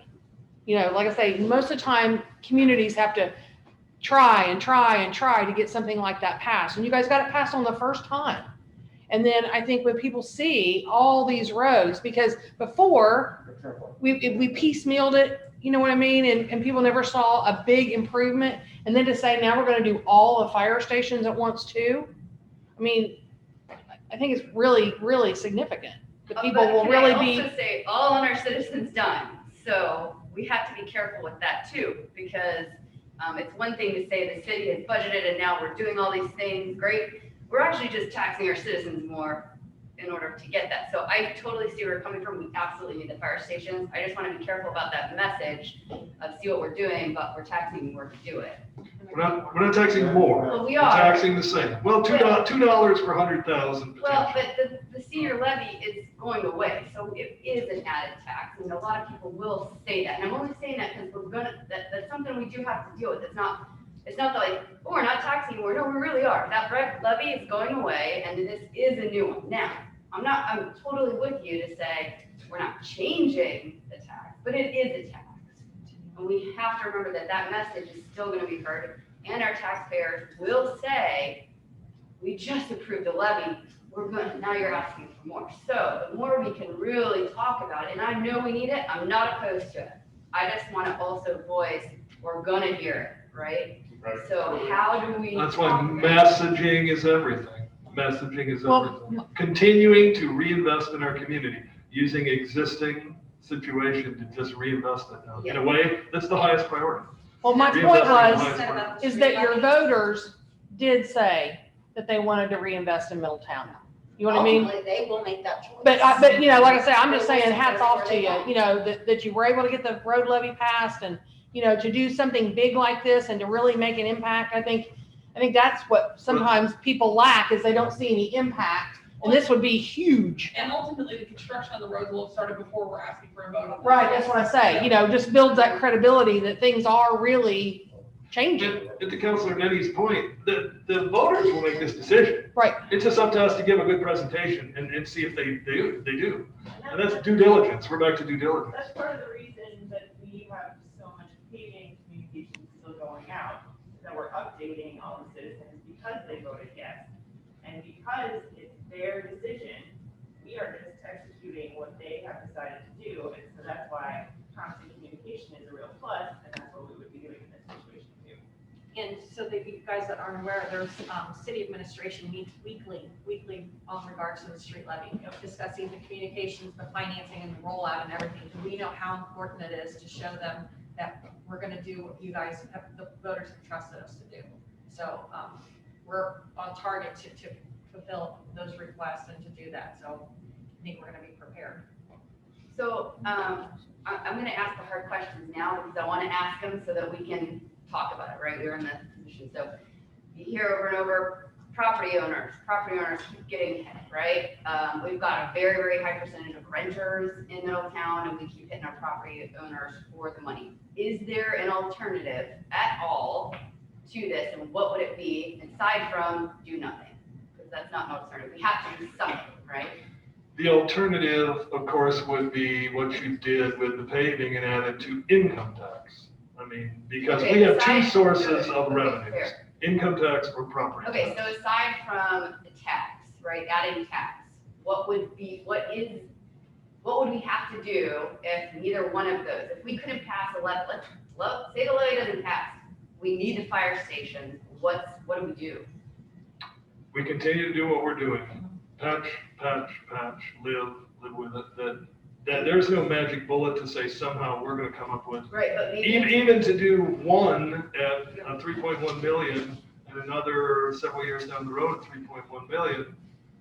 So can we show the numbers that would be involved in patch, which we don't want to do, I understand that.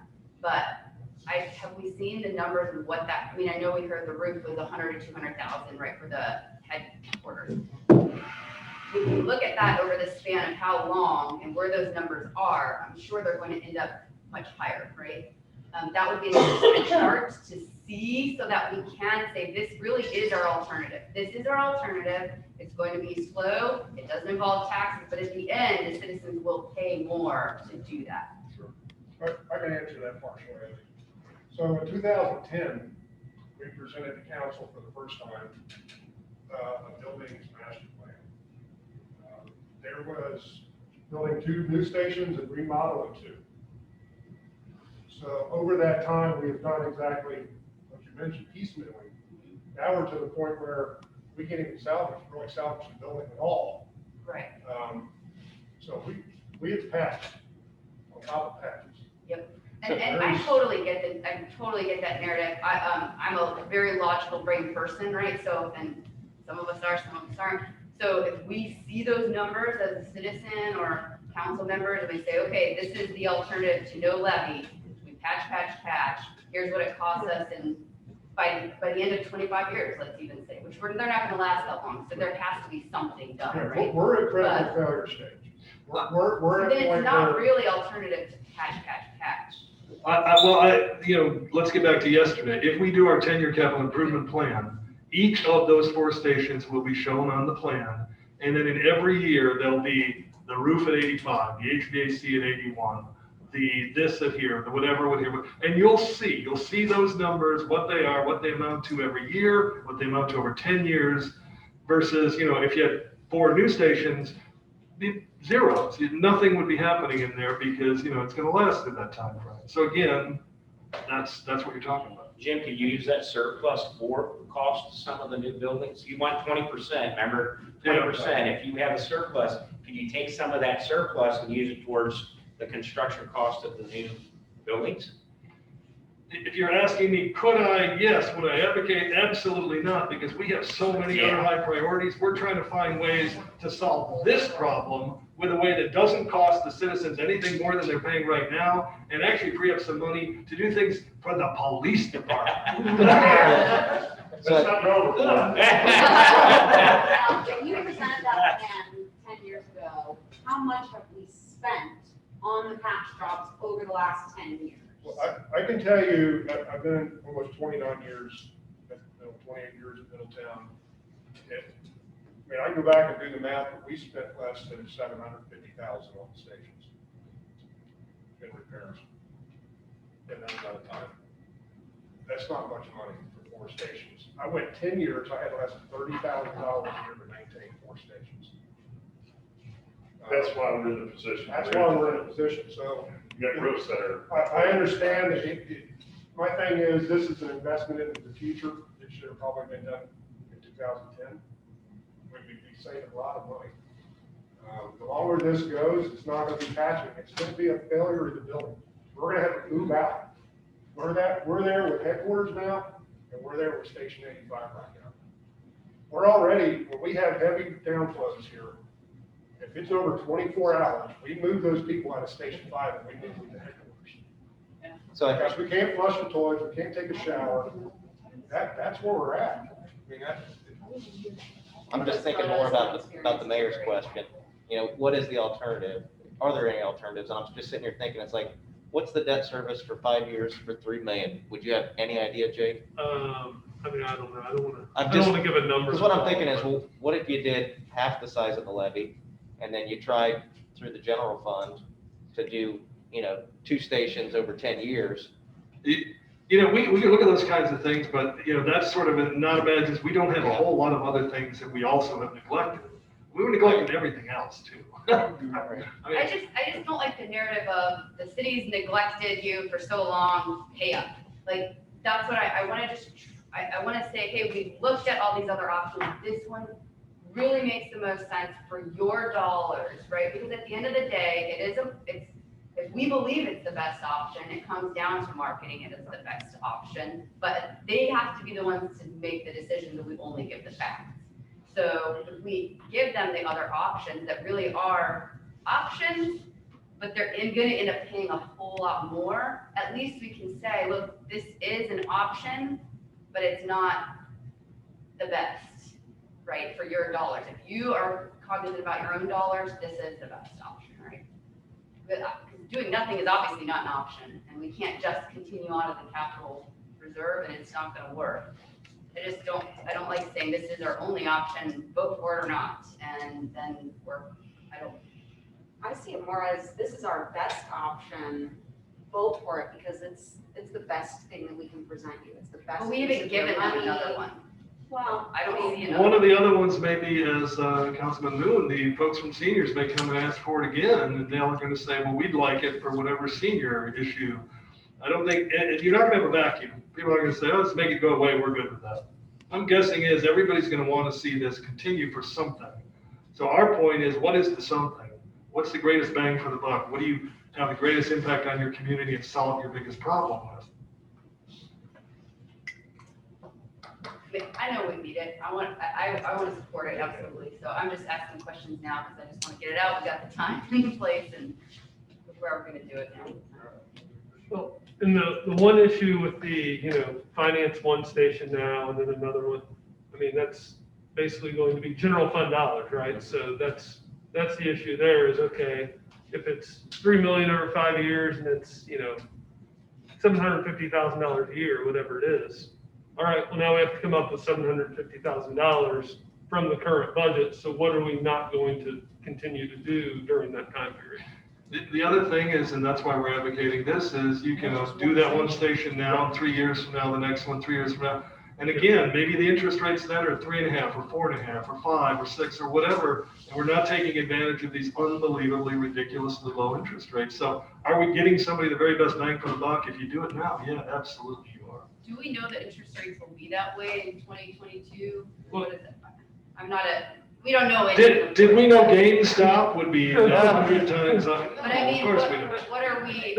They build in a little bit of it, they build in a little bit of an increase, that's why the paving's coming back right now, none of the stuff's done yet, but we're looking at around 1.5 has been kind of what we've been getting. So I feedback used from. an assumption of 3, which is Right. double, which is Right, fully so, double. but yeah. who knows? It is a variable, an unknown that we can't. Yeah, for it's sure. it's a projection based upon what analysts believe now, right? And a conservative projection, so. I mean, it makes sense to me. So can you do me a favor? Can you email me the additional questions you got on maps you want to see? Yeah, So absolutely. we know exactly what you want, we can get that to you. Another thing I would just mention is, the due diligence included the folks, you saw the KZF architects. KZF is a really well-known, renowned architect that does an awful lot of fire stations all across the country. I mentioned they're So doing, they were the ones that did. doing Lebanon, doing the Roosevelt Police Station. So there's a lot of local things to turn. So really the absolute state of the art when it comes to, as Tom starts talking about the zoning, the zone issues, hot to cold to warm, the issues of protecting for carcinogens and all these other things. This really is the state of the art when it comes to design for fire stations. Are they a design build form or are they just design? They've done designs over in the past. Yeah, Because they did, I think it was Madeira Fire Station? Yeah, Madeira Indian Health. When I was with Oswald Company, I worked with they worked with KZF. I think they got.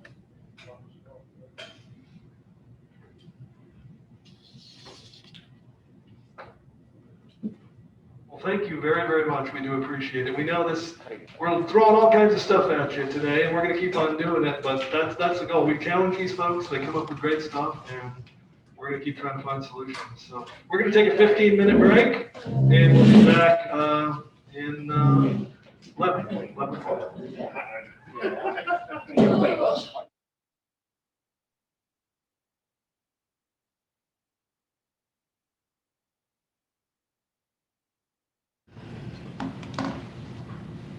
Okay, well, we promised you today we were devoted pretty much to capital issues, capital reinvestment issues, specific to public safety. You've heard about the fire side.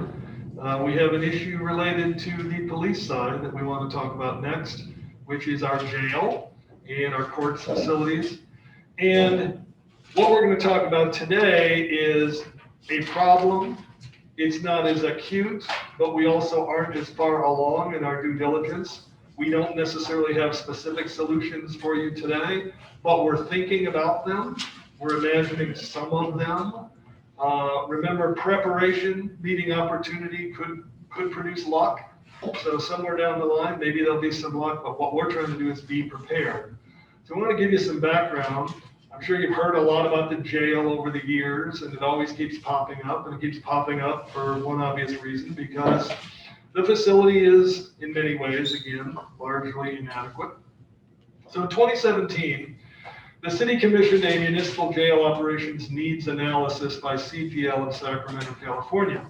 Among the research findings that study concluded were, in terms of compliance with Ohio State jail standards, the Middletown City Jail is a so-called status jail.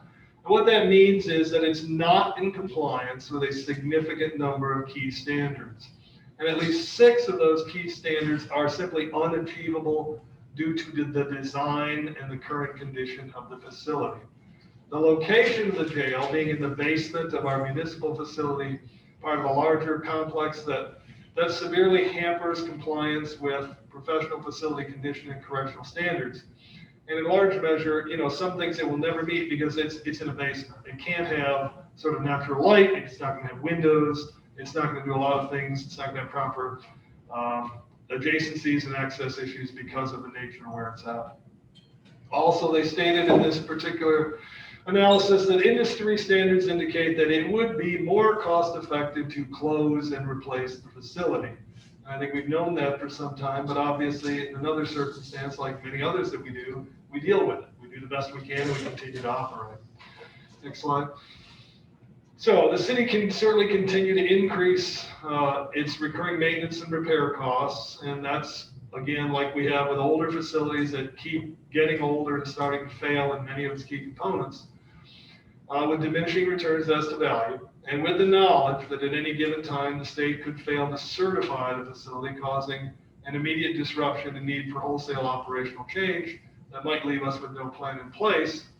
And if that were the case, then we would likely have to transport all individuals that require incarceration to the Butler County Jail at dramatically higher net operating costs, or we can acknowledge now that the remaining useful and viable life of the jail is a rather limited number of years, really yet to be determined, but we know that it's limited, subject at any time to a forced shutdown for either non-compliance or for some other disruption because some major component fails, and develop a viable plan for an alternative to the existing facility, which obviously would serve in the most cost-effective way for really two important things. That's operational efficiency, the way the chief operates and deals with criminal issues, and the cost effectiveness of how we do that. So a little bit about the current jail. It was constructed in '75. So again, it's that vintage. It's 45 years old now, of course, counting with each successive year. It's in the basement level of the 4-story Middletown Municipal Building. It contains, and this blew my mind, I was surprised by this. It only contains 9,391 square feet. That's it. That's the size of our jail. It shares the level with the police department, and the total square foot on that level, which is both all the police offices, everything about what they have, everything, dispatch, 35,188, and of that total, 9,391 is the jail. It houses primarily low-level, nonviolent offenders, both male and female. Now, when it was originally built, the so-called actual capacity is 76, which would be 58 adult male beds, 14 adult female beds, and 4 special housing beds, usually associated with mental health. However, the Ohio Department of Corrections says the recommended capacity, based on actual total available living space and other requirements that they have, is really 34. It is not the so-called actual capacity of 76, but 34. Now, having said that, pre-pandemic, we averaged 42 incarcerated individuals daily, so well above what the recommended capacity actually is. Now, if we were to choose to close or be forced to close the jail, the county is only obligated to house our felony offenders.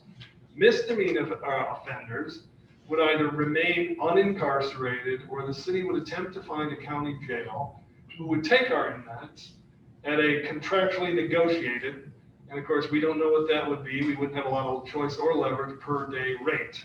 So, Chief, you want to talk a little bit about what happens if we didn't have a jail in terms of where they would go and what others are obligated to do on our behalf? So the misdemeanor complaints would be like everybody downtown that we criminal trespass someone off the property. Instead of us being able to arrest them, our officers would go out there and write them another criminal summons for criminal trespass, and they'd be right in the same spot as they would before. We've talked to the county. I've talked to Tony Dwyer. He said they wouldn't take any drug arrests. They're trying to redo the law right now, and Susan can help. But any felony 4 and felony 5 drug arrests, they don't want them incarcerated. So we'll say our narcotics, who serve a lot of search warrants, say they go in there and they get a lot of drugs because they're getting complaints from neighbors. They spend the time to get a search warrant. They go and do the house. They find drugs. They have the suspects there. Guess what? We're not going to be able to arrest them. We're going to give them a court date. Here you go. So what are we doing to the citizens of Middletown? We're not doing anything. You know, we're not able to take them to Butler County because they won't take them. The only ones they'll take on misdemeanor charges is domestic violence because they have to by law. And they can take our felonies. If we have a felonious assault or a shooting, they will take them. But they will not take a large number of these complaints that we get downtown for trespass, for nuisance, for DC intox, and will become a reciting organization where all we do is reset. We have several individuals that cause problems on a regular basis. We have bar fights. We have different situations we go on. A lot of the homeless situations we've been working on. A lot of those people are repeat offenders because of either alcohol or drug abuse, and we're just not going to have a place to put them. So what's going to happen is we're going to recite them into court and give them a summons, and then you can talk to Steve Longworth. The percentage of those people showing up to court is very small. So all we do is recite them. So that's the outcome that would happen if, for some reason or something happens with our jail. We would have to come up with a plan, and that's why we're looking at this. So when we look at, what we're actually spending simply to operate our jail, to have it, maintain it, we spent $1,339,749 in 2021. We budgeted $1,378,000. So if you say that we average 42 prisoners, our cost per day per prisoner is $89.93. So for about $90 per prisoner per day is sort of what we're spending. In a 2019 staff report that was done, it was estimated that if the jail were to close, while that $1,339,000 cost of jail operations would cease, the city would then still incur about $1,039,000 yearly of costs that would be associated with the transport, the management, the booking, the housing of arrestees, everything related to how we would get them to somewhere else, pay to somewhere else, and take care of the same issues related to it. And then there would also be general fund revenues that would be lost because we would lose a number of fines and court costs that come as a result of operating the jail. That's about $846,000 a year. So that actually would result in an actual net budget increase of about $546,000 a year. So some other issues related to the jail itself, it's 45 years old. It has plumbing that's underneath the concrete, in this basement area. If that were to fail, we're only trying to estimate it's something over $200,000 to repair if it was possible, but probably a bigger issue would disrupt operations for a very long time, probably up to a year, as you tore everything out and tried to imagine basically how you could repair it. Another major system in there is the electronic door system. It's the product of a company that now is long defunct. You could not get them to replace it or repair it. It'd have to be a brand new system. It would be over $100,000. And again, the time it would take to retrofit would be, again, a disruption for at least a number of months. So all this to say, every review or study that we could find, either internal or external, that the city had contracted for or undertaken in the last 15 years, and we found one for 2007, 2009, 2017, and 2019, they've all concluded similar things, and that was the city is and still remains better served maintaining a municipal jail, which is more cost effective than to close and replace. However, and I think we've been harping on this for some time, without effective planning for how to replace an existing obsolete facility, we would be faced with an ultimate closure due to inaction, inertia, or failure to develop and follow a financing development plan. So clearly it's incumbent on us to at least be planning for what the future might look like. And we want to offer some thoughts and ideas on, some ways to approach that. If the city were to construct a new offsite jail facility, the current 9,391 square foot devoted to jail cells could be converted to much needed evidence storage for the police department, as well as backup storage for future servers necessary to support ubiquitous body cameras. I think you've heard about the fact that, having body cameras is a wonderful thing, and so many departments have gone to it, and we'd love to be there. And it isn't so much about paying for and installing and having those body cameras, but paying for and having and supporting the server backup storage, because there's an unbelievable amount of video. Imagine what it takes to have those body cameras and maintain for evidence purposes. How long do you have to maintain that? 7 years if it's family of violence. 7 years.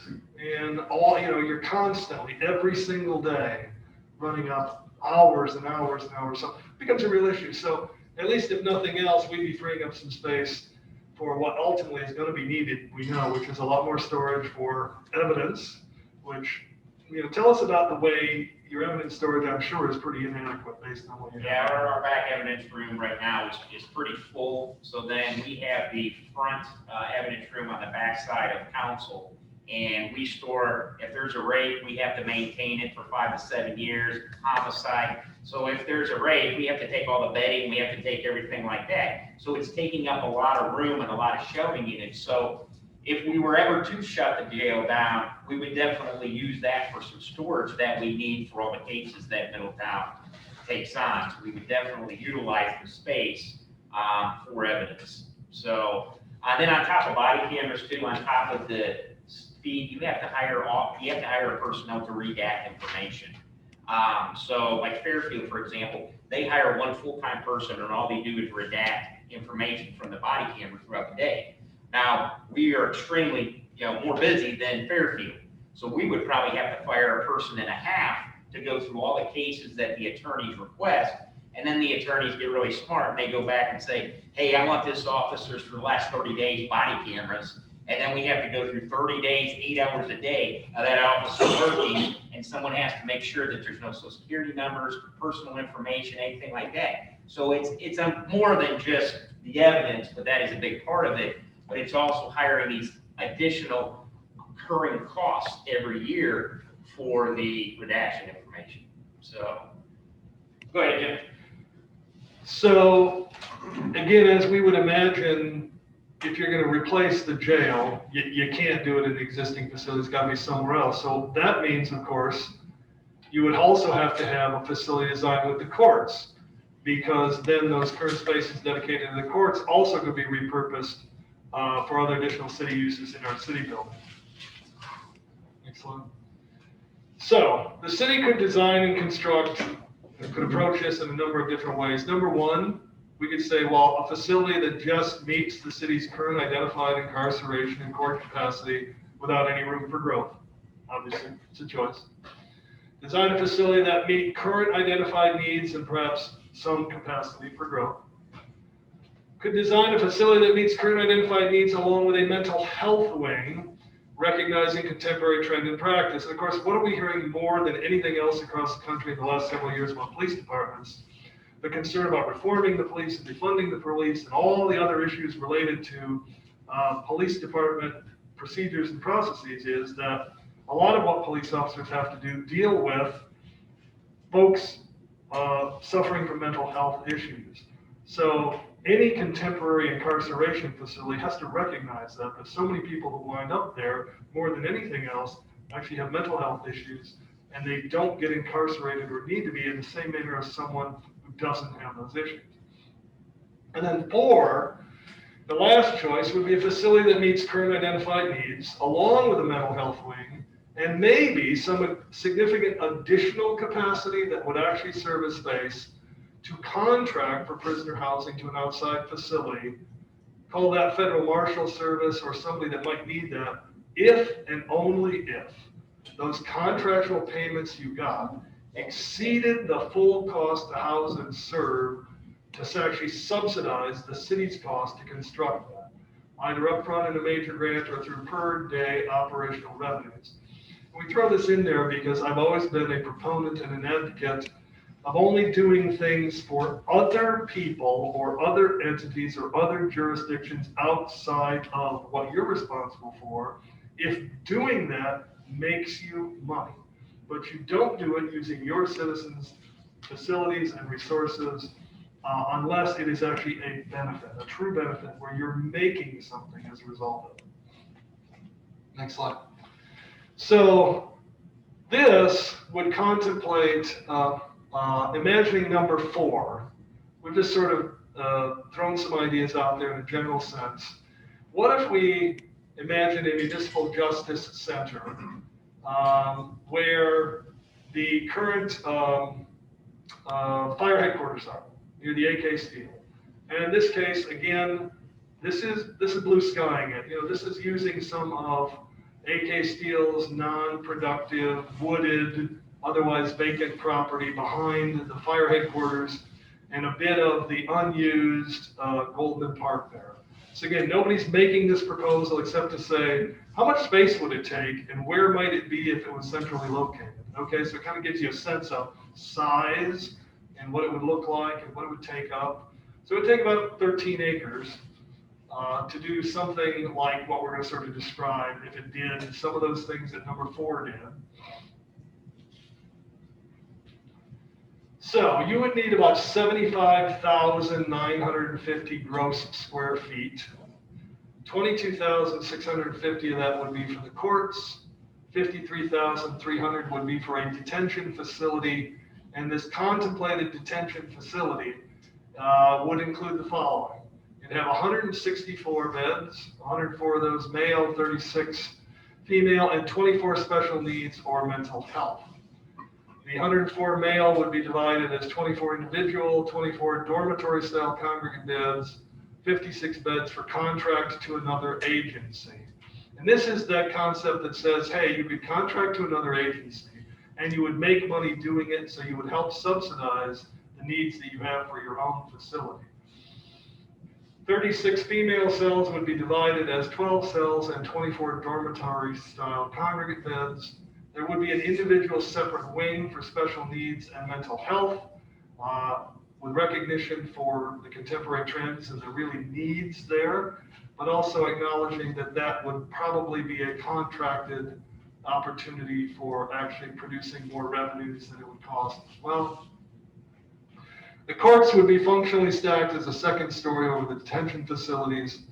And of course, it would include the common things you need in such a facility like a commissary, an infirmary, maintenance, appropriately located and secure public and staff entrances, a sally port, laundry, recreational, all required functional spaces that would have to meet the contemporary standards, which in many regards we don't meet currently. It would also have all the courtrooms, the judges' chambers, the jury rooms, the bailiff and attorney offices, holding cells, arraignment areas, other associated necessary court support functional spaces that would be included and self-contained within this facility. There would be secure public entrance for the court area. So, real conceptual, this is what sort of a facility would look like on the first floor. Chief, I don't know, do you want to offer some color on what's going on here a little bit? Sort of. So this side right here, the court would be on top of this side here. This side would be all windows right here. And you have your public entrance with a big parking lot. So again, kind of like the fire department was talking, you just don't want the jail side on the back side of Roosevelt. So you want it to look pretty. So that would be all windows on that side up to the second floor to where the courts are. So the actual jail itself would be on the back side by AK Steel where there's nothing at. So you would have your lobby and you would have your entrance. And then what we're missing a lot with when it comes to our jail that we just never be able to get is they have control rooms. So we'll have a control room here that operates all the locks in the cell. And they also have another control room. Here's the kitchen area. So they have a main control room, central control right in here. So they actually run all the doors in the whole facility. So then we have a mental health ward down here. We have the mental health is right here. So we'll have a mental health. What we're looking at is, right now mental health is huge. Everything is mental health, mental health. So if you're looking at possibly looking into a jail, you have to include mental health. We're also looking at the housing of the 56 males here. Right now, 72% of Butler County's jail is contracted out through other agencies. So they get 11 million and something from federal prisoners that come into their jail. So that only leaves a small percentage of Butler County, but it's offsetting their costs, their operational costs. So they're doing extremely well doing that, and we would have the same concept here as we would offset some of our construction costs and operation costs, but like Jim says, it would have to be profitable for us to even look at it. Now understand, this is just a plan, and we're just trying to come up with something in case something happens with our jail. Shelby, I'm sorry, I can't know. So again, sort of contemplating, if we built something this size, what would it cost? And our best comparable that we have out there is the Warren County Jail. And that's been constructed in 19 and 20, so it's very contemporary. We think this is a pretty good comp. They're spending $56,188,450 for a 148,000 square foot of county jail. That's 496 beds along with their sheriff's offices. So they have 122,500 in the jail and about 26,000 in offices. So it's kind of a similar sort of balance between what we're talking about between courts as offices and jail facility. And for them, the approximate all-in square foot is about $377.69. So again, we use that per square foot cost, and we sort of keep that in mind as we try to imagine what it might cost to build a facility that we sort of just described to you.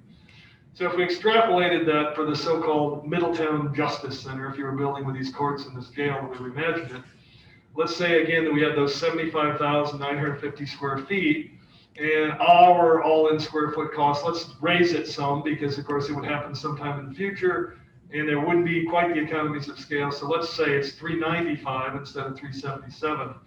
So that's $30 million. So $30 million basically, again, if you were doing a 25-year bond issue, if it costs you 3% to do it, the cost to develop that kind of facility is about $1.77 million a year in debt service over 25 years.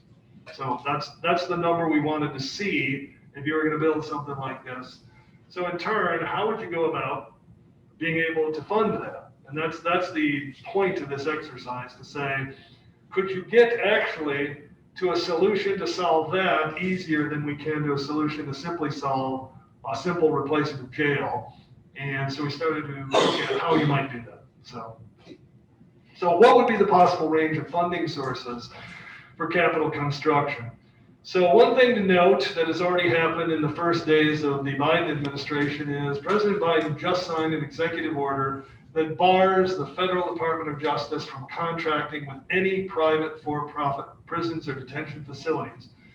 There are currently 14,000 beds contracted for in this manner. So with every new Department of Justice contract or anyone that expires, they're going to be out there looking for municipally, county, state, otherwise owned facilities to contract for because they've now been legally barred from doing that with for-profit private prisons. And of course, makes great sense. The idea is we don't want to have detention facilities that are being run in a manner with only a profit motive. We want them to be run by some government agency who has very different motives in mind. Now, that's not to say that in the case of a local government, we would make enough money to help subsidize it, but it's not a profit motive. It's a motive to allow yourself to actually finance a facility. So what are some of the other ways that we have ultimately that we could put toward this? We talked about, again, capital improvement planning. If you freed up one source, what would you use it for? Well, we know that we've got some debt service that is going to be falling off in the course of the next couple of years. Beginning with 2023, we have about $200,000 a year in general fund subsidies that we've been paying to TIF projects that wouldn't pay for themselves that will fall off. Jake, that's pretty accurate, right? About 200,000.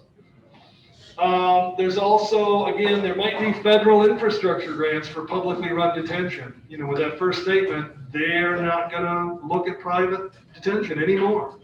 So might the federal government, not only because of that, but because they're also talking about big infrastructure projects. So again, preparation meets opportunity. If you're prepared, the opportunity comes up, you're ready to go.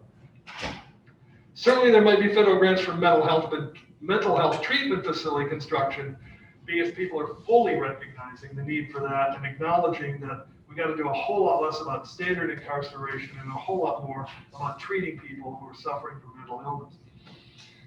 There might be possible state of Ohio capital grants for municipal detention. There might be possible state of Ohio capital grants for mental health treatment facility construction. And on our court side, they receive about 100,000 plus every year that they have to put toward capital improvements. They, of course, could do that toward a debt service issue too, but they get it and they have to put it toward capital improvements. So they're also, obviously, we talked about it. You could have a dedicated property tax levy. You could have a dedicated income tax levy, and the goal would be to have neither. You could have county contributions. You could then have a contract with an outside agency to house inmates. Let's imagine that those 56 beds We're contracted to the Federal Marshal Service because the feds are going to be looking for places outside of the privately run detention. That's 20,440 inmate nights a year. Let's say they agreed to give a $25 a night capital surcharge for that, and that would raise you $511,000 a year.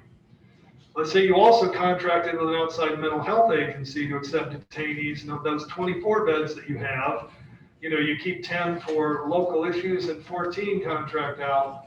That's 5,110 detainee nights a year at $25 a night capital surcharge. That's another $127,000 a year. So if you can accomplish those contracts, there would be a good $638,000 a year. So the total, obviously, that you need to generate would be $1,770,000 whatever. Where it would come from would be to be determined. You need that 25 to 30 year amortization. You do a bond issue for the local portion, and you would hope to get some possible one-time grant funds that would buy down the overall bond size. Then, of course, clearly you have an operational issue there. So a bigger facility would obviously cost a whole lot more than what we're paying for now. But we are paying a certain amount now, which we know is about $1,378,000 in the fiscal year 2021 budget, and that continues to grow. So let's assume you continue to apply an approximate similar amount toward operations, and that will be available. You would also have a contract with an outside agency if under this scenario, and those 20,440 inmate nights now for the actual operation, if they paid you $95 a night, that's a little under $2 million a year. The same scenario we just said from the capital side, if you got $135 a night for the mental health agency, because of course it's going to cost more and be worth more to house those folks, that's $689,000 a year. And throw in the standard commissary item sales for running a detention facility at $25,000 a year. Those sources are over $4 million a year. Now, I think the chief could attest that facility would not cost $4 million a year to run. You could do it for less than that. Yes, absolutely. So, if you could accomplish that, you're going to have more than enough money to operate it, and probably could put some of those funds toward the capital debt service. So sometimes you can find a solution to make something oddly a lot bigger than you need, than you can to find the solution than what you actually need. And as we started thinking about this particular process, we don't have any good solution for what we need. But sometimes you have to think entirely outside of the box and say, could we actually come up to a solution for our needs by imagining something much greater than our needs? Potentially. But obviously, an awful lot of due diligence to be attached to this. One of the things is, could you actually get those contracts? How much would the contracts be? What would be the circumstances out there? So again, part of the questions you need to ask, the due diligence as we go through this. So I wanted to have the chief speak a little bit more just about this whole process and what we've been thinking about and going through, and some of the issues he deals with in terms of a concern over if suddenly you didn't have a jail. And I think that's always hanging over you in a sense. What starts to happen? What do you do under those circumstances? Well, again, if the jail were to shut down, again, we would have a problem with those misdemeanor charges. On top of that, you'd have the DUI arrests that we get, those issues right there. We wouldn't be locking them up anymore. We wouldn't be taking them to the county because they've already said they won't take misdemeanor charges. So then we have that whole issue of reciting people constantly. And then you have the transportation cost, and you have to pick them up for court. You have to take them down to Butler County. So you're going to have that going back and forth. So if my officers, I have 6 officers on days, I have 7 officers on 3 to 11s. I have 6 on midnights. Last year, we had 22,700 calls on day turns, 23,000 on 3 to 11s. So I have 6 officers working. If they get a domestic violence and they sign on each other, that means 2 officers are outside the city for how long? That leaves me 4 officers for the entire city on day turns and 1 supervisor. So we're understaffed already. So now we're transporting to Butler County, and officers could be out of the city because it doesn't matter what order they're in, whatever order you get in down there at Butler County. Hamilton could be in front of us, Fairfield could be in front of us. We could be down there for an hour waiting to book our prisoner in. And then he would come back. So they could be out of the city for a couple hours.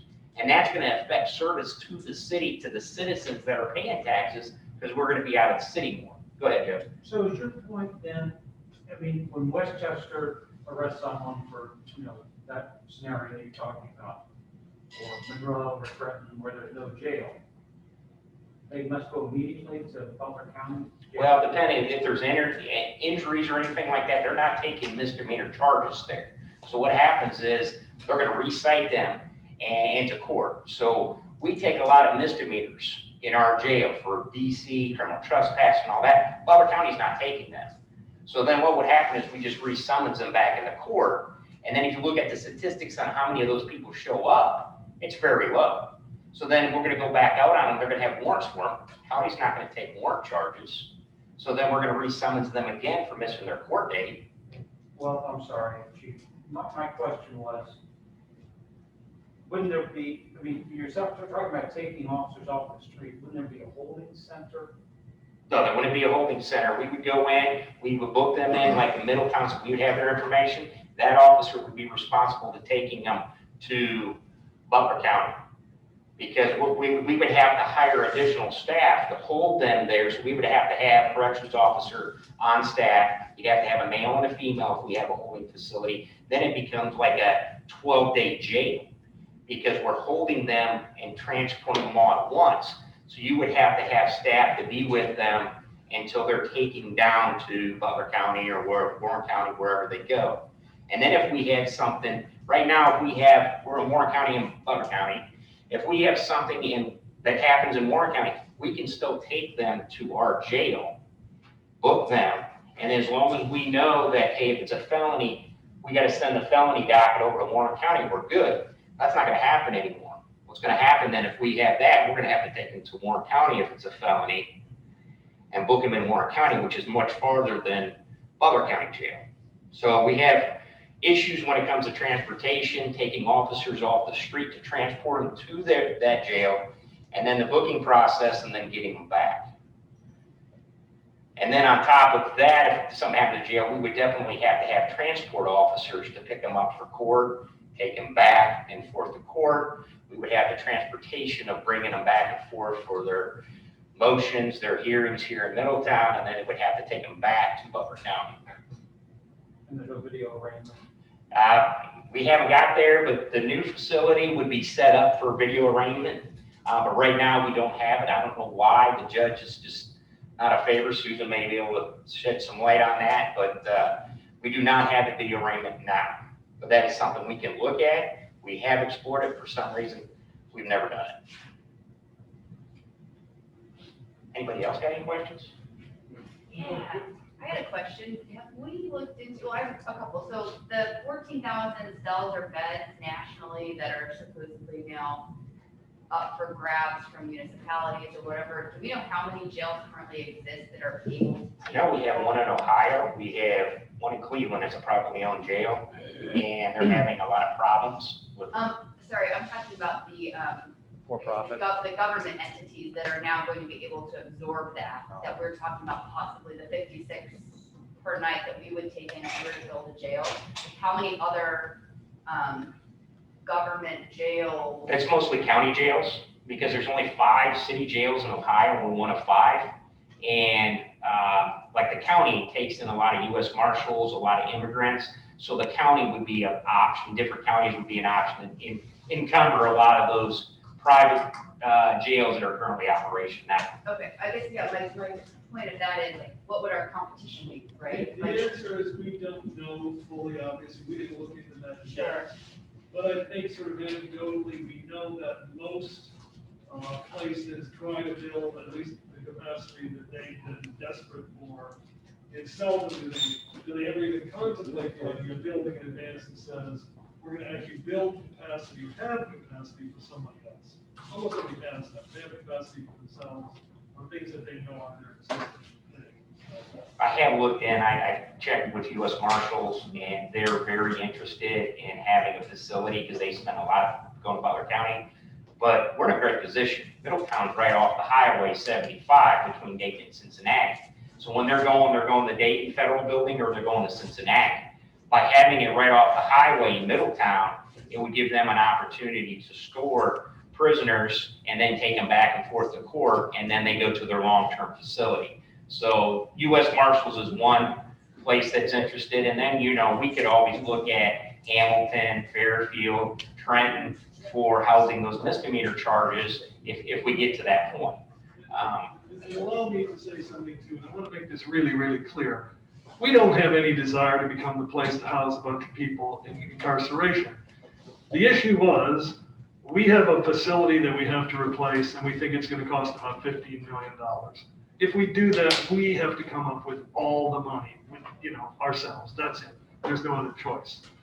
So we started thinking creatively, is there a way, and only under those circumstances, that you can build a $30 million facility and get more than the half of that, the extra half of that, paid by somebody else in order to make our cost for what we need less. The idea being you pursue that because for a $30 million facility, other people pay 20 or 25 million of it, and we only have to pay a more smaller portion, then say, we're going to build a $15 million facility and pay for all of it. So clearly, there's always that solution that says we will build just for our needs and our capacity if we can find a way to do that.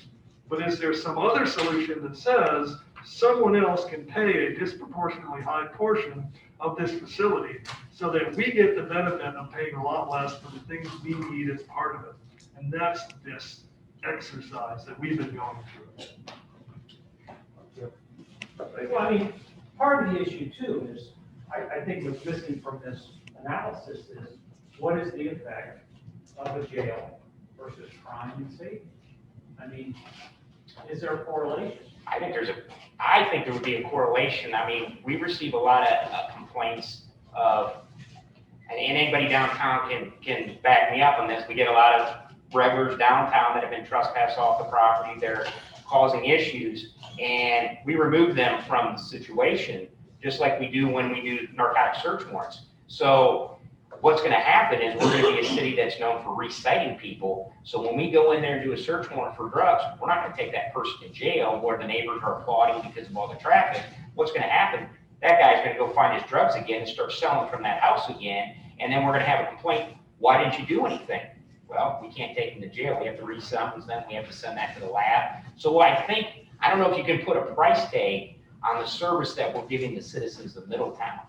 Because I think that is the big thing is these misdemeanor complaints, these criminal trespass complaints, these DUI complaints, we're not gonna be able to take them to our jail anymore. We're not gonna be able to take them to Butler County. So I don't know how to put a value on that, Joe, but I know there's a correlation with that.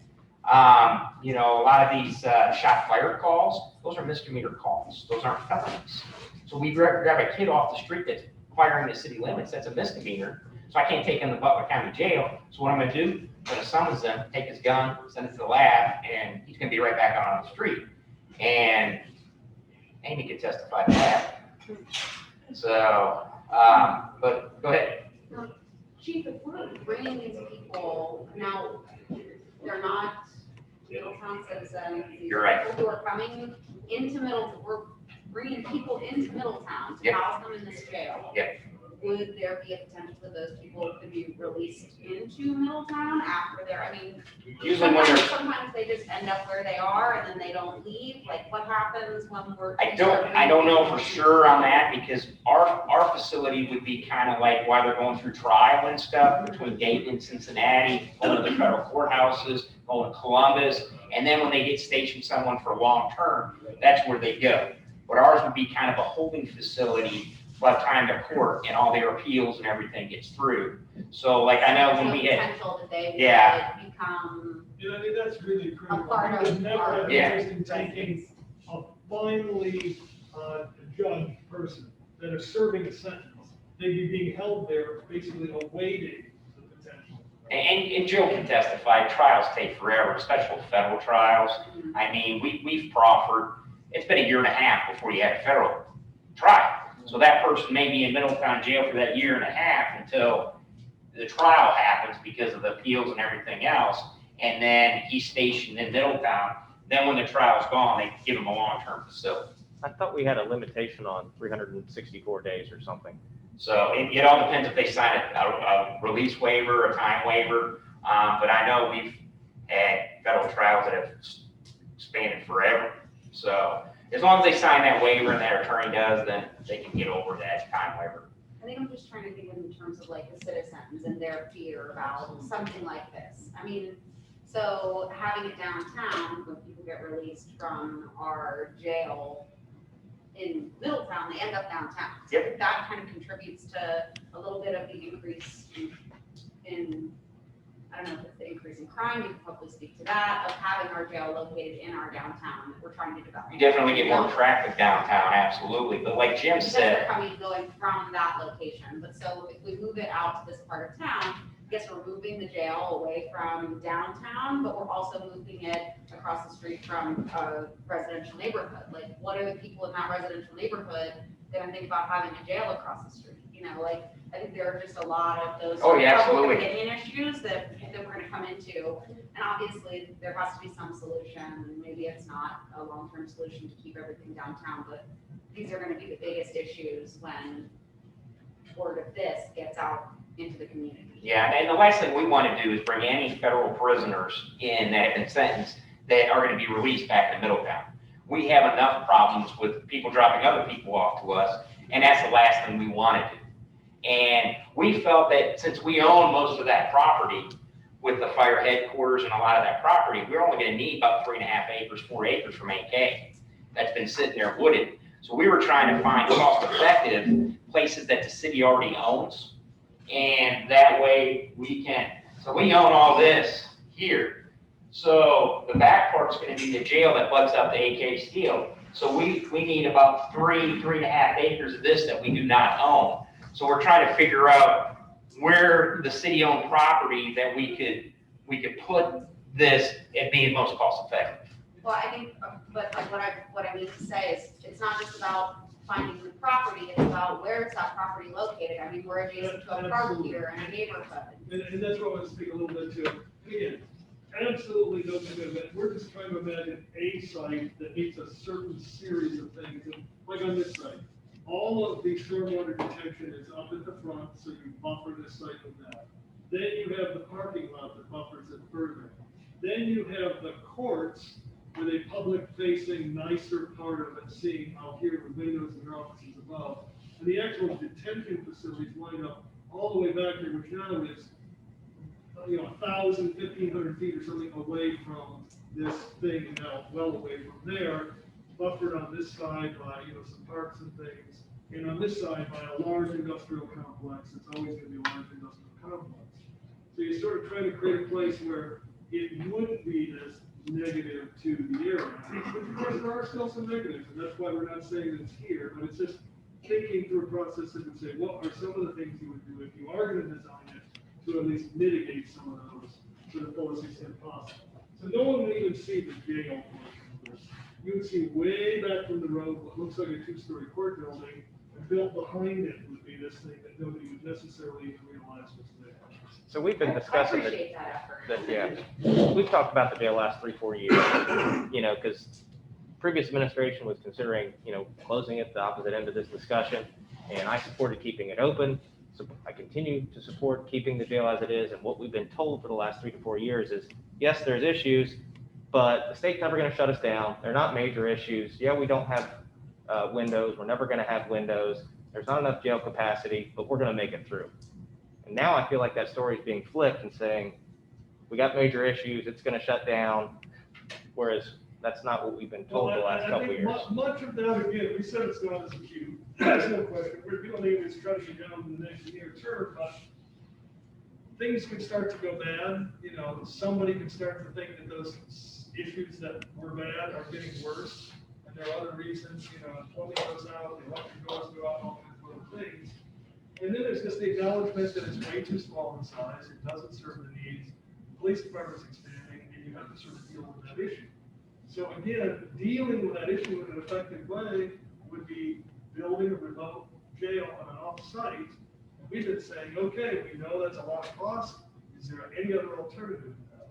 So the idea is, if you're prepared, again, what if somebody paid for 85% of it because, you were ready when a plan and grants came out for infrastructure, particularly this type of infrastructure, and then someone was paying, whether it's the feds at 80% or the state for some portion of it, and now you mostly solve the problem because you were ready, as opposed to not really having a plan. That's all we're trying to do with this exercise.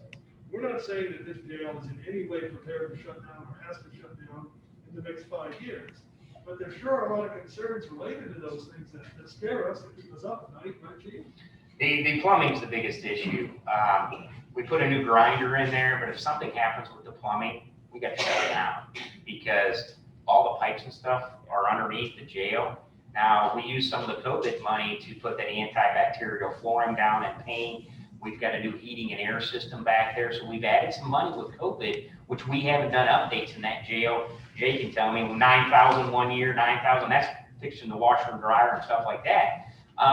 Well, my biggest fear is something happens to that plumbing, because the only way to fix that is to bust up all that concrete and you're shutting the jail down. And all we're doing is looking for alternatives. And you're absolutely right, it goes to the people, Monica, because there's a neighborhood right over there. And we were just kind of looking at a site that, you know, the fire headquarters, and I know when Judge Wall was here, that was his favorite site too, for a new jail and a new courthouse, because it was centrally located in the city.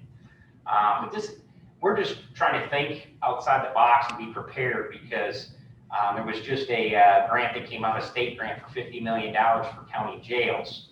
I'm looking into that. I have meetings with Warren Davidson in reference to how do cities get some of that. So we're just trying to plan and be prepared for it. And that's the other thing, it's always bugged the heck out of me that oftentimes when states put money out, it's only going to counties. And he would be the first to stand up and say, wait a minute, we want our share as well. And as the chief talked about, there's $50 million out there for county detention facilities. Well, we'll be working really hard to find a way to have them include municipal jails in that. And if we can get that done, then we'd be the first one in line. So again, do we need it? We need it somewhat. Do we need it immediately? Not necessarily. But if we can find funding from somebody else, we'll move that up. That's the whole goal. I guess I have two thoughts that are somewhat related. The first, and I know I am the Pollyanna of the group, but if there was a way that this justice center really was about justice, you know, we could be innovative in our approach to the mental health piece, and to the degree, I mean, I don't know what the makeup of 42 people typically looks like, but I will say the couple of times I've gone to court, usually with employees, you know, everybody coming out of there is DUI, and it's their 15th DUI. So, you know, it's like, what the heck are we doing here? Well, you know, this is such a waste of time. This isn't working. I'm not saying we're going to change the criminal justice system. However, if this provided an opportunity to just relook at how we handle some of this repeated crime, You flip to the, and be innovative with our approaches, like that to me gets the community better mentally around the idea. I mean, I live around the corner from this thing, right? So my knee-jerk reaction is like, heck no, from a very personal standpoint, right? But if suddenly you're telling me this is a true justice center and we're gonna have mental health and we're gonna have these other like DUI and alcohol prevention programs, like this place is gonna look like a European airport like the high school does. It's gonna really inspire people and approach justice differently as much as we can on a municipal level. I just think philosophically that's something to consider. and that's why I think we've added the mental health, and this could be mental health and substance abuse too. I mean, it can go both, but you know, most of these people out there that are addicted to drugs have some mental health issues. Sure. So that's why we've added that in there. I've talked to Kathy Becker, I've talked to Addicts Board, the mental health board. We're trying to reach out because if we're looking in the future to do something, you have to include that mental health. Sure. You know, the fire department can tell you, you know, half the people they go on probably have some issues, you know, drug related or issues with mental health too. So it's a problem, and that's why we added that wing in there, and we're trying to find funding from them, because then you're going to have services for them. You're going to have classes for them. But yes, we're trying to think outside the box, because I'll be the first to realize when heroin hit, putting people in jail is not the answer. You know, they go to court, they get out. It's not the answer, because they reoffend and go right back in. There has to be something else we can do, and that's kind of why we're looking more into the mental health and substance abuse and different things like that. Joe, can you have something else?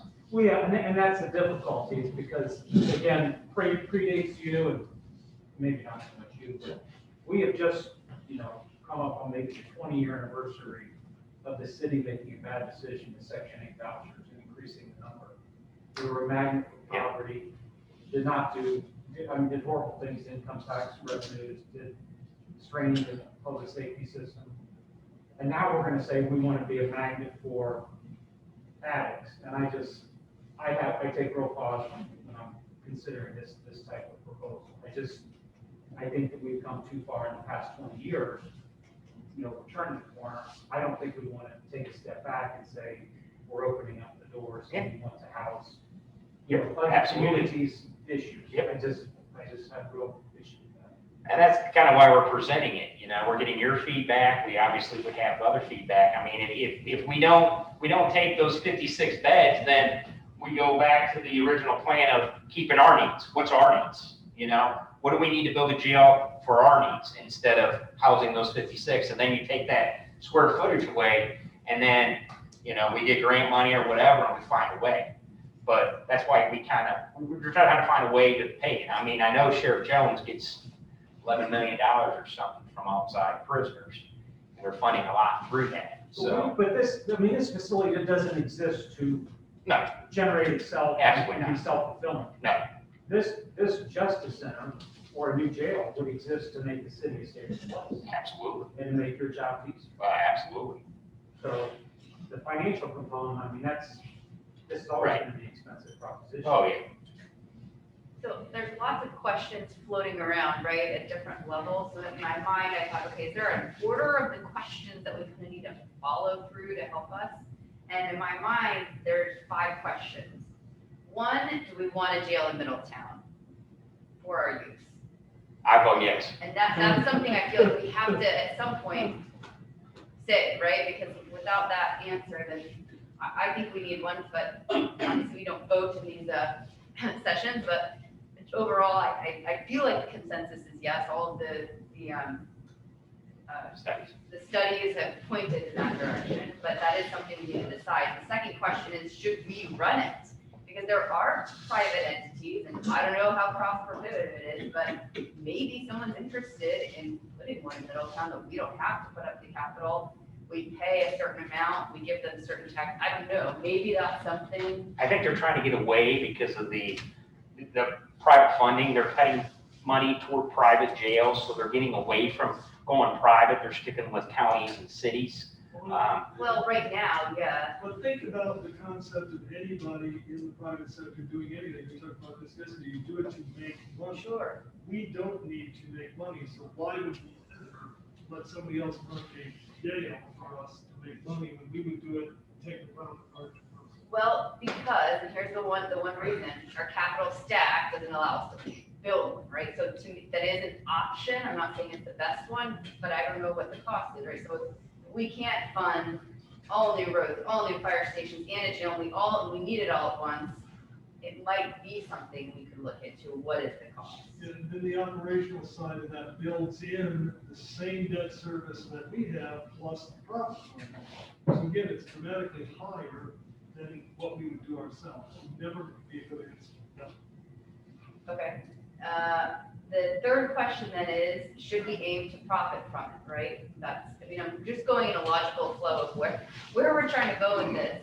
And that's the obvious next question that comes up. If we're gonna run it, then do we profit from it or not?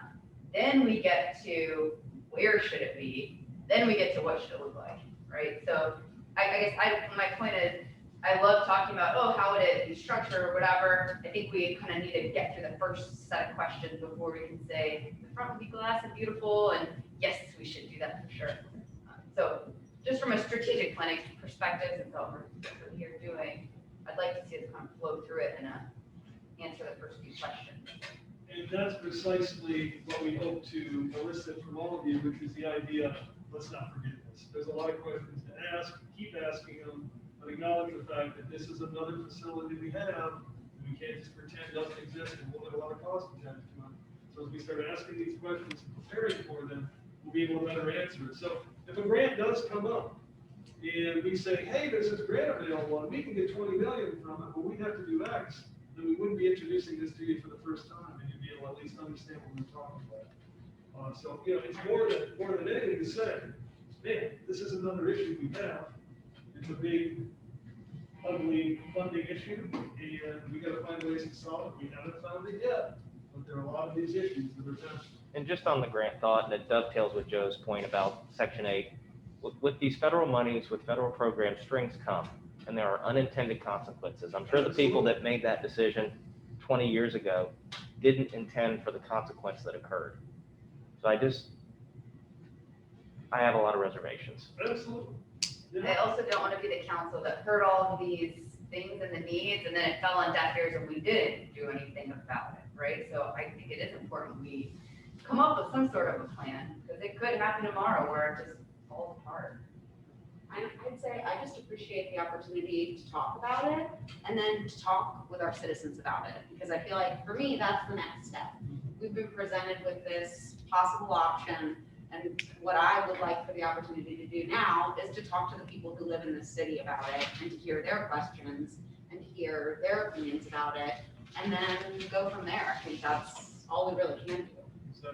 So how do you propose going about talking to the citizens about it? I'm just curious, like, what could we do to engage them on the topic?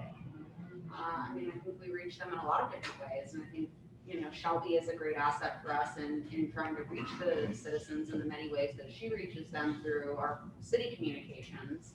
You know, I think just this setting is an opportunity for the citizens to be aware that this is something that we're talking about, and to then start having questions. I imagine that I'll start getting questions about this as soon as it is, you know, out there to the public. The other thing we really wanted to do, and that's what the theme has been about, is capital improvement planning and do a 10-year plan. Before that plan comes along and you see that first plan and it has a final bottom line of, pick some number, $873 billion of things that we have to replace. And it's overwhelming and it's depressing and there's no way to ever attempt it, so we just be paralyzed and don't do anything. We wanted to take a few of these things that are major subcomponents of what that is and say, this is what happens within that overall thing. And there are some solutions. Some of these can be dealt with, particularly the highest priority ones, but these are the things that you deal with as you do it. These are the questions that have to be asked. And what great questions that we're hearing today, like a jail, we want it all. Well, if you don't have it, what happens? Or if you make it bigger than you need and have other people, what happens? All of these are great questions, but we need to be remembering them as we sort of pursue this. And that was the design of today. Is this the strategic plan? Anything else? We have lunch. Any other questions related to this issue? We'll continue. We have time for lunch. Is this something that the city is going to put some communications out about and just say, Shelby, what is your plan? What's the next step? Yeah. My first plan, just in general for this strategic planning session, Jim and I record the updates and videos the day after council session.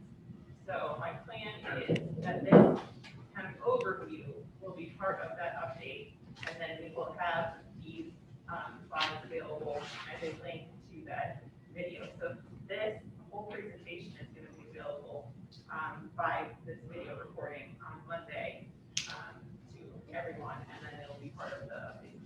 What I'd like to do too is, we've said when we started these things, I don't want to be just sitting up there talking to people every 2 weeks. We want to have guests and we want to have city councilors, mayor, and others come on. So one of those in the near future might be, hey, we had a strategic planning session, we brought up several issues.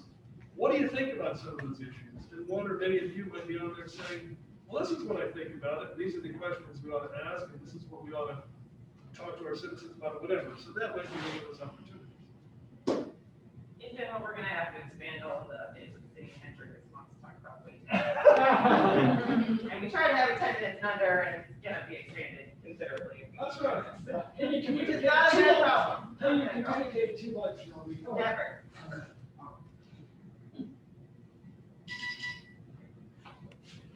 But yeah, it's the beginning of this journey, and obviously not the end. Well, I guess my request is this concept that you have, again, this is far from concrete, far from. The concern is last year, we had a proposal regarding the use of Smith Park as part of the airport. And of course, that again was just a concept, but it was misinterpreted as something that was going to happen. Right. Unneeded alarm. So I think we need to just be very careful about communicating correctly and appropriately on Yes, I would take the what stage location out of this it. is. Yes, I mean, there's really no. Well, and that's, Absolutely. I mean, literally, we even hesitated to want to do that, but it helps to have a discussion to say, for some of the things we talked about, to be able to say about neighborhoods and where it is, just to have it concretely put somewhere so that you can say something about it. Or that it's going to exist at all. Yeah, I mean, let's exactly. just go back, to the. Without question. Yeah, I would prefer if we, when we do talk about it, that we don't have a physical location because it deters from the conversation, the strategic part of the conversation, and it goes straight to the tactical implementation, and people will focus on that, like, that's it. obviously. Like Amy that's part said, of it's my the neighborhood. location. I know, so I'm selling my house. Yeah. Where am I moving? Yes, I mean, this is obviously a very proposed option.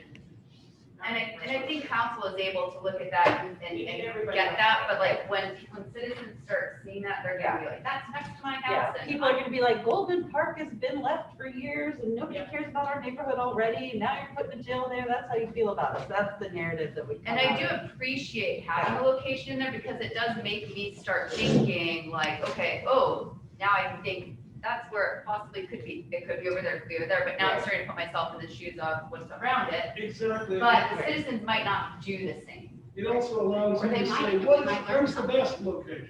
Where's the best if you were gonna have it? Because it forces Yeah. you to say, where's the best? Right, and that gets to like one of the last two questions, right? Once we decide strategically if we want it, how that would be, do we profit from it? And then we talk about the location. I mean, it's just a better flow so we're not focused on the last bit. Regardless of how much you want to focus on something else, that's not what the citizens are necessarily going to No. focus on. They're going to focus on It's how it affects location them and how it personally, looks and how it's, always. yeah, Yeah. that's what they are going to care about. I mean, let's face it, if you want to cite a landfill or a jail, it's gonna be pretty darn hard to do. We know that, right? Nobody wants it, you know, not in my backyard. So you deal with those kinds of issues, not easy. As council, we are charged with looking at the strategic piece and we have to do that as well. So if we only looked at what a specific citizen is looking at all the time, we would never get anywhere. We have lunch for you. We're gonna let you help yourself. We're gonna have till about 12:45. This is an opportunity to eat lunch, to take a break. Then after lunch and for the remainder of this session, we're gonna talk to you about economic development. For the first 15 to 20 minutes, it'll be open. Then we ask you to go to an executive session for a particularly significant large project that we want to talk about. We've got a couple of guests with us later for that executive session. We'll introduce you to those people at that time. So enjoy your lunch. And the other thing is, once you get into your lunch, maybe nearly finished, we want to just have more of a casual conversation as hopefully we're coming out of this pandemic and hopefully it's happening in 2021. How do you want to approach some of our event issues in terms of should they happen, when should they happen, how many people should be there, what should be the circumstances? So think a little bit about that as you head your lunch, okay? Thank you.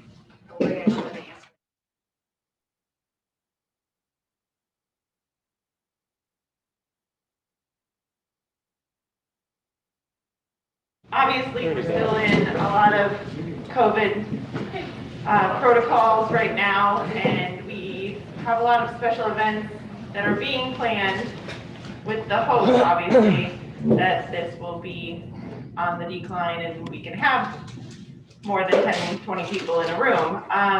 However, I want to make sure there's been a lot of, and Jackie, I know she had a lot to say about this too, but there's a lot of contradiction that is going around, and I want to make sure that I am representing the city appropriately on our communications for any special events that we have on our community calendar. If people are asking us to promote things such as digital sign, etc. So, for instance, we have some things coming up. We just got the special event application for the Spring Blast soccer tournament. They're anticipating 2,000 to 3,000 people. Obviously, that's outside. Obviously, it's at Smith Park, but that is a city-owned place, and it is a special events application that we have received. So I just want to make sure how people feel about us promoting these, approving these during this time, and what messaging would be appropriate for us as the city to have. Well, my opinion, I mean, Spring Blast, I guess we would, whatever the state or county or, you know, Jackie Phillips Carter would, I mean, I want them to weigh in on whatever the rules are, but Right. as long as it will be compliant with that, I think it's okay. I mean, technically, we still have the advisory in effect. We did not put an end date on that. So as council, you guys approved that and put it out there saying, stay at home as much as possible, and, you know, wash your hands, do all the distancing, et cetera. That hasn't changed. So obviously, if we're promoting events, but we're still saying stay at home. I don't think council did that. I think that was a staff decision. No, Did we? you guys approved it, yeah, because the mayor signed it. Okay. Yeah. Is there Bad guidance memory. though for outdoor events right now? Guidance from the state? I'd have to ask Jackie for any updated, Okay. but I haven't seen anything change Okay. since vaccinations have started to roll out. I haven't seen anything different. And what was the guidance on outdoor? Was there guidance on outdoor? Like, yes to outdoor? Yeah. I can't remember. I remember the It's been so many- I mean, it was still in 20 person limitations. There wasn't supposed to be any more than 20 people in any one location. Yeah, and I'm not pretending to know what the guidance is. but Yeah. It does seem like high school sports are. Right. now. And they are restricted to one. They're very parent per child. limited though. Yeah. It's like one parent. Yes, built in. and that's the thing, is we don't have, for these such events, we don't have the restrictions as city guidelines right now in place to host these kinds of events, or to approve these kinds of events, I should say, not host them. But like Jeep and Eats and National Night Out, obviously those are later in the year, and so maybe we'll be back to whatever normal is at that point. But those are police department events. The city ultimately is the one hosting them. So I just want to get everybody's feedback on. That advisory, which was a public health advisory, not a Right. stay-at-home advisory. Yeah, right? Yes, we've established that. Yep. Okay, but you did reference it just now, the stay-at-home advisory again. I had, that was included in the advisory. It wasn't a stay-at-home advisory. Right, okay, so just a couple minutes earlier, I'm just circling back, we do not have a stay-at-home advisory Right. in Middletown right now. It is a public health advisory, and it was not council, it was the mayor and the health commissioner. And maybe Jim, I think Jim signed it as well. Jim did sign it, yes. So that is purely a public health advisory that was put out. So I'm just keeping that in mind, like, okay, we didn't issue Middletown a stay-at-home advisory. So for what that's worth in the conversation and how it plays into this stuff, yes, it's important to know we can put that out at a certain date and time, but it's not like there's not any restriction that we place. No, there's not. There's just guidelines that we have offered as an advisory. Recommendation. Yes. Put out at that date and time, right? But as soon as that happened, I got, okay, so you're telling us to go all by these recommendations, but you're also telling us to go to events at the SORC. So I'm asking, as city, do we still promote events, even if we are advising people to stay at home or to be in not close proximity to people? So that's my question. It's a mixed message. You're right. It is. Yes, it is. Which is Promoted, the world. not what we- Right. So I think we can't answer this without Jackie. Like, I don't know how to, without. I just wanted to put it in front of you, and I don't think Jackie's on Zoom today. But I just wanted to have you guys be aware that that is some of the reflection that I'm getting. And I want to make sure that I'm being appropriate. And I appreciate the conversation for sure. So my question is, with the Spring Blast tournament, this is the one that's coming up the cities. Yes. They applied for a permit for that. Mhm. Were they approved for that permit, or is that the question? I believe that application has gone through. Okay. So we're just asking, should we be as a city promoting this Yes. event? Yes, because that, it's not my function to approve the applications, it is my function to promote events within the city that are under our guidelines. I think taking the safety guidelines and maybe applying them to these upcoming events, and maybe putting out some kind of communication that says, okay, as the weather gets nicer and people get out and about, please still remember the guidelines that we put out there. If you're going to attend an event like this, make sure that you are practicing social distancing and wearing your mask and all the things that we've asked you to do. And I think that might be a way for the city to say, okay, if you're gonna attend these events, please just be careful. And what's the review process for the health department that put out the guidance? When will that be looked at? And you probably can't answer this. When will that be looked at again? I mean, it's probably obviously not right now, but hopefully we're getting there in the next month and a half, 2 months. The health department, I think, is taking guidance daily from Yeah. the state. Mhm. And I think that is, I can't speak for Jackie, but I think she's been using that a lot in making her recommendations. And that comes out daily. Yeah, I mean, obviously, this is a fluid situation and things change on the daily, so I just wanted to make sure everybody was aware that I'm getting some feedback that we're being contradictory to public health advisory and city promotions. So, one, I think the vaccination schedule is paramount. That's gonna play into all of this, and I don't have the answers on that, and if Jackie has more insight into that, we'd love to see it. But the second thing is, if within the city building, we are approving permits for public use of property, maybe that, I don't know, maybe we are roping in health department on that, but partially, I don't know what the perception is, if we're saying, yes, you can hold this event, that it is city sanctioned and approved, and then, but I don't know, maybe our stamp of approval says, yes, the land is capable of holding this venue, but has zero to do with health department. And I just want, we should probably make sure that our verbiage and approvals is spot on. And that's the thing, you understand, people are viewing it in two different ways. So people are saying, by us approving it, we're approving the whole event in general with those 3,000 people or whatever. And so the city is approving that even though we have these public safety. It's in the devil's in the details. Right. What does the approval actually state? That's the question. And if it states something that has to do with approving the congregation of people, we need to probably be careful about that. I know we asked on the application how many people are going to be in attendance, so I'd have to look further into it, but. Yeah, I mean, I'm just talking about the really nuanced details. Because we could, I have no problem saying, yes, park's capable of that, and with all things in place, health-wise, that make it okay, yes, absolutely. And if we need to approve it in advance for that kind of stuff so that they can continue to plan, I totally understand that as well. But we might want to look at, maybe our approvals haven't indicated this in the past because we've had no reason to do it, but just stating that we expect state and local health guidelines to be followed in correlation with the events. I don't know if that's on the approval or not, because I don't know if they will. Or can that be a stipulation for the approval of these events? Like, I don't think it is, Mayor.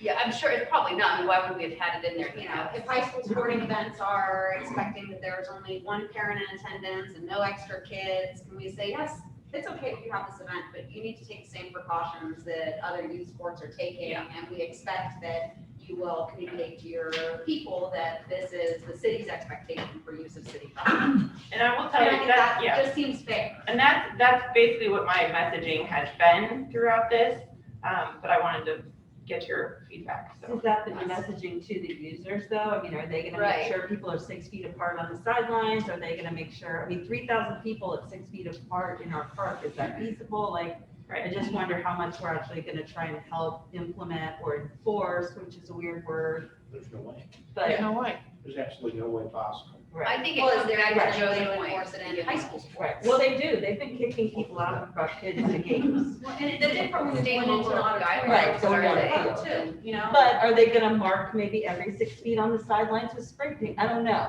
I mean, like, what could they at least attempt to I don't do? know. I think if you come to the park and you bring your kids, that's on you. And, you know, if I want to sit with my best friend that I've been eating lunch with for a month, that's nobody's business about what we do. If you stay with your family group and you spread out 6 feet or thereabout, and you know, if you go to the park and you don't feel comfortable, then you don't have to stay at the park. I mean, I don't know. Well, I shouldn't say that, but you know, it's hard to regulate everything for everybody all the time. We can't regulate. It's it, but I it's think personal responsibility. we can communicate it. Yeah, We can right to communicate communicate our I'm strictly talking about the communication. Yeah, we're just aspect of it, not communicating the intention. the regulations, People, like I yes. said, there's no enforcement, but like communicating the intention so that for our part, we can say we laid it out there in line with the state and the other guidelines. And I've been totally supportive of exactly what Joe started with. If the state and county are putting out something that we are expected to abide by, then let's keep it there and just say, yes, we approve your event as long as it abides by state, local, county guidelines at that time and place, then yes. And I mean, we really can't go around by citing a higher authority unless we're gonna be, you know, the people who say we don't agree with that and we want to do something different. But I don't think we're in that position where we want to put ourselves out there for that. So as long as we can keep citing the state and county, I think we're going to be fine. So if that's what you're doing, then I would say absolutely. But I guess that's the question, if the state guideline is more than 20 people congregating, then by us approving that. But I think it's not in an outdoor space. I don't know, that's what I was I don't think it is. I Let- think it's good. I'll check with Jackie on Monday and make sure I follow up with you guys about this, but I just wanted to make sure everybody was aware that we are getting some feedback about this.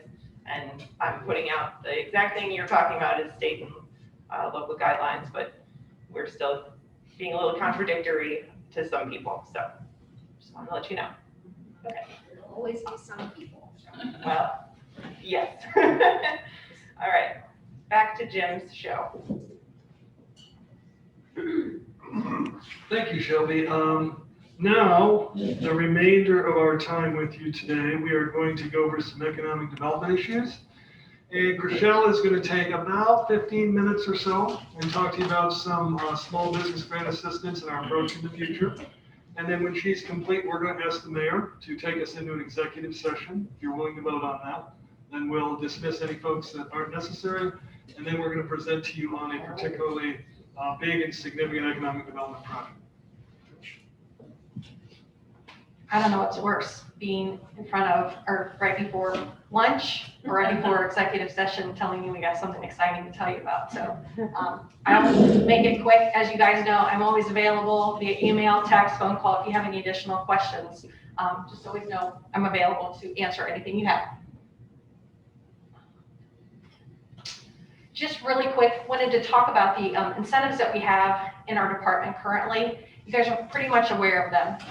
Our enterprise zones and our CRAs, those are tax abatements that we give a project that comes in. It's not necessarily in my budget. We plan for it the year after the project's coming. If there is a substantial amount of income tax that we have to maybe share with the school districts or something of that nature. So these are abatements on real estate.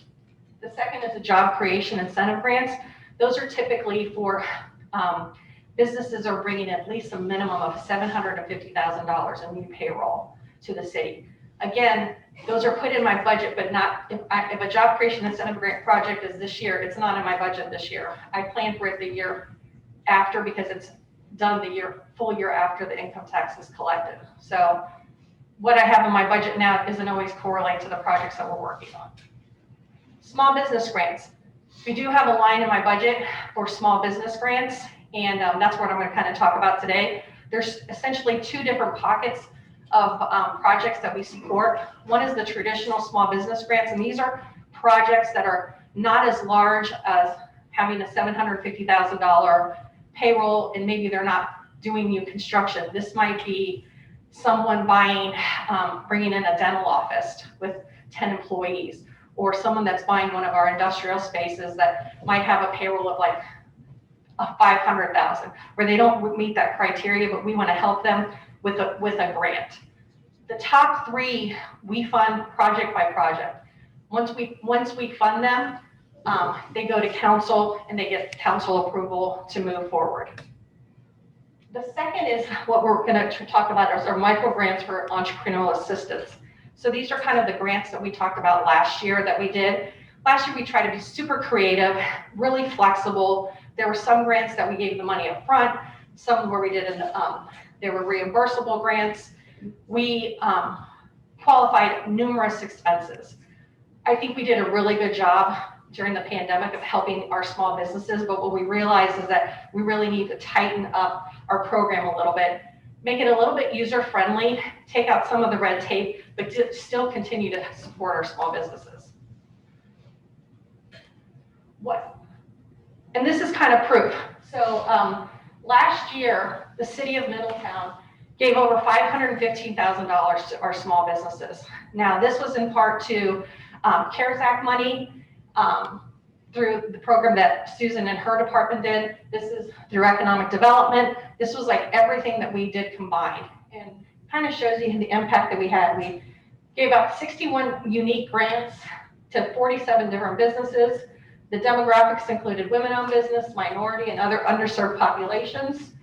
We supported industries such as the automotive, hospitality, retail, food services, manufacturing, and personal services, just to name a few. What we're looking to do for this year is our small business program. Now, let me reiterate, this is just kind of, we're thinking, and I'm kind of just kind of laying it out for you. Nothing is in writing yet, but this is kind of where we're going. We're looking at calling them GET grants, G-E-T, and that's growth, expansion, and transformation. These small business grants will be eligible for any small business in the city of Middletown with less than 25 employees. Essentially, it's a $6,000 max grant, and they're all reimbursable costs. There are going to be 3 ways that you can be eligible to receive this grant, and these 3 different criteria kind of match what we were trying to do with our downtown strategic plan, the What If Middletown plan, and then our economic development plans. And they are increasing business activity, improving buildings, and increasing residential apartment units on second floors. What we want to do is we want to have council pre-approve this program, and there's going to be eligible expenses that these small businesses can apply for. And we're going to list out every unique expense that is eligible for reimbursement. If it's not on that application, or that's not pre-approved, that grant is, we're still going to work with them, but they're just going to have to go to council. But what I'm trying to do is get this program pre-approved so that I can use money that I have in my budget. We run through the program, do our checks and balances, get the agreements we need, and we get the people their money as fast as possible. Right now, it takes almost, we're going to cut it at least by 60 or more days. Right now, if I want to do a small business grant, I've got to get it to the staff meeting, which is 2 weeks before council, then it's 2 council meetings, and then it's 30 days after that, and then we write the check, and that's just not business friendly. We've got to think of a way that we can be a little more proactive. So, just so I understand, instead of each one coming to council, we would approve it at the beginning as a whole, these program, yes. Yes, and then you would just have the authority to issue them as they come. As they come. Okay. So what I'm thinking about doing is 3 different ways you can get money. So the first way would be building improvements. Typical, kind of like people talk about the facade program, but these are outdoor expenses, like a new sign, painting, maybe landscaping, things that we can actually see an invoice and definite street view improvement from. They would get that, we would go through the grant. If they pay up to $12,000 in expenses, we would then reimburse them up to $6,000 max per project per year. So that's how that one pocket of money works. The other eligible way is for second, third floor residential units. If they can get up to 2 different units, $3,000 per unit, for improving second floor residential units. So let's say one of our downtown businesses wants to put in 2 residential units on the second floor. If he spends more than $12,000 or $6,000 on each unit, he can get up to $6,000 max. But it's only $3,000 max per unit. You guys follow me with that? So not $6,000 per one unit, at least 2. Go ahead. Sorry, another question. A lot of the downtown owners own big chunks of Yes. property, so would it be based on address or owner or LLC? It's based on property address. Okay. Because it usually is tied to, we like parcel numbers. Now, somebody, let's talk about like the Reed Clock building.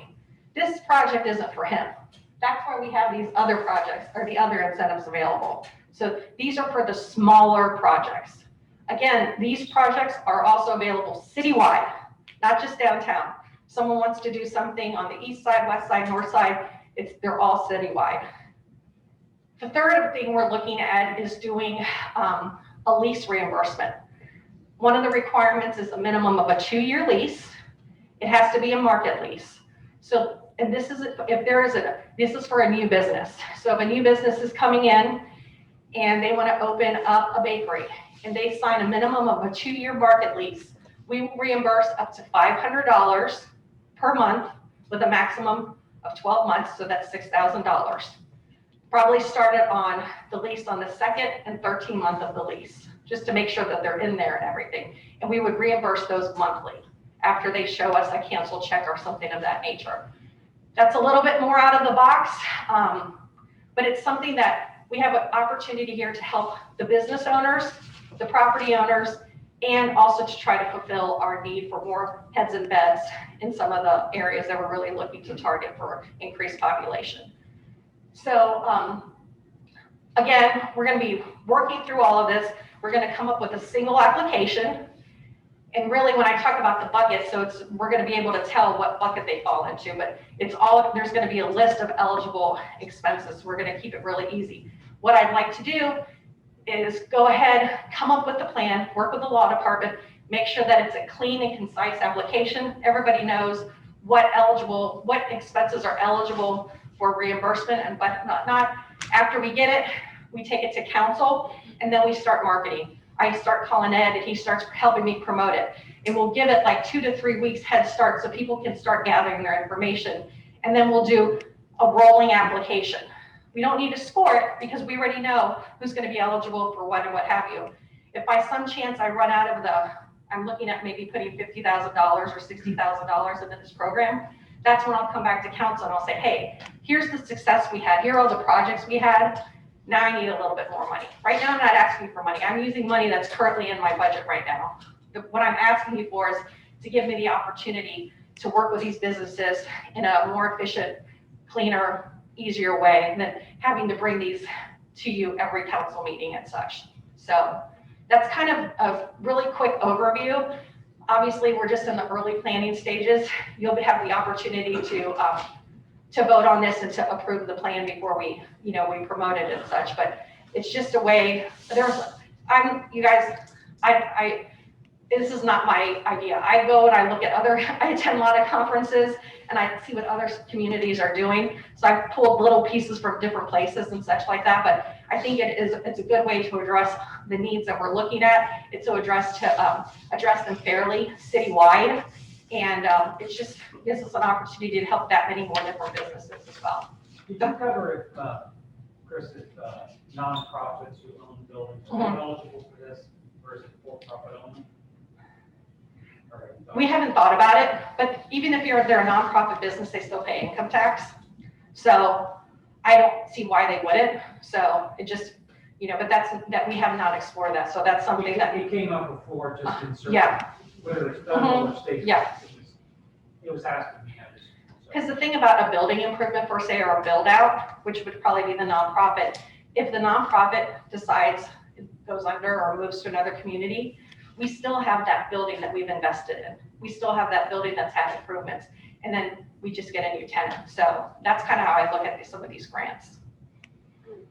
I love hearing about all of the projects that are going on when they do get presented to us at council. So have you thought about maybe some way to continue to communicate to us which small businesses are getting these grants? I just Sure. like to be aware. Yeah, I of mean, what we small could do, businesses are doing. absolutely, we could do an email review or just kind of give you a heads up of, for the month.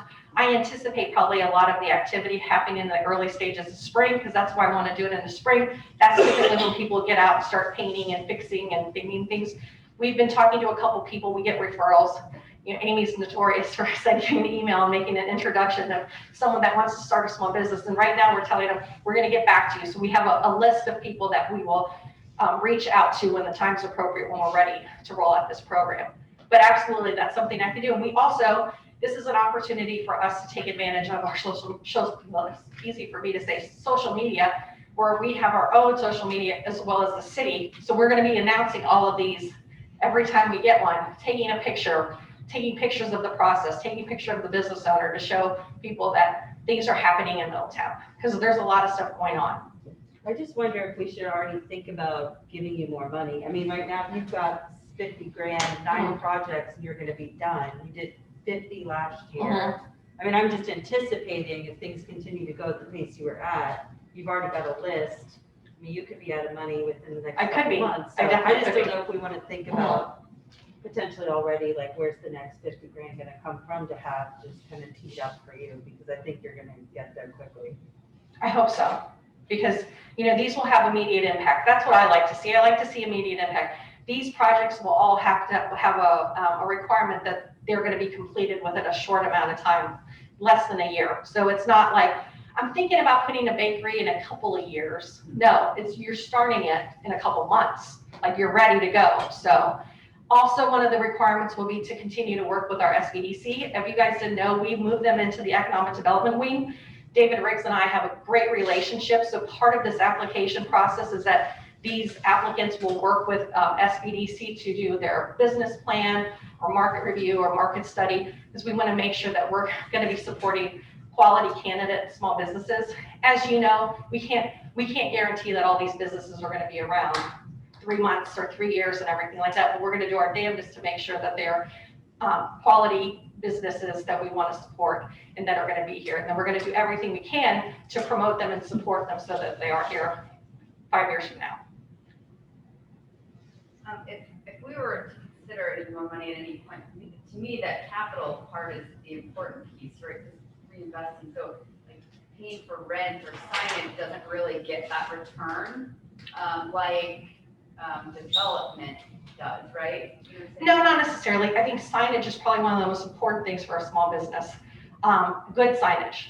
I'm sorry, I'm talking about if that business were to fail, what we get, what's still there, right? So Yes, it is. But it's just,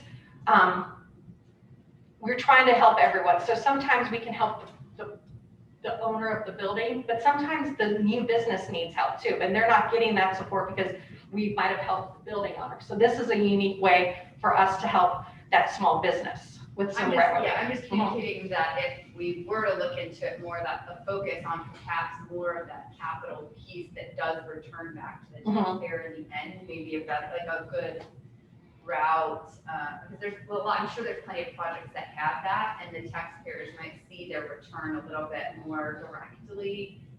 Just thinking of the future, if we're looking at doing something that we have a separate. The whole idea was trying to make it really easy and make it so we have one application. And so I mean, but there's definitely ways to consider to do that. But and are we like, what do we expect out of these businesses then? I mean, is it just that they apply, they have a business, and that's it, or is there some sort of I mean, I know they're grants, so they're not being paid back, but are there stipulations on? I know they can use it for certain things.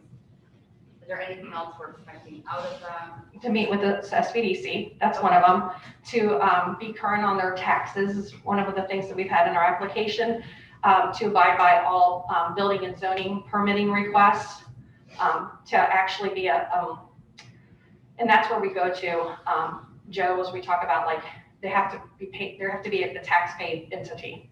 These are not going to be eligible for like the stay-at-home businesses or the home-based businesses. These are actually for the bricks and mortar businesses.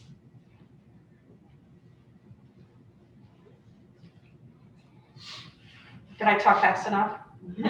So you guys good for us to start planning and thinking about this so that we can start getting our team together? Okay, that's just kind of what I wanted. I didn't want to just bring it to your council saying, hey, this is what I'm thinking of, but I just thought I'd take this opportunity to kind of run this by you. Just the next quick slide real quick. Social media, Middletown Biz, LinkedIn, Twitter, and Facebook. I know those of you that like and share my posts, and I know some of you guys that aren't very active on social media, but if you're active on social media, it helps wonders to like and share our posts because we're just trying to grow our audience and let people know about these different programs that we have available. So tell your constituents about it too.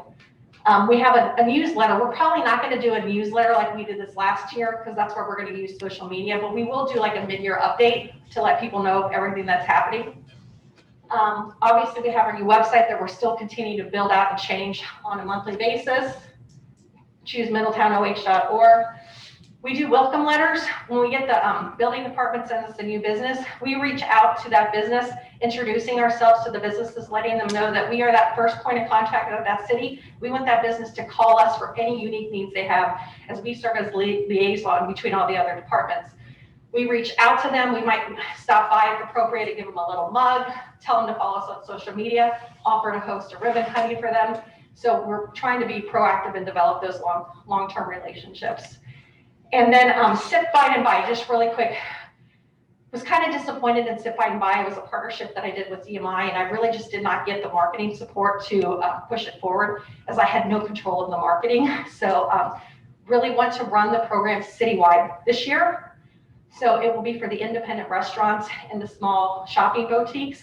And, Combs Barbecue would be eligible and Marie's Crafty Hut. So it'd be a citywide program instead of just downtown. We're kind of looking at reorganizing that as well. But I think that's a great way to help our small businesses and to promote them as well too. And Shelby's already graciously agreed to help me do the promotion on that. And we're going to work with Mary at the CVB to kind of do it citywide too. Just we have so many cool, unique, independent businesses and we want to support them as best as possible.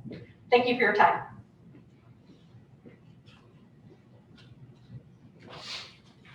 It's at this point in time then we would like to talk about an economic development project because of proprietary information, land acquisition issues and others.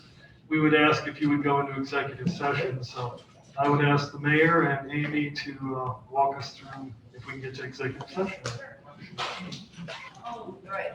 Under the authority of ORC 121.22G8, consider confidential information related to the marketing plan, specific business strategy, production techniques, trade secrets, or personal financial statements of an applicant for economic development assistance, or to negotiations with other political subdivisions respecting requests for economic development assistance, provided that both of the following conditions apply. One, the information is directly related to a request for economic development assistance that is to be provided or administered under any provision of Chapter 715, 725, 1724, or 1728, or Section 701.07, 3735.67 to 3735.70, 5709.40 to 5709.43, 5709.61 to 5709.69, 5709.73 to 5709.75, or 5709.77, 5709.81 of the revised code, or that involves public infrastructure improvement or the extension of utility services that are directly related to an economic development project.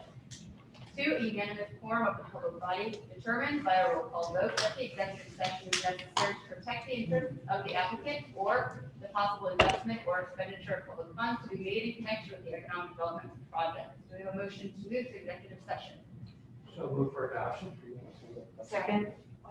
Ms. King, please call the roll for us. Ms. Vittori? Yes. Ms. Nenny? Yes. Mr. Mulligan? Yes. Mr. Moon? Yep. Ms. Convery? Yes. Okay, with that, we will then adjourn following executive session. Our next meeting is Tuesday. We may have one issue to discuss after that. We may. Okay, so we'll return to open session to finish or possibly close or whatever. But after that, then February 2nd in council chambers at 5:30. Great, thank you. In executive session, we also would like to invite appropriate staff members. Yes, we have several staff members, Jake Burton, Finance Director, Susan Cohen, Administrative Services Director, Shelby Quinlivan, the Communications Director, Rochelle Lyons, the Economic Development Director, and we have, as well as our IT support. We have two guests as well. We'd ask you if they can be there, critically important to this. Andy Brossard, who is our financial consultant. He has worked with the city on many, many financial issues and bonds, including the current payment bond in the past, as well as David Rachi, and I will be introducing you to David as we move along. Ms. Nanny? Yes. Mr. Mulligan? Yes. Mr. Moon? Yes. Ms. Condrey? Yes. Ms. Vittori? Yes. All right. Okay. Thanks a lot. All right. Good. There's a motion to return to open session. Second? Ms. Gank, please call the roll. Mr. Mulligan? Yes. Mr. Moon? Yes. Ms. Condrey? Yes. Ms. Vittori? Yes. Ms. Nanny? Yes. Okay, we're back in open session on 30 January 2021. Joe, did you specifically have something you want to I say? just have one item, and I know we're over time with Jim and Counselor and strategic plan. I thought it was appropriate time to bring it up.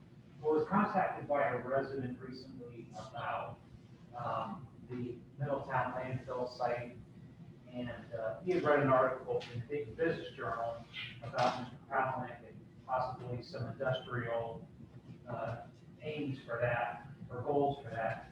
And this person's thought was, maybe we need to take a step back and look at that as a potential opportunity to develop it as a riverfront park, because there is some natural beauty connection to the riverfront. Obviously, this is something, 20 years ago, it was designed as a industrial area, because it was, a landfill site, and there's some adjacent industrial fields. Like, as far as council's pleasure, maybe, whatever staff would have time for to look into this, if it is the will of council, just to even look at that as an option to develop it as a park, make it part of our options, our menu options. We had gotten a proposal from this guy about a year ago, and I gave it to Park Board, and then Park Board was looking at it, and we talked about it again with the master plan. I brought it up. So, it's one fold that it would cut down potentially on cost because we mow that, but if you let it grow naturally and you do like a butterfly nature preserve, there's lots of models of these around. And so I know that the master park plan is considering it, and I know that at some point, I think Scott Tadish and the park board had seen this guy's proposed idea. But I think that was all kind of pre-you, and so getting you in here, now the solar idea, and if the two can live together, but it's something that, definitely should be on the table, at least for consideration. There's over 100 acres. So Yeah, it's a huge piece, and it's a gorgeous piece of property. I have also heard proposed ideas for ATV or trails. That's already there, really, but I mean, you could Right, build but it out. official, Yeah, yeah. some sort of an official means to do that, since I guess there are a lot of people who have ATVs, but there's actually no sanctioned place to do that in the area, so it could actually become a revenue generator of some sort, potentially. But I have seen a few different ideas for that space. Well, as you all know of our resource issues and our need for additional resources, I have to be completely honest with you. I saw that as wanting to monetize that site. And being a landfill, you do very, very few things with it other than some sort of passive park, which is going to cost a lot of money. We wanted to turn that around and monetize it to produce a lot of money by putting a large-scale solar farm on it, which is one of the few things on a landfill you can actually build. Because you can't build any kind of building, you can't put any kind of foundations, you can't do anything because number one, over time, it's going to completely settle and not. Secondly, environmentally, you're not allowed to. So today's PV solar panel farm is something that would work, could become very, very financially viable to us as a community, and would be green, and would take up, otherwise unusable, other than for some type of park, 80 to 100 acre site. And it's in the opportunity zone, so that's the big thing again. This, what you just heard about earlier was in an opportunity zone that allowed it to move forward. The idea of doing a large-scale solar farm in an opportunity zone is what few people have, and that will allow that to move forward too. Is there a proposal for, or did I miss something on the solar farm? Other than what we're working on and this discussion. I Okay. mean, the idea is, no, it's never come before city council because it's not fully baked, it's not soup yet. Gotcha. But that's what we're looking at because we think that's the best way to monetize its value in a responsible, sustainable manner. I guess is there a way to look at maybe both? I mean, like, if there's 100 acres, could you have That's 20, what we ought to look at. you like because- preserve the actual riverfront with a path You that's bet. 20 acres out of the Yeah. 100? Because maybe there's 60 or 70 acres of solar Yes, farm. and then some And some nice, natural, quality, usable acreage that is allowed to access the public and. because it is probably the prettiest part of the river. If you go down there, it's the most beautiful part of our river. Like, that's too bad it's not the downtown. And I think that's a really great concept for a sort of hybrid use of the site that is really sustainable because Mm-hmm. now you allow access to the public in a responsible manner. Right. And they can actually see something that is not only producing money, but showing you what new future green energy looks like. Right. And I do know that Scott's considering what you mentioned, the kind of already existing makeshift dirt bike trails and things of that nature, but they're considering that as part of future development off of the bike path. I've heard him discuss that before, so I don't know if that's part of that Parks Master Plan or not. But I we do know talked that it's on the about radar. that, too. It came up, yeah. Okay. I hope the answer to this is, it's not an issue, but have we looked into, the location of that solar farm and its, the path of the approach to the airport, if there are any regulations about glare or something off solar, I don't know. If there's any buffer around the We are airport. looking into that, but I think there's quite a lot of locations where you do see large scale solar installations near your airport, so there are ways to design it such that it should be a problem. Okay, great. Just wouldn't want to overlook that. Can I just say one thing? I know we want to get the heck out of here, but before you started, we actually had a council meeting before Doug, it was one of Doug's last meetings, where we approved adding new business to the agenda because we don't have an opportunity like this to flush out ideas. So I had brought that up and we actually passed it, but we never did it. So I would like to consider putting a new business section on the agenda so that we have the opportunity to bubble ideas up publicly. Absolutely.